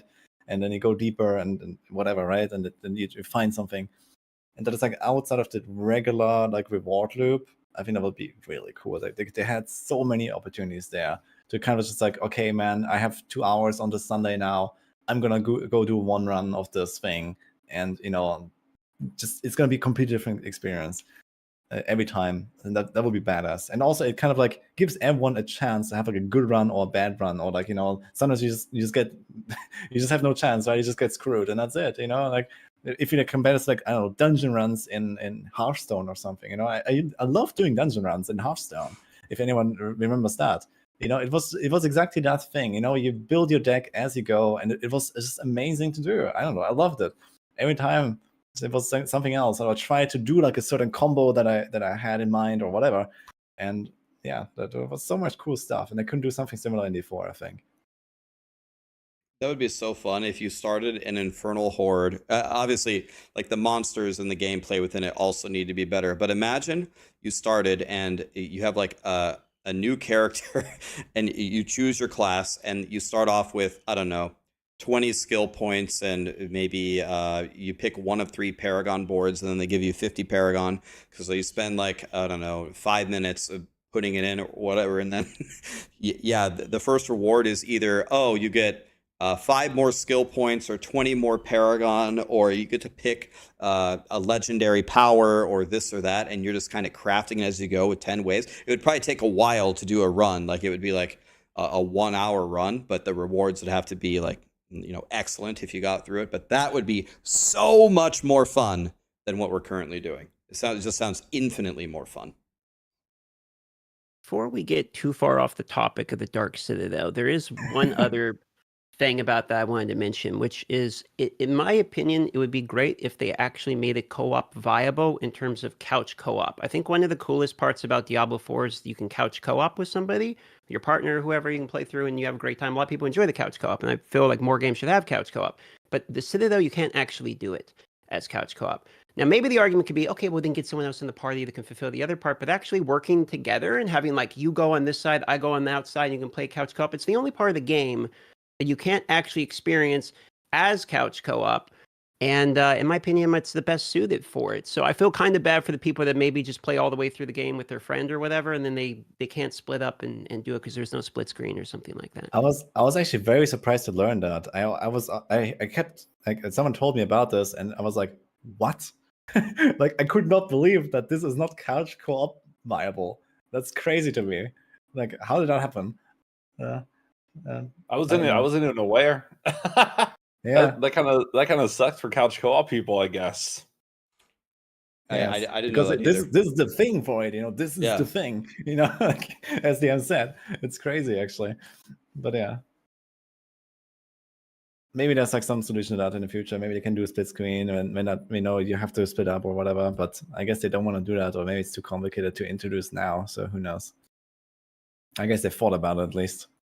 I mean that's crazy. You implement something that's multiplayer only, and you can't. I don't know. That's that's actually crazy.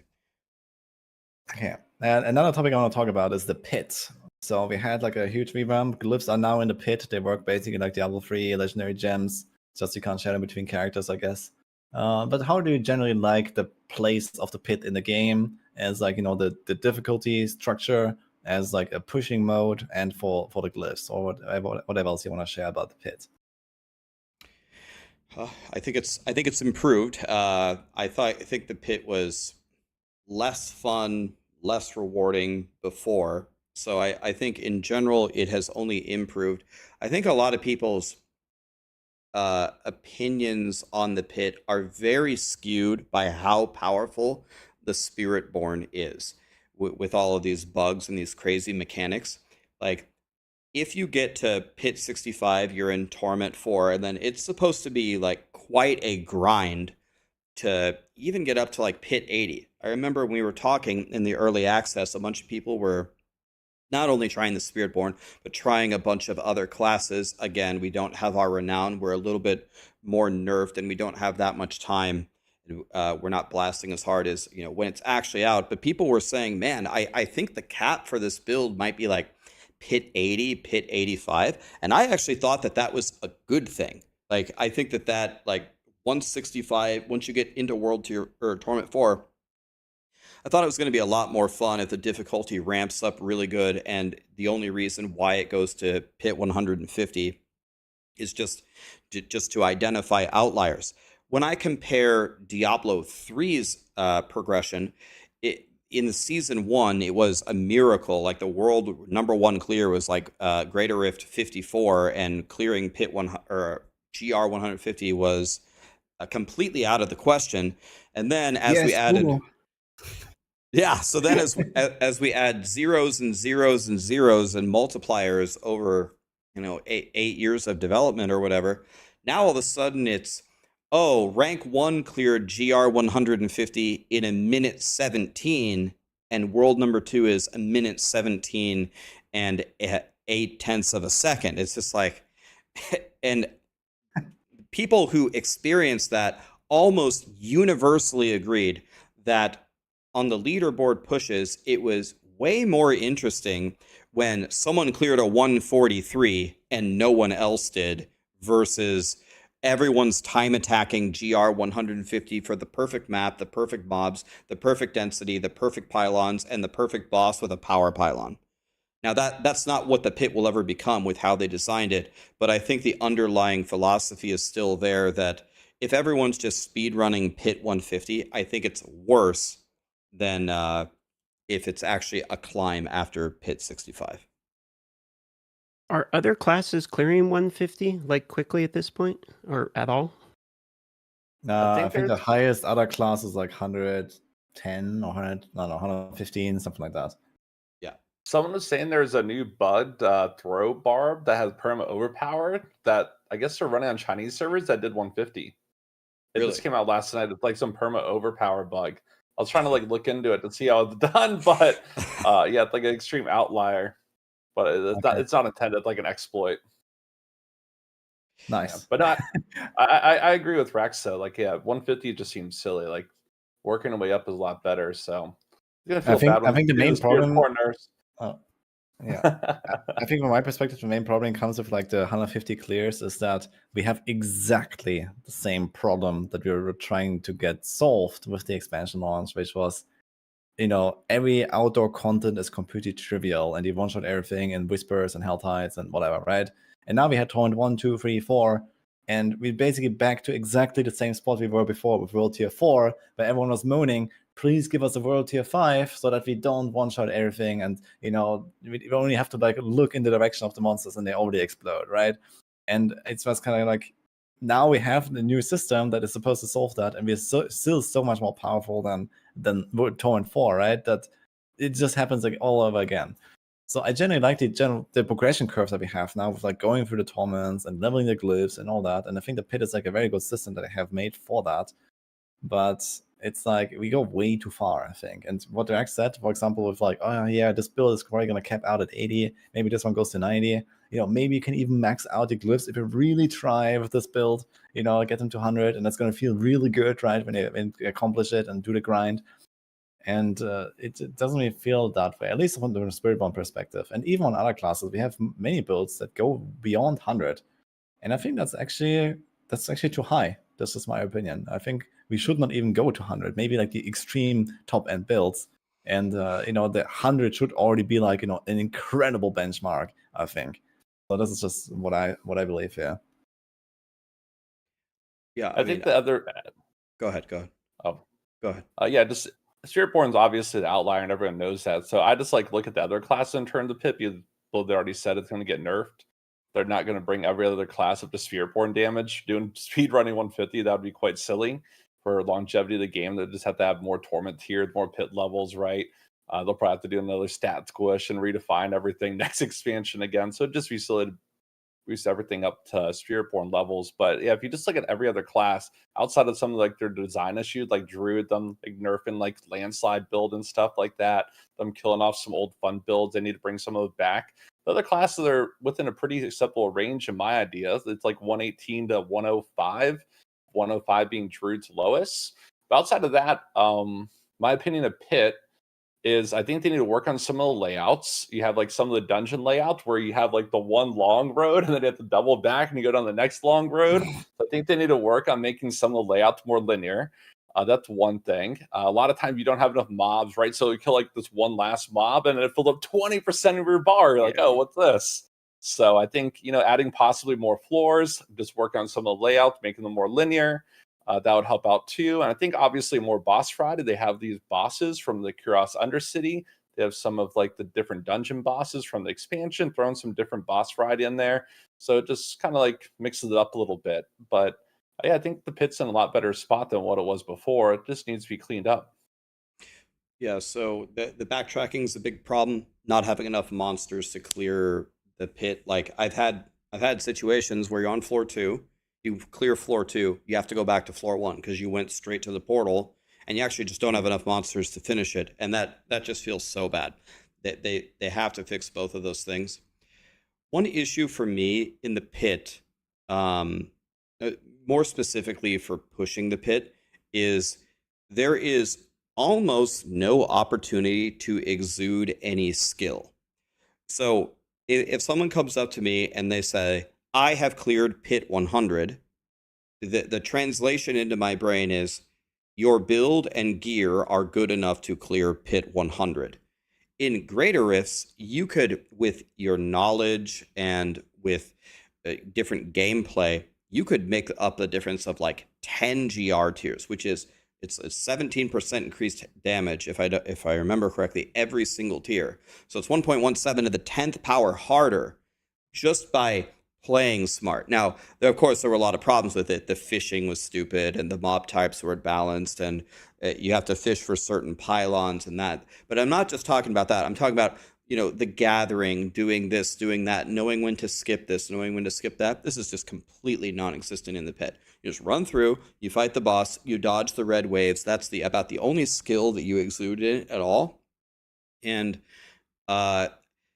that's another aspect that's missing for me. Yes, for most of the pit, what you're doing is speed farming. Speed farm it, you level up your glyphs, okay, you're getting your obols, you get the gear. But when you actually go to push it, it really is only a function of how good your gear is. I wish Blizzard would be able to implement some of the skill aspects without implementing so much of the fishing. One other thing that I feel like would be more enjoyable for the pits for me too is if we could have additional affixes for elite mobs. I kind of get sick of suppressor waller damage reduction on like basically every mob. So it's okay, where's the guy with the plus? Let me attack the guy so now I can actually damage the other guys. Like that seems to be quite a bit of the mobs, which doesn't add as much variety in terms of the actual pit push. So it would be kind of nice if we had some like non-CC related affixes in the game, so I don't feel like I'm doing the exact same mechanic on every pack of mobs, other than the other issues already listed, like there's not enough mobs, etc. Backtrack and all those aside, but like that's one that has annoyed me in particular about the pit. Yeah, Yeah, I kind of agree with that. I think they could add a lot of stuff there, like especially like for example these aura monsters. We only have this damage reduction aura. Why isn't there like some other auras that make the monsters faster, stronger, or whatever, right? Add a cold aura, or you kind of have these priority targets, and they're kind of squishy, right? You can just go and like blast down the aura guy, but then you have to prioritize. Do I really want to do that, or do you just blast down the rest of the pack first? And there's like so many little things I could add, and I fully agree with Rax here. Like coming from like Diablo 3, where I basically grew my career as the solo pusher guy, right? I was solo pushing every season, many builds, and I was trying to chase the rank ones. And I usually did that with like low Paragon level and these kind of things, and that was really fun. And I don't have that fun factor at all in the pit when I push. It's there a little bit, but this is mostly for the reasons of like, okay, I want to get my glyphs to 100. And not so much because I really care about, taking a rank 1 on the non-existent leaderboard. It's like, yeah, even if there was a leaderboard that a lot of people are asking for with the pit, I don't think it would be anywhere close to the fun that I had in Diablo 3. And that is with all the fishing we have to do in Diablo 3. Of course, I expect there will be fishing we have to do in D4 if that ever comes, to pass. But there's just like not really enough of like a skill expression in the pit as it was in Diablo 3. Diablo 3 had like way more nuance, way more levels of complexity when it came to actually playing a run correctly compared to the pit, where it's just like you go from pack to pack and okay, maybe you try to pull 2 packs together, and this is like the extent of what you're doing, and then you just get the right shadows in the boss fight and dodge them, and that's it, right? So there's not enough going on. There's not enough strategy as it was like in Diablo 3, and this is really missing in the pit when it comes to like being a push mode, especially with I fear that they're gonna add a leaderboard to the pit and just do nothing of what we talked about here. We don't add any new bosses like Mod said. We don't add any new mechanics like Rax said or something. We don't add any new elites like the DM said, and we're gonna get exactly what we got with a leaderboard. And I think that's gonna be like the worst case scenario, honestly, because it's really only like a show off, like how good is your gear, and that's it. That's almost it, at least. The skill component is just way too small for it to be very interesting, I believe. Yeah, and for all those people that are worried, like, oh, I play Diablo 4 for fun. Like, these guys are talking about adding skill and mechanics or strategies into the pit. They're like, I hate this podcast. I hate their ideas. Remember, even in Diablo 3, 99% of what you would do is, again, just speed farming, lower Greaterus, and just deleting them instantly. You don't think about anything. You click a pylon instantly, you just run forward, you blast everything. That's still 99% of the game. I'm talking specifically only about if you were pushing for your personal best, or if they ever give us leaderboards, going for rank 1. Like, do you want to know what's going to happen? All the rank 1 people are going to be the arm tiers. They're going to be the people that just bought the 4GA everything, that bought 10,000 million Duriel runs. They're going to have quad GA mythics, and they're just going to be way stronger than you, and there's nothing you can do about it. So if you put skill in the game, then you could potentially win. And it's more fun than just, I have the gear and I just walked A to B and now I'm on the leaderboard. You're on the leaderboard for what? How much you spent on gold? Sweet. That's kind of like Diablo 4 unofficial leaderboards now. It's like who has all the 4 greater havoc stuff. Like when you're racing for speed time, yeah. Like it's pretty funny. But as long as people are having fun, right? Yeah, it's important to make sure that people still enjoy the pit, outside of leaderboards and outside of the pushing, right? Pit is still a progression system. Pit is still a farming tool as well, right? So I don't want to like take away from that. I personally, I like speedrunning the pit, actually, just like, grind those 90s or grind those T100s or whatever. You know, I'm grinding with my build. And okay, some builds go higher, some builds go lower. It doesn't really matter. I get my obols, I gamble, I progress my character, I get XP. It kind of feels good to just kind of blast to the pit, you know, a few hours a day and then do some other stuff. And, you know, I keep progressing with it. But, you know, in terms of like, if they ever do something with it, in terms of leaderboards, pushing and so on, there needs to be something more. You know, there needs to be something more. That's what I'm saying.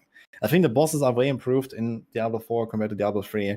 Like, Diablo 3 boss fights were terrible, but getting to the boss, that was really the interesting part. And that's exactly the reverse in D4, where the boss fights, you know, they're pretty decent, I think, with like the shadows and dodging and whatever. At least when you get to the point where you can't actually like face tank everything. But the the pit itself, yeah, I don't know, it's missing something. So Yeah, I really hope they get some aspirational content in the game at some point in time. That'll be nice. I don't know if it'll be soon, but I think they're kind of, it seems like they're just trying to focus on expanding the gameplay loop for your normal player, right? Like just having, as we've been saying, more variance in your gameplay, having more ways to focus farm and add stuff. So I think like most of us, we probably want aspirational content, right? Something like really test your build and skill at some point. But I think the focus is more on the more casual player base, you know, people that are just blasting for fun 95% of the time. I think there's a lot of those people too, because like I'm sure you can see all in your search traffic on YouTube. Like pretty much this week, my Dark Citadel guide started being searched for. You know what I mean? Like people are, I think they slowly eat through the content. I don't think necessarily everyone's already on tier 4 and is conquering everything. I will say that like my favorite, not my favorite, but one of my more favorite things they've done as of this point is there's no point in the game that is now actively pissing me off. I don't know if you thought about this in the other seasons. There was like, I hate doing this thing, but I have to do it anyway. Like leveling glyphs. Like I actively am angry having to do this part of the game. Now everything has this base level of like, oh, that's kind of decent. Like, I like that. That's not bad. Like, I'm actually enjoying pretty much everything. And then I'm like, oh, this could be better because of this. We could have better affixes of mob variety. The Undercity could be juiced a little bit more. The Realm Walker cannot be a slow piece of shit. Like, there's all these different things you can do to improve it. But the base level of enjoyment and progression in the game is, the floor has been raised significantly for me across the board in Season 6. I love how The one- DM's measurement is of having fun is the game doesn't royally piss me off anymore. And I would counter, For real, though. did the first iteration of Realm Walkers not piss you off? Were you fine with It that? did. We talked about this. Absolutely. Sorry, Oh, mods. God. The Realm Walker didn't piss me off too much in the beginning. It was annoying, but I really liked those opals, man. Those opals were good. So I didn't mind getting that candy at the end per se. But the one thing that they did disappoint me with this expansion, the Legion event nerf. I feel like that was one of their biggest marks. Why did they nerf resource gain from Legion event? It finally served the purpose. They kind of like buffed it a little bit in a sense, but now it doesn't really have one. At the timer event, and you go to it, okay, you might get like a Tree of Whisper, but yeah, them significantly reducing the amount of resources and materials you get from it, I feel like was just a weird change. Okay, in that case, we are leading into everyone's favorite topic, rawhide. Since Okay. That's a good tangent, huh? Yeah, exactly. So I totally agree with the Legion like change. Like I feel like Legions have zero purpose. And I really liked what they had in season 5. Like it was kind of like just like hidden, like, you know, many people ignored Legions, and then everyone kept asking me, I have so much Neve Iron, what do? I can't masterwork. And I said, yeah, do Legions. And at least it gave Legions a purpose, and it gave you something to solve your problem. And now we just don't have anything to solve our problem anymore. I think that's completely stupid. Like I'm not sure why that was changed. I think Legions were in a perfect place where they are. There's a funny little thing that is pretty optional, but yeah, now there's like not really a thing. So, but yeah, what do you think about in general, like the material grind, the rawhide, the iron chunk situation, the buffs that you had lately? Like, did you feel that? Like, did you feel the problems? Like, how's that for you guys? So I can go first here. So to piggyback on what Woody said first about the nerf to Legions, usually when Blizzard makes a change, they either buff something or they nerf something, even if you like completely disagree with it, you could at least come up with an idea of what they were thinking. Like, oh, they did this to accomplish this goal, but I just didn't like it or whatever, and that's fine. The nerf to legions actually makes no sense. Almost nobody does them, and when people did do them, it was for this niche thing, and then they nerfed it. It's like, why? What? I don't understand what goal that was accomplishing. I think it just, I don't know what happened. Why did that even happen? It doesn't make any sense. The rawhide thing, I actually can't speak to very much. I really haven't. It's because I'm a degenerate blaster, but I actually haven't ran out of anything. Before they buffed Forgotten Souls, I never ran out of them. Before they ran out of, or they buffed Rawhide, I didn't run out of it. Before they buffed Iron Chunks, I didn't run out of it. It's probably because I was just doing so many boss runs that it just feeds you so many things. I never got to experience this, but one thing that I would say is, so it was, so many people complained about it. It was definitely too low. There definitely is a point where you make it so scarce that people can't even play the game. That is not fun. But if you gave me a choice, are the resources scarce and you have to use your material opal, you have to go do the Legion events that hopefully they buff again, do you have to go do this to make your build work? I would prefer that over, oh, I have 100,000 rawhide, I can just do whatever I want. Every time that we trivialize one of these things, I think it just makes the game worse.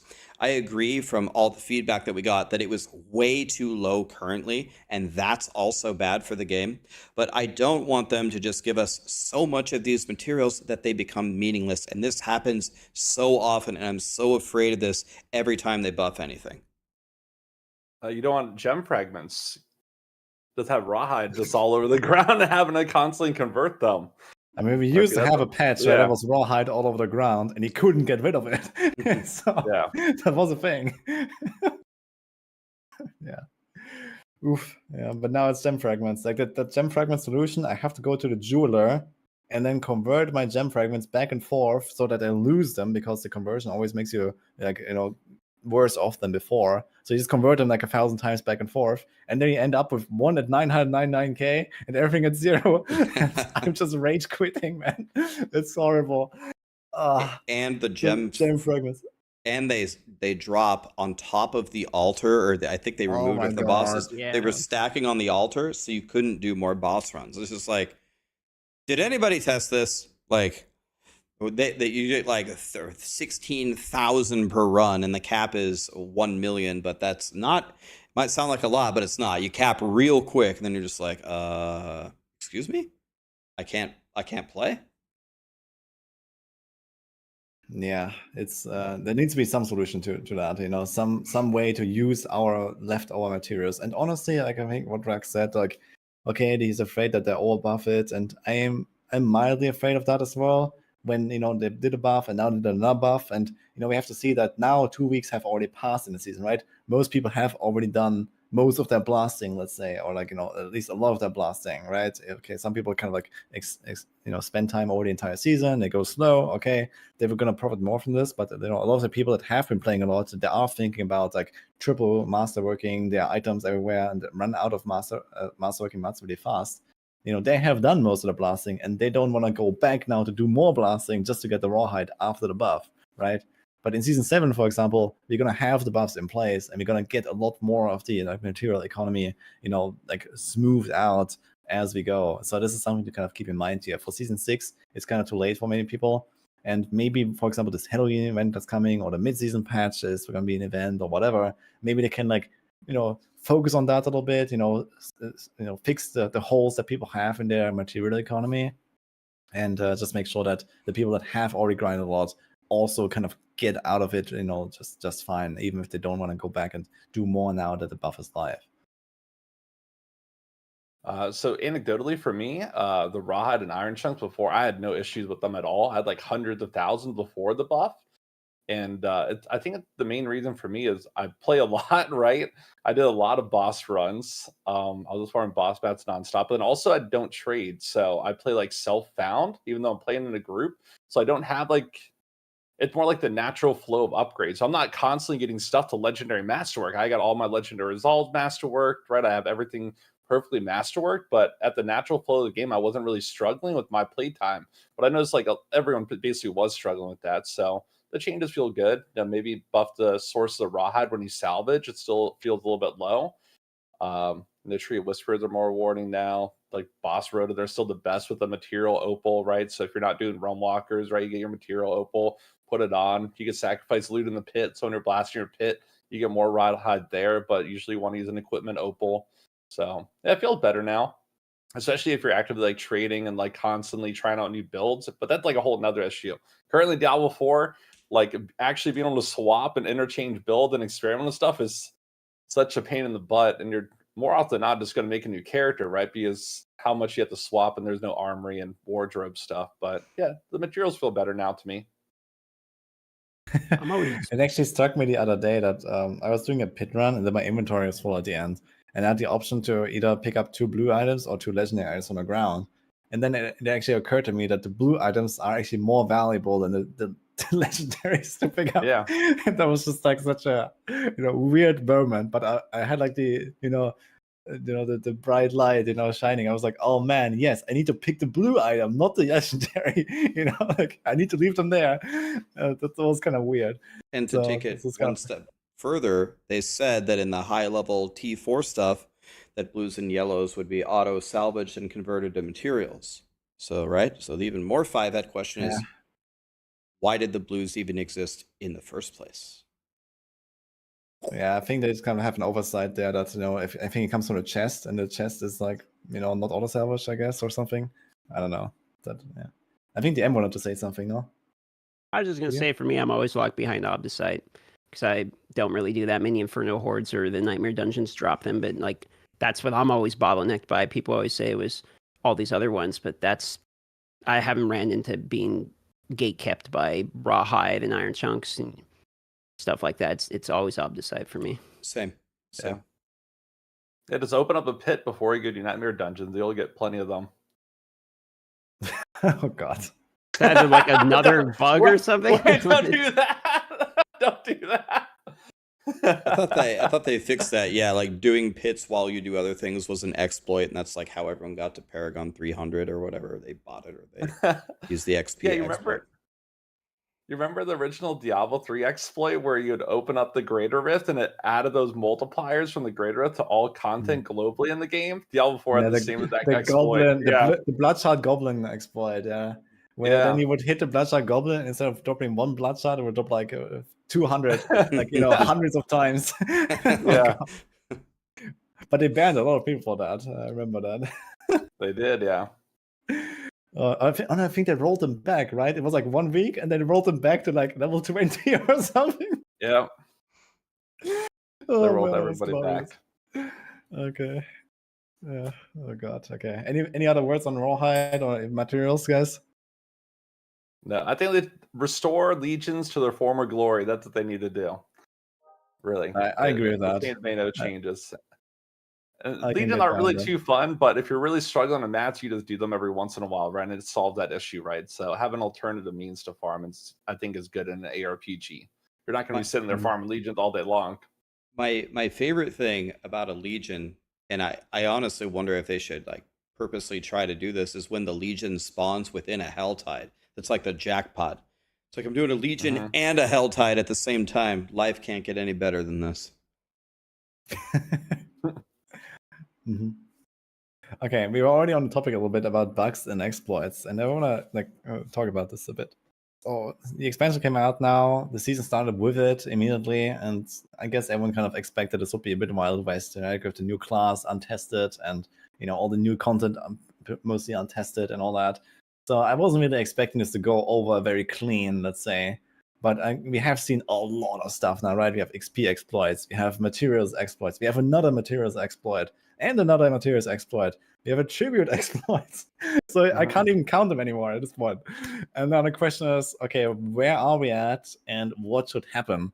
Like, what is Blizzard to do with all of this stuff? They've just kind of been like, silently fixing this, and sometimes stuff gets reported early enough and people don't really abuse it. Other times it gets out in the wild and everyone is abusing it. We have the dupes as well. So what is going to happen now, and like what is your opinion on this? So I mean, go ahead. Dean. go on, Rex. No, you go. the bugs feel kind of bad when it comes to like state of balance of the game, because obviously Spiritborn is about 1,000,000 times better DPS than any class. So my favorite build in the game right now is the Dance Knives Rogue. It's really fun, but I feel like an idiot when I'm playing it because I'm doing everything at a slower pace than if I just logged onto my bug to shit Spiritborn and one-shot everything. So those types of bugs make me feel like I'm wasting my own time by not using them. The exploits that I'm mostly concerned about are the ones that are related to duplications, because one of the topics we talked about earlier were the auction house. And I feel like that, in my opinion, is something I would love to see implemented in the game.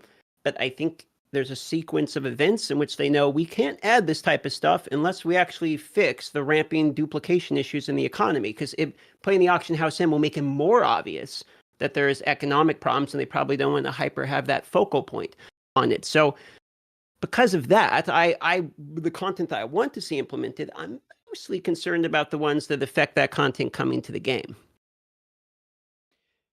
Yeah, so when I think about this situation, I think about the bugs and the state of balance and stuff like that. I actually take completely the perspective of Blizzard. What would I do if I was Blizzard and I'm looking at, the sea of players that are playing the game, and I'm trying to maximize good and minimize bad, right? Okay, so what is the current state of the game? Game-breaking bugs everywhere. There's the XP bug. They fixed it. There's the dupe bug. They fixed it. The dupe bug has pretty much ruined the economy to where now when we find good items, we were selling them. Now they say don't sell them because some of the items go poof. It ruined the economy, so now you just wear them. And then, so what should Blizzard do? They have a mid-season thing that's coming up, and they have said essentially in the past that they will not nerf mid-season, and they will only fix like game-breaking bugs. And another state is, as DM said, anybody that has the expansion probably has either made a Spiritborn or tried it. The percentage of the pie that are playing Spiritborn is extremely lopsided, and they're just destroying all content in the game. So what would I do if I were Blizzard? What I would do if I were Blizzard is actually what Blizzard has done. I would fix the game-breaking bugs like the duping and the XP thing. They need to be fixed immediately. They fixed them. They need to fix the things in the game that they're identifying from their telematics that are ruining the experience of almost everybody. What are those things? Well, you can't get any rawhide. You can't get any iron chunks. You can't get any forgotten souls. It's too low. They fixed that. Now we have the mid-season thing coming up, and they have a choice. They could fix... They don't even have to quote-unquote nerf the Spiritborn. They could just fix the bugs, right? There's bugs with viscous shields. I think there's bugs with the Jaguar primary thing. There's bugs about the resolve stacking. They could fix all of that. And when I approach it from their perspective, the launch already happened. We're already going to be a month and a half into the season. Most players, I would say the wind is kind of taken out of their sails. They've kind of played as much as they're going to play. Yeah, some people blast degenerately all 3 months. I would say the vast majority don't. They're already going to be playing something else. So I think that maybe they shouldn't nerf it. They shouldn't fix like those particular bugs right now, because people by that time will have already invested all of their materials into their Spiritborn. A lot of people don't make an alt. If you just nerf it, even if they can still clear T4 content, they are going to feel bad. You're going to generate this huge feeling of negativity. And for what gain? Well, you would do that to A, balance the game, and B, to make the people playing the other classes not feel as bad. But does it even do that? Will the people who started Rogue and your Dance of Knives didn't feel good for a month and a half, but now Blizzard fixed it a month and a half in? Now do you feel good? No, you still don't feel good. This season is a wash. I think that's still how people will feel. So what I would do is whatever buffs, like if you've identified certain buffs to certain builds for the other classes that need to happen, maybe by season 7, I would put those in the mid-season patch. Just straight up buffing them to whatever you were going to give them. That might make them feel better without nerfing the overpowered spirit points, because that ship has sailed. The expansion's already out. It's already been a month. They've already ruled Season 6. You will not change that narrative right now. They need to be fixed by the start of Season 7. That's what I would do. Yeah, I agree with that. And then also the other thing, if you do mid-season changes, right, you fix one bug, you might make 2 more. So they might fix something else with the class, and then something else even more broken. So I think them utilizing PTR for these changes is definitely the right play, and just let people play the character that they invested into. The other thing I don't think they're doing too well, and I know they do it a little bit, is they're not really ruling with an iron fist, right? Like when you have these big exploits that really affect the economy, other people's experience, cause the hyperinflation, they need to send out some serious bans. Let people know if you're going to like ruin other people's game experience, you're going to intentionally do stuff that's detrimental to the game, that, you know, you might get a punishment. You might lose access to your account for a month, right? Or 3 months, or depending on the severity of it, maybe forever, right? You have to get a new account. It really doesn't feel like they are policing their game. So people they're just keeping doing it, right? They're like, we could get away with this. We have no fear of exploiting at all. Yes, I think that's a Right? huge Like concern as well. that's people's mindset. They're just like, oh, Blizzard's not going to do anything. We can just do as much as we want. It's kind of Exploit interesting early. actually, because when the game came out, like Season 0, Season 1, and whatever, right? There was actually a lot of account actions, and I think that has kind of like they've kind of been like more washed out over time. You know, it's like we did have this almost the same thing, stellar XP exploit, you know, back in Season 0 or something, or back in Season 1 with this infinite going event, and people were doing like 50 million XP per hour, you know, crazy, right? And they banned people for that. And now it's like, okay, we have people that, you know, grind to Paragon 300 like 10 times faster than it should. We have people duping all over the place. We like all that kind of stuff. And then like, this must be so easy for them to see in the data, right? Like they track everything in Diablo 4. They boast about how they track everything in Diablo 4. Like, how can they not just identify those people and then do something about it? This really baffles me. So, but what is your opinion on that? So I've talked to Blizzard about this specific thing, and the response that I've got is they do ban the people. The thing that they don't do is they never talk about it. They said we don't want to talk about it, but believe me, I had someone in my chat the other day show me, hey, I just got banned, and he said I didn't exploit. I was like, well, okay, well, I guess submit a ticket, but historically, the people who I'm not calling this specific person out, but historically, people who said that they haven't done it, they actually did, because as Woody said, the telematics on the new BattleNet and Diablo 4, they say, are infinitely superior to anything that they've had before. So, I mean, I don't know. I don't know what the right answer is. I'm not a PR guy. I'm not exactly sure what to do here, but their stance very severely is we're going to ban everyone and we're never going to talk about it. But I wonder if talking about it is, I wonder if On a Campfire said, hey, by the way, we had these exploits, we fixed them, thanks for reporting them. We banned 124,000 accounts, by the way, for exploiting. Don't do that. If you do it, it's a ban. I would like to think that would be a good thing, but maybe there's more to it that I'm missing, and I don't know. Maybe I don't have enough information here, but I would love it if they would did that as a consumer. There's actually another component that I want to touch on here, which is that actually lately, especially in my YouTube chat, for some reason, I have a lot of Korean names showing up, and they keep talking about the bugs and the exploits, and the expansion pack is ruined, the season is ruined. It seems to be a lot of people coming from Korea that have that notion, that they are really upset about how it's going, that Blizzard is not doing anything, bugs are rampant, and destroying the economy, destroying the competition. Like there are people that are upset about this and actually quitting because of that. So the other question would be, is it actually worse to not say anything about the bans, not do any bans? Because then people might be thinking, okay, those people just get away with it, right? Eventually they fix the bug, and those people that exploited it just get away with it, and now they're Paragon 300 and they have all the items and they have infinite gold and whatever, right? So they also have to think about that. Yeah. It's a precedent in other games. You could name a lot of MMOs that will talk about how many accounts they have banned. It seems to work for most of the other games that I have seen. So I don't know why we wouldn't do the same thing in this scenario. If I was at Blizzard running Diablo 4 or really any game, I would need a very, very good reason to not broadcast that it's honestly like when you make an announcement of you banned a lot of people, to me, you are broadcasting that you care about the integrity of the game and of the players playing your game. It's not even a function of, haha, you guys lost your account. It's a function of the people who play the game the right way. Thank you for playing the game the right way. And the people who don't, we will take action on it.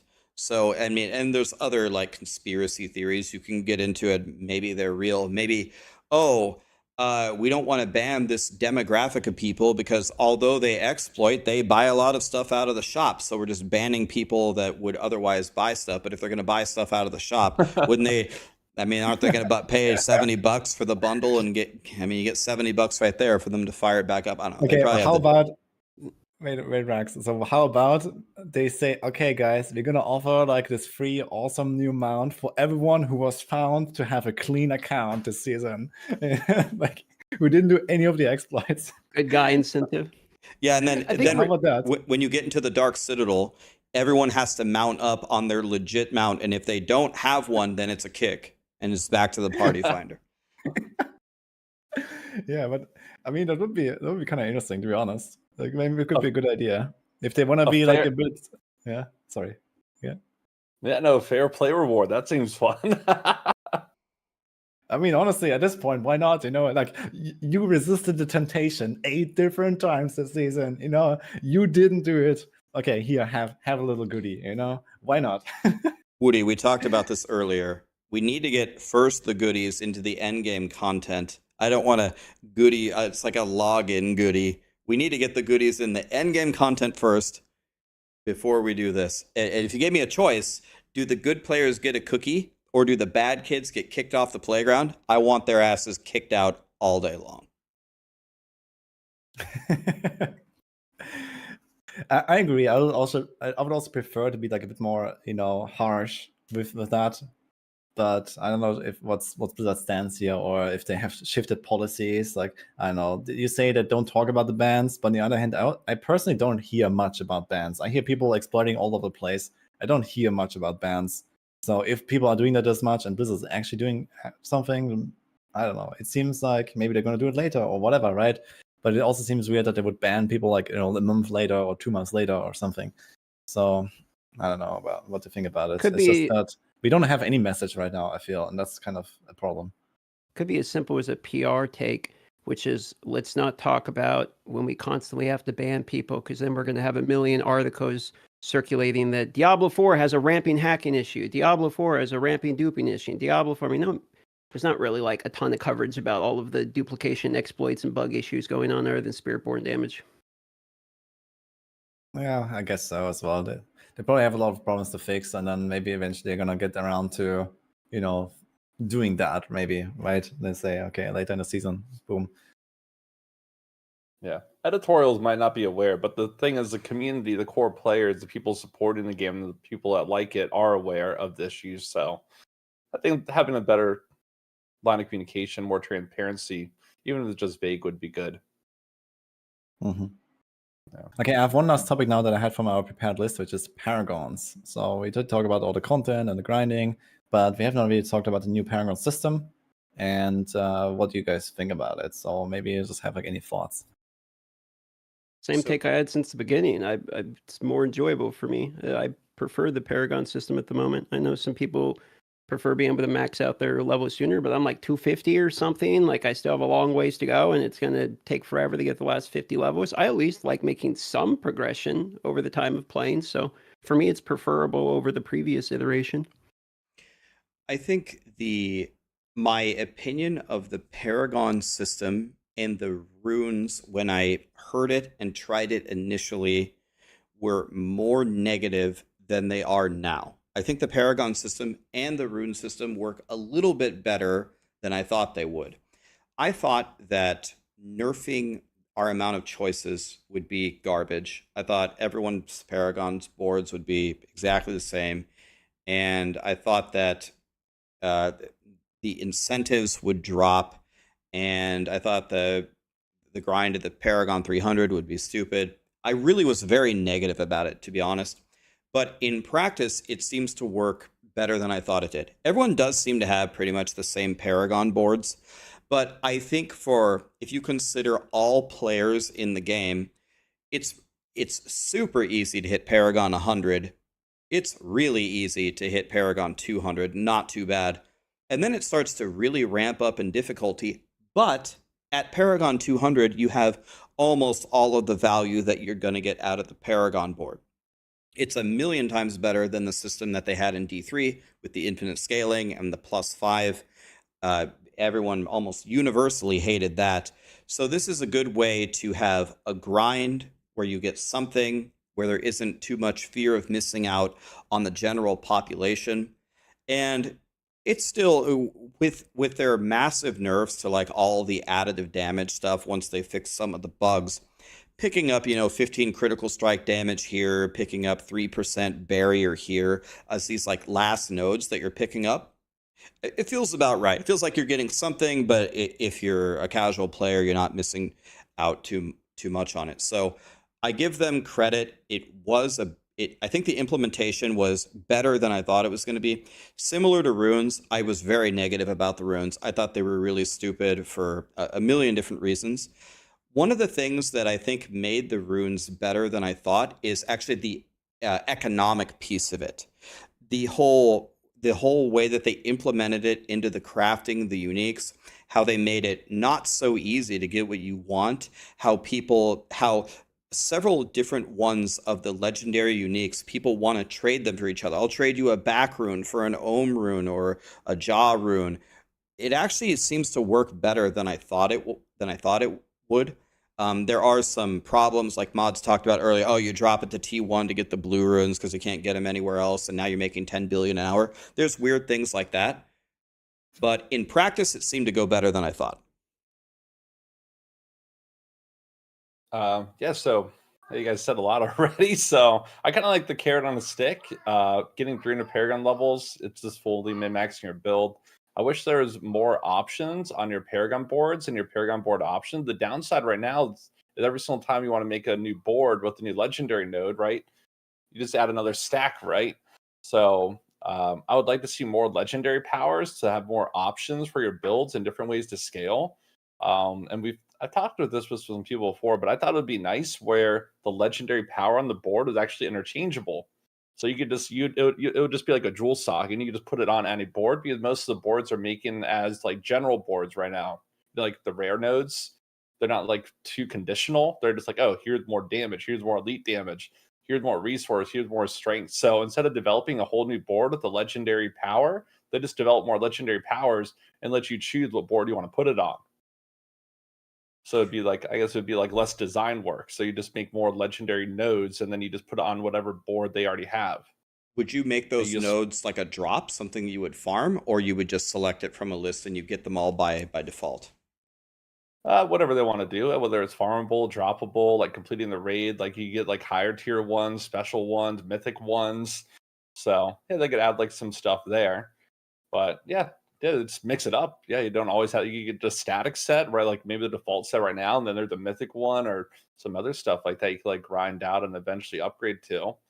But yeah, I like the new Paragon. It's a lot more enjoyable than the previous one for sure. Like getting your character up to level 60, the pacing, like getting your build functional by like Paragon level 200. Then you get a little more power at like 225, 250, and then going up to 300, you're like, okay, I'm getting more dex or more strength, right? I'm getting 1.5 more resist. I'm getting a little more armor. I'm getting like some additive damage boost. It's not too meaningful, and you just get like some mount at the end. So yeah, I like the new Paragon system. And then runes, I think the more iconic runes, they need to do a better tribute to them. Getting a jaw rune for me at the Diablo 2 player, that should be exciting. The current implementation of jaw is very lackluster, right? So I think they just expand upon that, right? Like just refine like the different runes, some of the procs and stuff like that, and make them a little more meaningful. But yeah, it adds more build variety, right? You see, well, actually, you see like some pretty dominant ones. I guess it's all like bulwark and like plus skills and health scaling. It's kind of funny because I run Jar on almost every single build. I love Jar Rune. Oh, really? Yes. Dude, I don't have time for like 2-minute runs. I have to do 90-second runs. So I do Jarun, man. What do you mean? Well, I mean, I just, I just, teleport. I just Ravager everywhere. I'm like a Epiphany monk. You're just around with ping ponging everywhere. well, even if you put a Jaw rune in all of your builds, a Jaw rune drop in Diablo 4 is still not comparable at all to D2, right? A Jaw rune is like getting a 3 GA mythic unique. But yeah, another thing that the developers have said is that to remember that the rune word system this is just the first implementation. I don't know what they're doing. Like I don't have anything to share. I don't know, but they said that they have ideas to expand it. So I thought the base system, when I heard about it, was going to be pretty bad, but it works a little bit better than I thought it would. Yeah, maybe like to talk about the runes a bit more. We can also like talk about this like with the Paragon topic. That's fine. But I think that it would be cool if like some runes were just like, especially those that are not used for the mythic crafting, for example. Like I guess they're gonna add more runes and they're gonna add like mythics to actually craft, right? So if they add more runes, it would be cool if they have like different rarities for different like options of runes, right? So like you have like we had like these super powerful runes like the Jar or the Warcry or the Petrify, right? That now has been nerfed, but like basically looking back at PTR, I think it wouldn't be that bad to have these rune options, but have them be like super rare, like have like a different weight in the drop table, for example. Right now it seems like they're all kind of the same. Like when I look at my stash, I have like 20 of this, 25 of that, 30 of this. They're all kind of the same, and it's not like I have one Jar rune and I have 5 Bug runes, and I have 2 Ohm runes, and then I have like 15 whatever, like Live runes or something. So they're all kind of like the same weight, and it would be maybe more interesting if there was like more nuance here, like in the drop weights, in like where to get them. Maybe there's like certain like thematic connection where a rune drops, for example, with certain monsters you slay or certain monsters or whatever. So maybe there could be like more stuff like that instead of everything just kind of being everywhere and like random and that's it. They could add just another tier. They could add mythic runes, and I like that idea.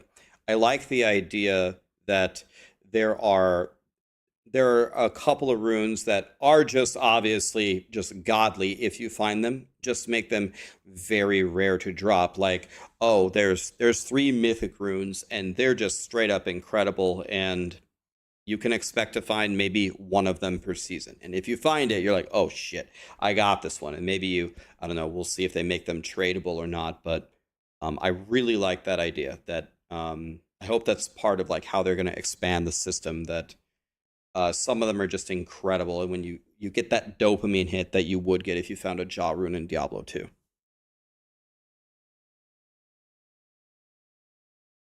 In other words, here on like the Paragon and runes, and I also want to open up the chat for like some questions. We can maybe like fit in like a few questions that we discussed briefly before you close it. So just like let's finish this topic and then we go to a chat.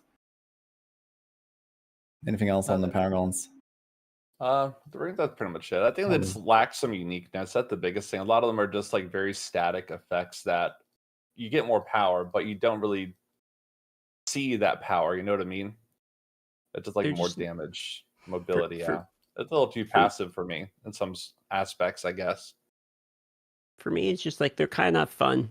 Like I find fun out of a lot of the other parts of the progression of it. You get a new glyph, that's exciting. You get you're leveling up your skill points, those are exciting as you're getting your skill points, etc. But like I don't find myself caring remotely about the rune words. It's there's a bulwark, there's a barrier. I would say they feel mid, but I don't even feel like I notice them. So visually too, they don't really seem to be that exciting. I mean, like how when you use deep freeze on a sorcerer, maybe it's not the most important thing ever, but like it feels good.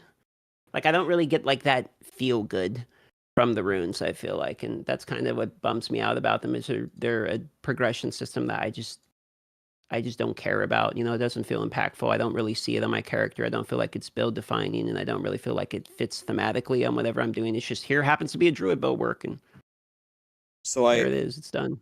I agree with DM, and I think like it's a similar problem, ironically, to the Infernal hordes. I think runes have the same problem that Infernal Hordes do. All of the rewards for Infernal Hordes are just buffing Aether. But instead, what you should be doing is you should be making me have a very chaotic experience, a chaotic gameplay experience. So when you get a rune and you get Warcry for 15% damage, visually the game is the same. Like you have to get ones like Woody said, like the Jaw rune, or you have to get the one where Spiritborn casts the vortex where the monsters are being pulling in to actually change the gameplay. Like if you compare it to Diablo 2, Enigma let you teleport, which by the way is not equal to letting us teleport in Diablo 4. Diablo 4, Blizzard has done a better job of giving us more mobility across the classes. The reason why Enigma was so crazy in Diablo 2 is movement was a challenge. And then when you have teleport in the FCR, it's game changing. Or when you have something like Infinity, and Infinity just removes their immunity to your damage, that is like a very, very powerful game-changing thing. Or when you build Insight and you put it on your Mercenary, you now have infinite mana. You care so much about this. Or you even in the beginning I was talking about, you build Stealth, Tal F, now you're tanky, and before you were getting your ass kicked. So yeah, I agree with DM that more very, very impactful gameplay rune word combinations are what are going to make people care more about the system and like it more. Almost feels like they should be closer to like what the mythic unique passives are. For instance, like the Bakame had gain a random shrine from the mage staff, or the Tyrio's might, you kind of get the artillery shrine, like stuff like that. Kind of feel like it would have been better suited into the rune words themselves. Yeah, exactly. And there could certainly be options like that to explore instead of just like, casting one thing or, getting like one block or something. It could also make something like, okay, it's like a very costly offering, effect, right? It costs like 5,000 offering, but then you get like a artillery shrine for 10 seconds or whatever. I mean, why not, right? You can do some stuff like that. And I'm sure that especially like if they expand on the system, there could be cool effects that just are maybe more generic, maybe more specialized, and kind of like fit into more builds, and it's going to be kind of cool to experiment. So the rune system itself is kind of like really open to experimentation. I guess we see like a lot of like meta builds using similar runes very often because you need a certain effect or whatever, or it just solves a certain problem of a class very well, and you just kind of go with it. But you don't have to do that. And especially like what I found like in the early game, like the first few days where I just didn't have the runes I cared about, I actually had the most fun of the rune system. Like I just used whatever I got. And, at some point I was using the Curbify, at some point I was doing the Bulwark, at some point the Vortex, at some points the Concussive Stomp, and some points the Warcry. And it just kind of always felt good to have something happening from them. So that was kind of interesting about it, I think. And especially if there's like a larger pool of runes and they're like not as easily available, then you always have to kind of like work with what you get. And I think that's the most fun part about them. Instead of just going, okay, I'm just going to get that rune, after like 10 hours, I got the exact setup I want, and I'm never going to change that again or something like that. And that's how Diablo 2 was, right? Like, how long is it going to take you to get your Enigma? It's going to take you forever. Like, in order to make your Call to Arms, you need an Ohm rune. I mean, you want a CTA, but good luck finding an Ohm rune. Usually you have to craft it by like doing Hellforge runs and crafting like Is to Goal to Vex, Vex to Ohm, even if you want a single CTA. So yeah, that feeling needs to be implemented as they continue to expand the system. Or even opening them up to like more multipliers. What if you, like you say, they have a mythic rune tier, but then the mythic rune tier, what it does is it makes your core skills like also ultimate skills or also basic skills or something like that. Like give it the opportunity to add another tag or interact with other modifiers, so that way they can potentially make other builds work for certain things. Would be kind of interesting too. Or if not that idea, just some way that have them actually interact with and add additional. That's actually something that I discussed in another podcast, which was about glyphs and doing something like that. Like I think Maxroll brought up this point where it's like, the glyphs in the current Paragon system, I haven't really said much about the Paragon system. I generally like the new system, but I think the glyphs are massively underwhelming. I like how we level them to 100 and all that, but the legendary effects are really like, half-assed, to be honest. It's like 10% damage of this form or 10% damage of that, and basically they're all the same, right? But what if the legendary glyphs, for example, would do something like that? You now have the darkness tag on all of your necro skills. You now have, all of your damage converted to lightning damage on the sword, or your lightning spells now have a chance to proc this, or whatever, right? You could do so many cool things, and it doesn't have to be like exactly balanced between the glyphs, right? Like it could be like more of like a feature that you like experiment with to like get certain effects, and then you just need to balance the builds overall in the end, right? And the glyphs Agreed. themselves don't need to give you exactly 10% power for every single effect they do or something like that. So I think there is so much potential, and I was really sad to see how the legendary implementation of glyphs turned out. So I really hope that we're gonna see some upgrades there in the future in like Paragon 3.0 or something. I think that's an interesting point you make about like they can break the game, but not necessarily because of bugs. I don't know if I hate the idea of someone figuring out some really cool build using different modifiers and actual progression systems within the game that end up doing the 234 quadrillion damage, as opposed to like it's always a bug that does this. Like I don't necessarily hate the fact that there's that much damage in the game. I just don't like it in associated with a bug in particular. Yeah, I mean, this comes back down to like this is a philosophical thing, right? Blizzard wanted to make the game simple. They made the Paragon system simple. When the glyph does 10% damage, it's simple. When it adds the darkness tag to necro skills, now it's what exactly does that do? Now the wheels are turning. It used to be click upgrade 4 times at the blacksmith. Now it's pick your tempers and masterworks, and do you know how to reset it and pick the right things in all the categories? All of these ideas are amazing, and there's so many possibilities. I completely agree. When power comes from theory crafting and cool combinations rather than bugs, I don't mind it at all. You're just a genius for figuring it out. But I want all of these things in the game, but how far is Blizzard willing to go to make all of these crazy combinations possible?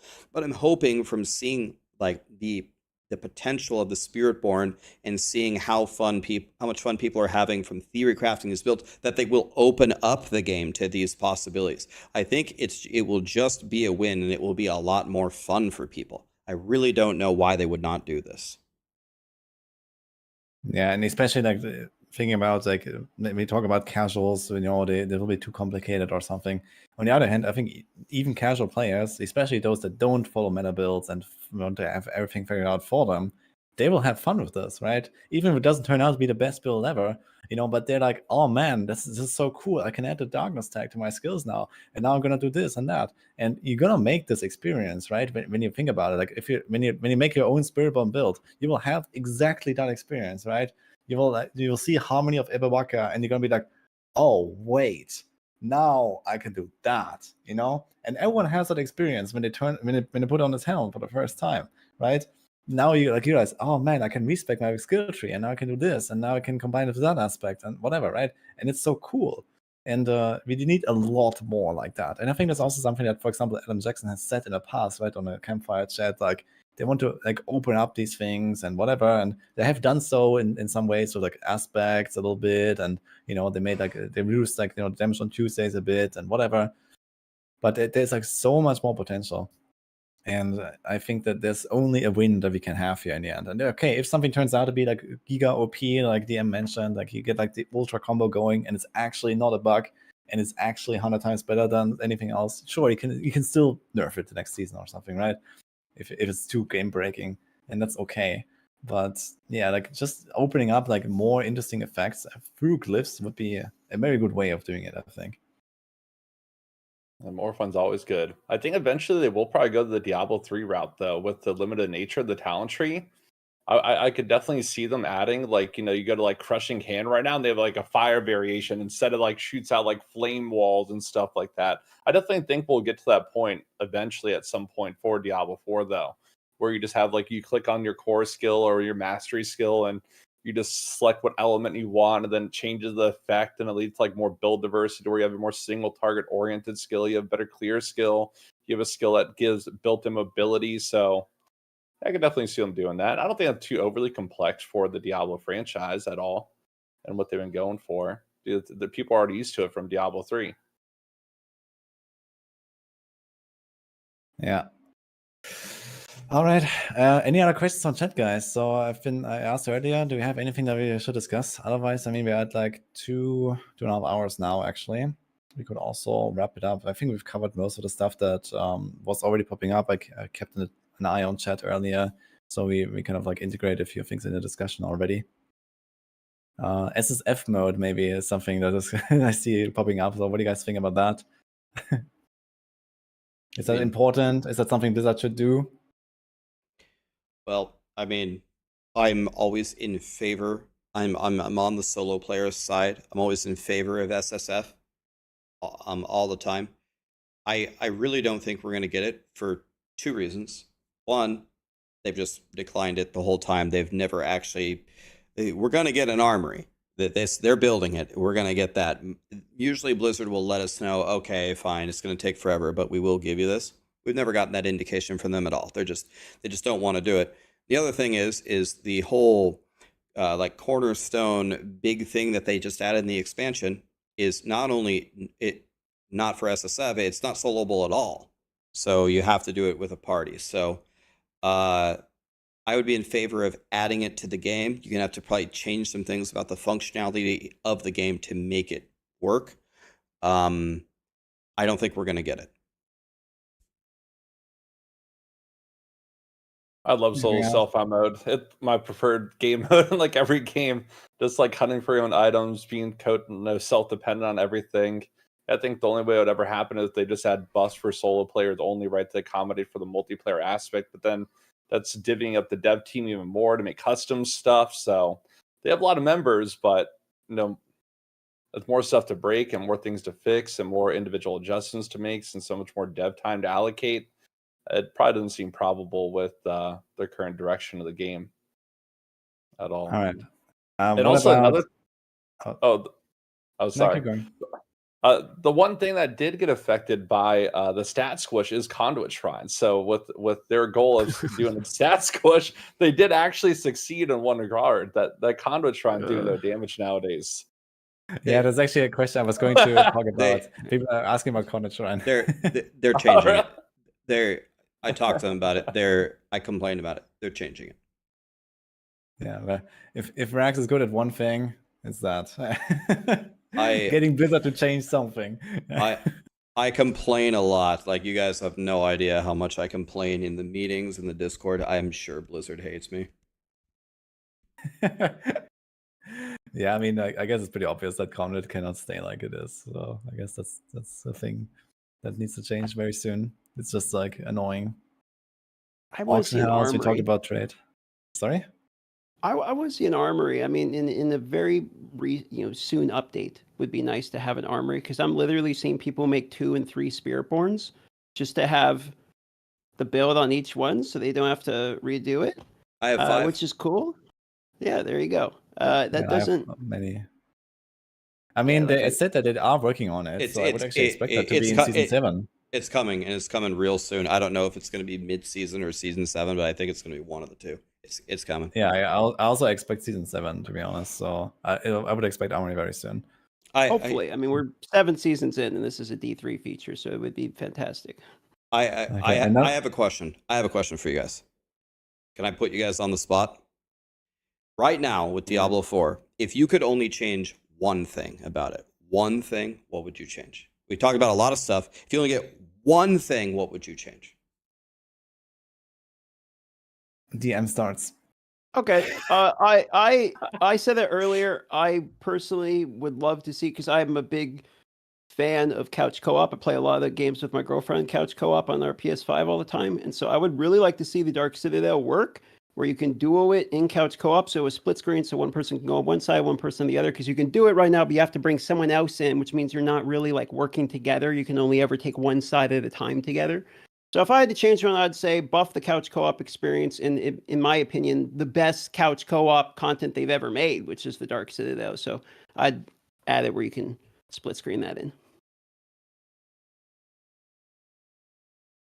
I would say less loot. I feel like we still get too much loot, and okay, we get the GAs and whatever. Increase the ancestral drop rate or something. But I think we get too much too much stuff. You know, I figured too much stuff. Woody's number one thing is cut out the eye. I mean, not that I disagree, but there's going to be a lot of people on Woody's porch with pitchforks for that answer.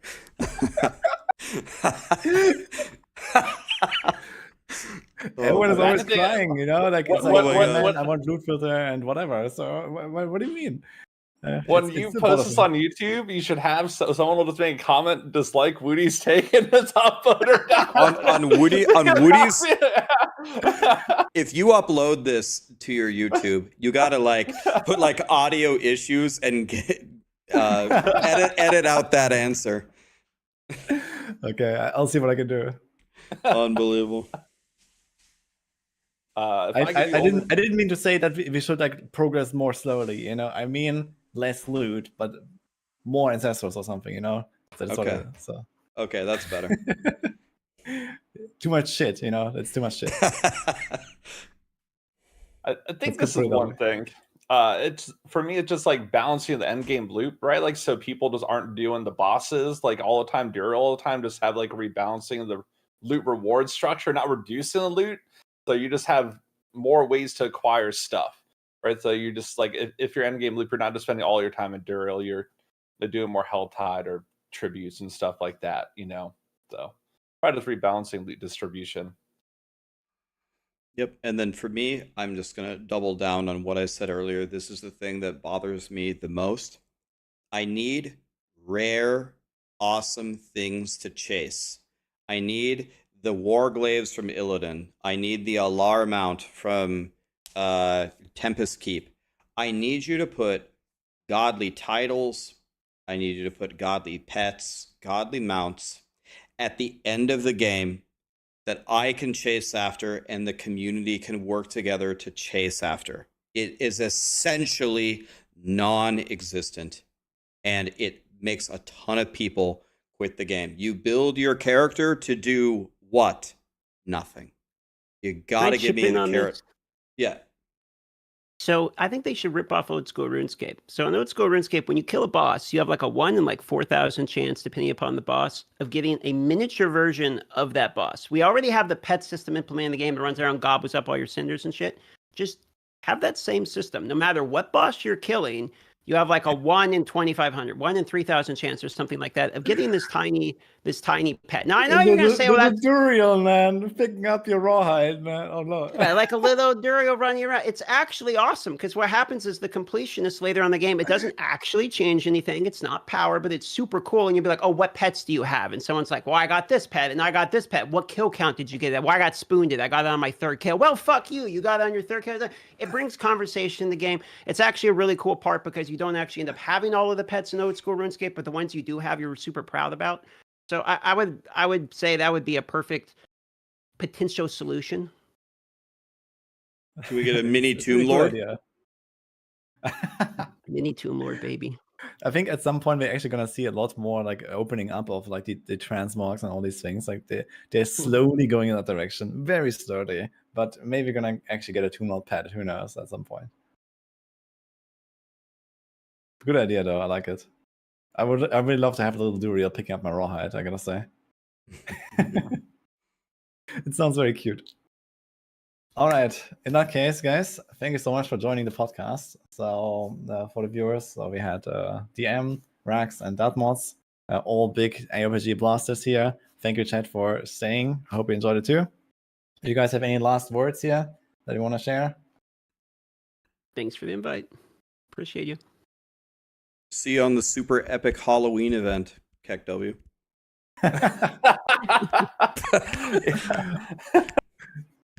I don't know. I could be wrong. We could click the shrine and it opens a portal to the cow level, and it could be the most fun thing ever. I would love to be wrong, but that thing was out of all the events that they've ever announced, that was certainly one of them.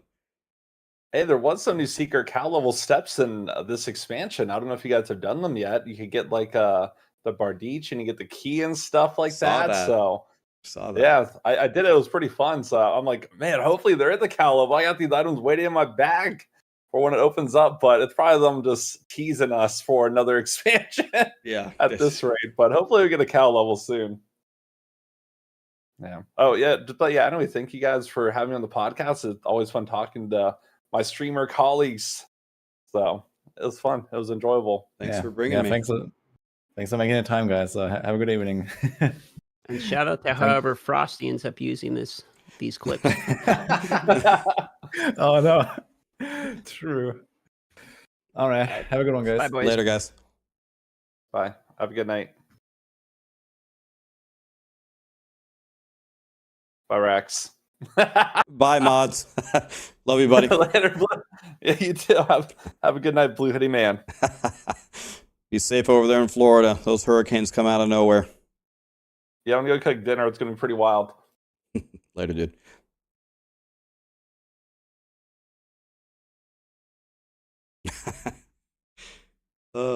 By the way, my Diablo crashed while we were. So, what did you guys think? As always, the golden rule is remember, if you disagree with me, you're wrong. But other than that, what did you think?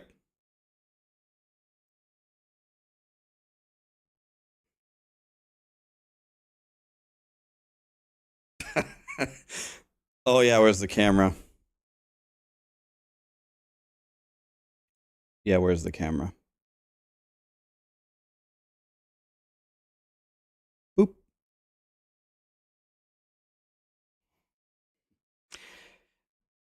Can I say something that might be a little bit cringe? I'm gonna say it anyway, though. I really like those guys. I have a lot of respect for. I mean, there's more streamers that I have respect for, but I really like those three. I really like mods. I really like Woody. I really like DM. Those guys are great. As players, as theory crafters, as content creators, I'm actually a big fan of those three. A big fan. I like them a lot.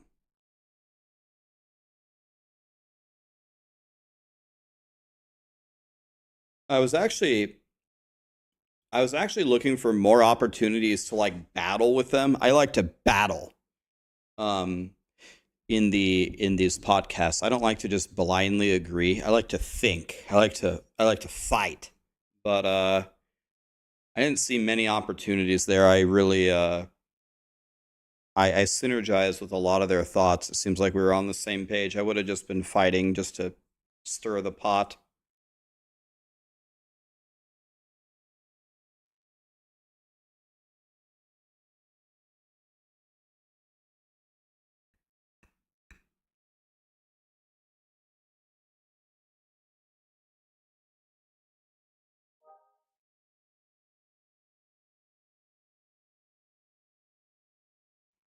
But remember his comment though. Woody said he wants less loot, but he doesn't want less progression. So what that means is, Blizzard, I run the pit, don't give me 15 legendaries, give me 3 and have them be better, have them salvage for more. Maybe give me a higher chance to get, as I get further, give me more ancestrals or whatever. He doesn't want the game to slow, he doesn't want to slow you down. He wants the amount of loot to be condensed at the same pace. He was not trying to slow you down. But the way that he phrased it was not exactly what he meant. Yeah, and then in the end he said, I just want less shit. So I agree with the sentiment. I'm very annoyed that I run 2 pits and I have to go salvage. Give me 3 items and triple the amount of salvage I get from salvaging it. I'm so sick of getting so many items. I agree with him that there's still too much garbage. But the way that he phrased it, I was like, oh my God.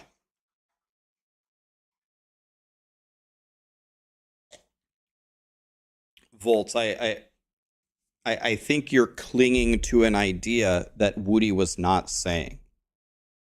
Paint will help us here. Paint will help us. Paint always helps, guys.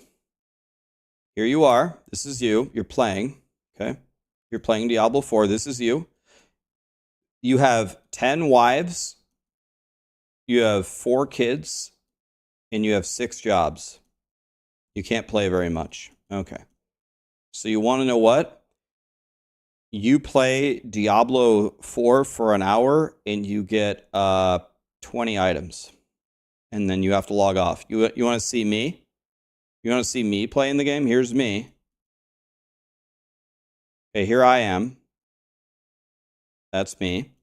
Hey, you got 20 items? I got 20,000 every day because I'm a loser, right?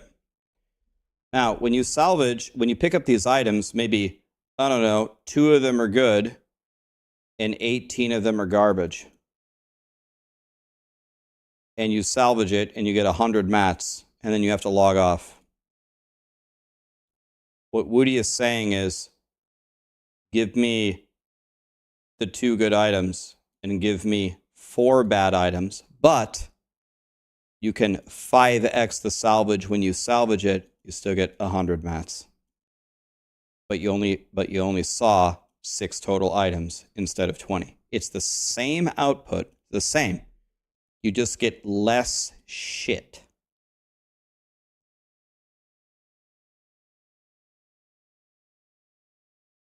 So Woody was saying less items, same progression, which means that they would buff either what you get or the salvage that you get.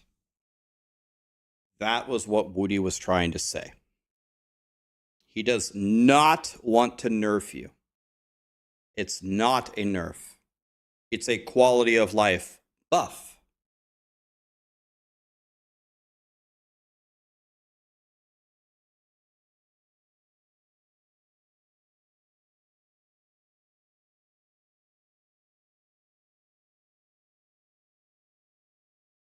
The worst thing is the non-scalable rewards. There's a lot of things that need adjusting.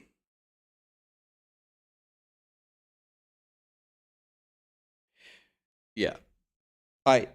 Guys, I didn't say it, so I'm not defending myself. I'm not even defending Woody. I like the idea, but I just want to clarify what he was saying. It's a clarification. That's what he meant. Which is why I prodded him on. I'm like, what? The number one thing you want is less loot? Boy, everybody hates you now. He's like, no. Keep the progression the same. I just want less shit. It's like, oh, okay.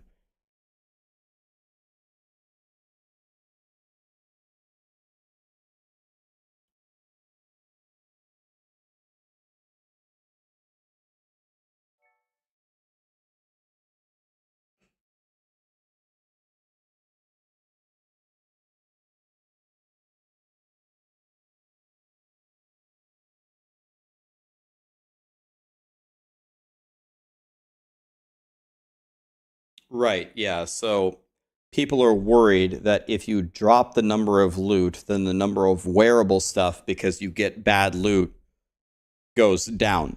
So you would not only have to increase the salvage, but you would also probably have to increase the quality of the loot that drops.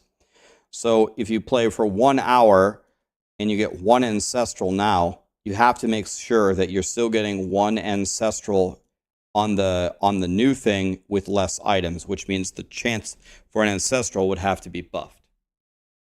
They would have to do that as well. We had a super chat from Thomas 3 hours ago. Sorry, I was in the podcast. Do we think there's a potential solution to slower, more methodical classes to make them more viable and fun? I'm weird, but mobility doesn't appeal to me much. And I feel like I like feeling like a slow but powerful necromancer. A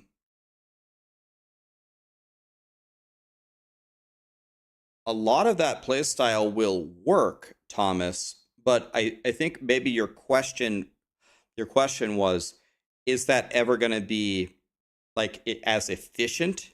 And I think the answer is no. I think Blizzard tried to make the game more slow and methodical in the beginning, and the vast majority of people hate it, and they've just been making it faster and faster ever since.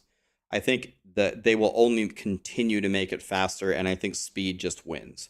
Is it ever going to be as efficient? No. Is it powerful and viable? Yes. You can walk around as a Bone Spirit Necromancer, and Bone Spirit hits really hard. It's slow and methodical, but I'm going to farm way more items than you on my Evade Spiritborn all day long.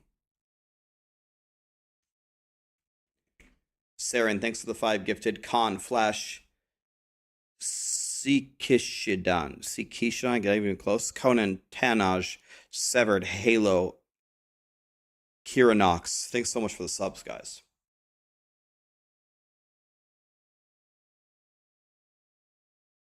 If I had to make an alt, what would I make? I'm going to make an alt, and I'm going to make a rogue. Rogue would be my choice. The Goblin Blaster is there, so I have to go play it.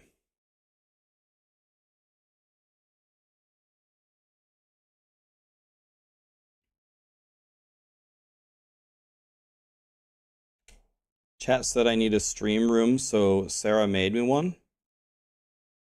Guys, is this the stream room that you guys had in mind? How's that?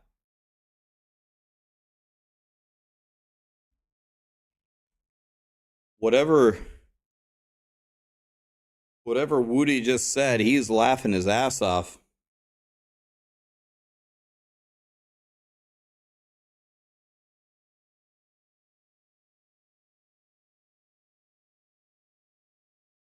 I need a better camera. Yeah, I'm gonna get whatever camera DM recommends.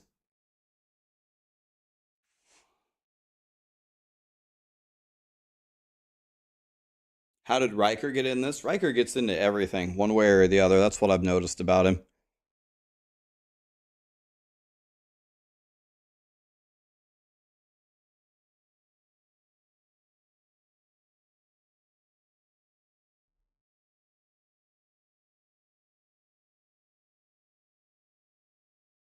All right.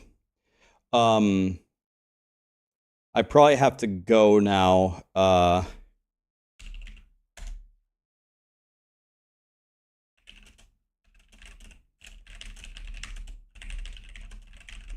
So, the next 2 days are going to be pretty weird for me. I have so many errands that I have to do. I have to do real life stuff. It's going to be terrible. I'm thinking that my schedule tomorrow will be normal, beyond kind of in the morning at the normal time. I'm going to have to go at a certain point. Should be pretty normal tomorrow. Friday will not be normal at all. I have no idea when I will start. I have no idea when I will end. I just have no idea. So I'm going to have to figure it out. But we're streaming every day for 10 years, so I will be on. So tomorrow should be normal, maybe. Friday definitely won't be. And then we should be pretty much back to normal after that. Yeah, I know. IRL has great graphics, but the gameplay is garbage. Super garbage. But I cannot get out of this one.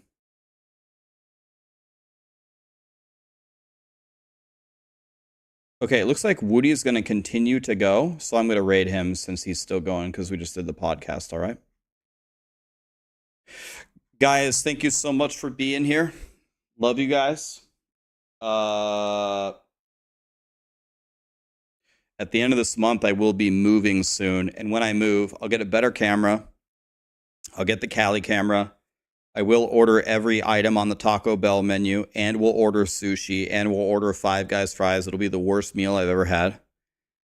Then we'll start doing. We need to start knocking out all the things that I promised you on the subathon.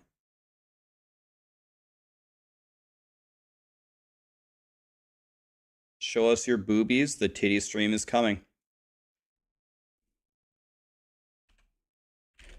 Sarah has to join, so there will be a lot of titties.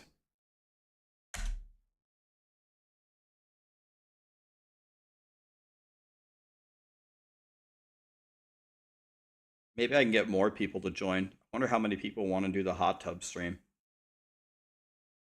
Maybe I can have DM fly in and he does the hot tub stream too. He didn't even have a part of the subathon. I just make him do it anyway.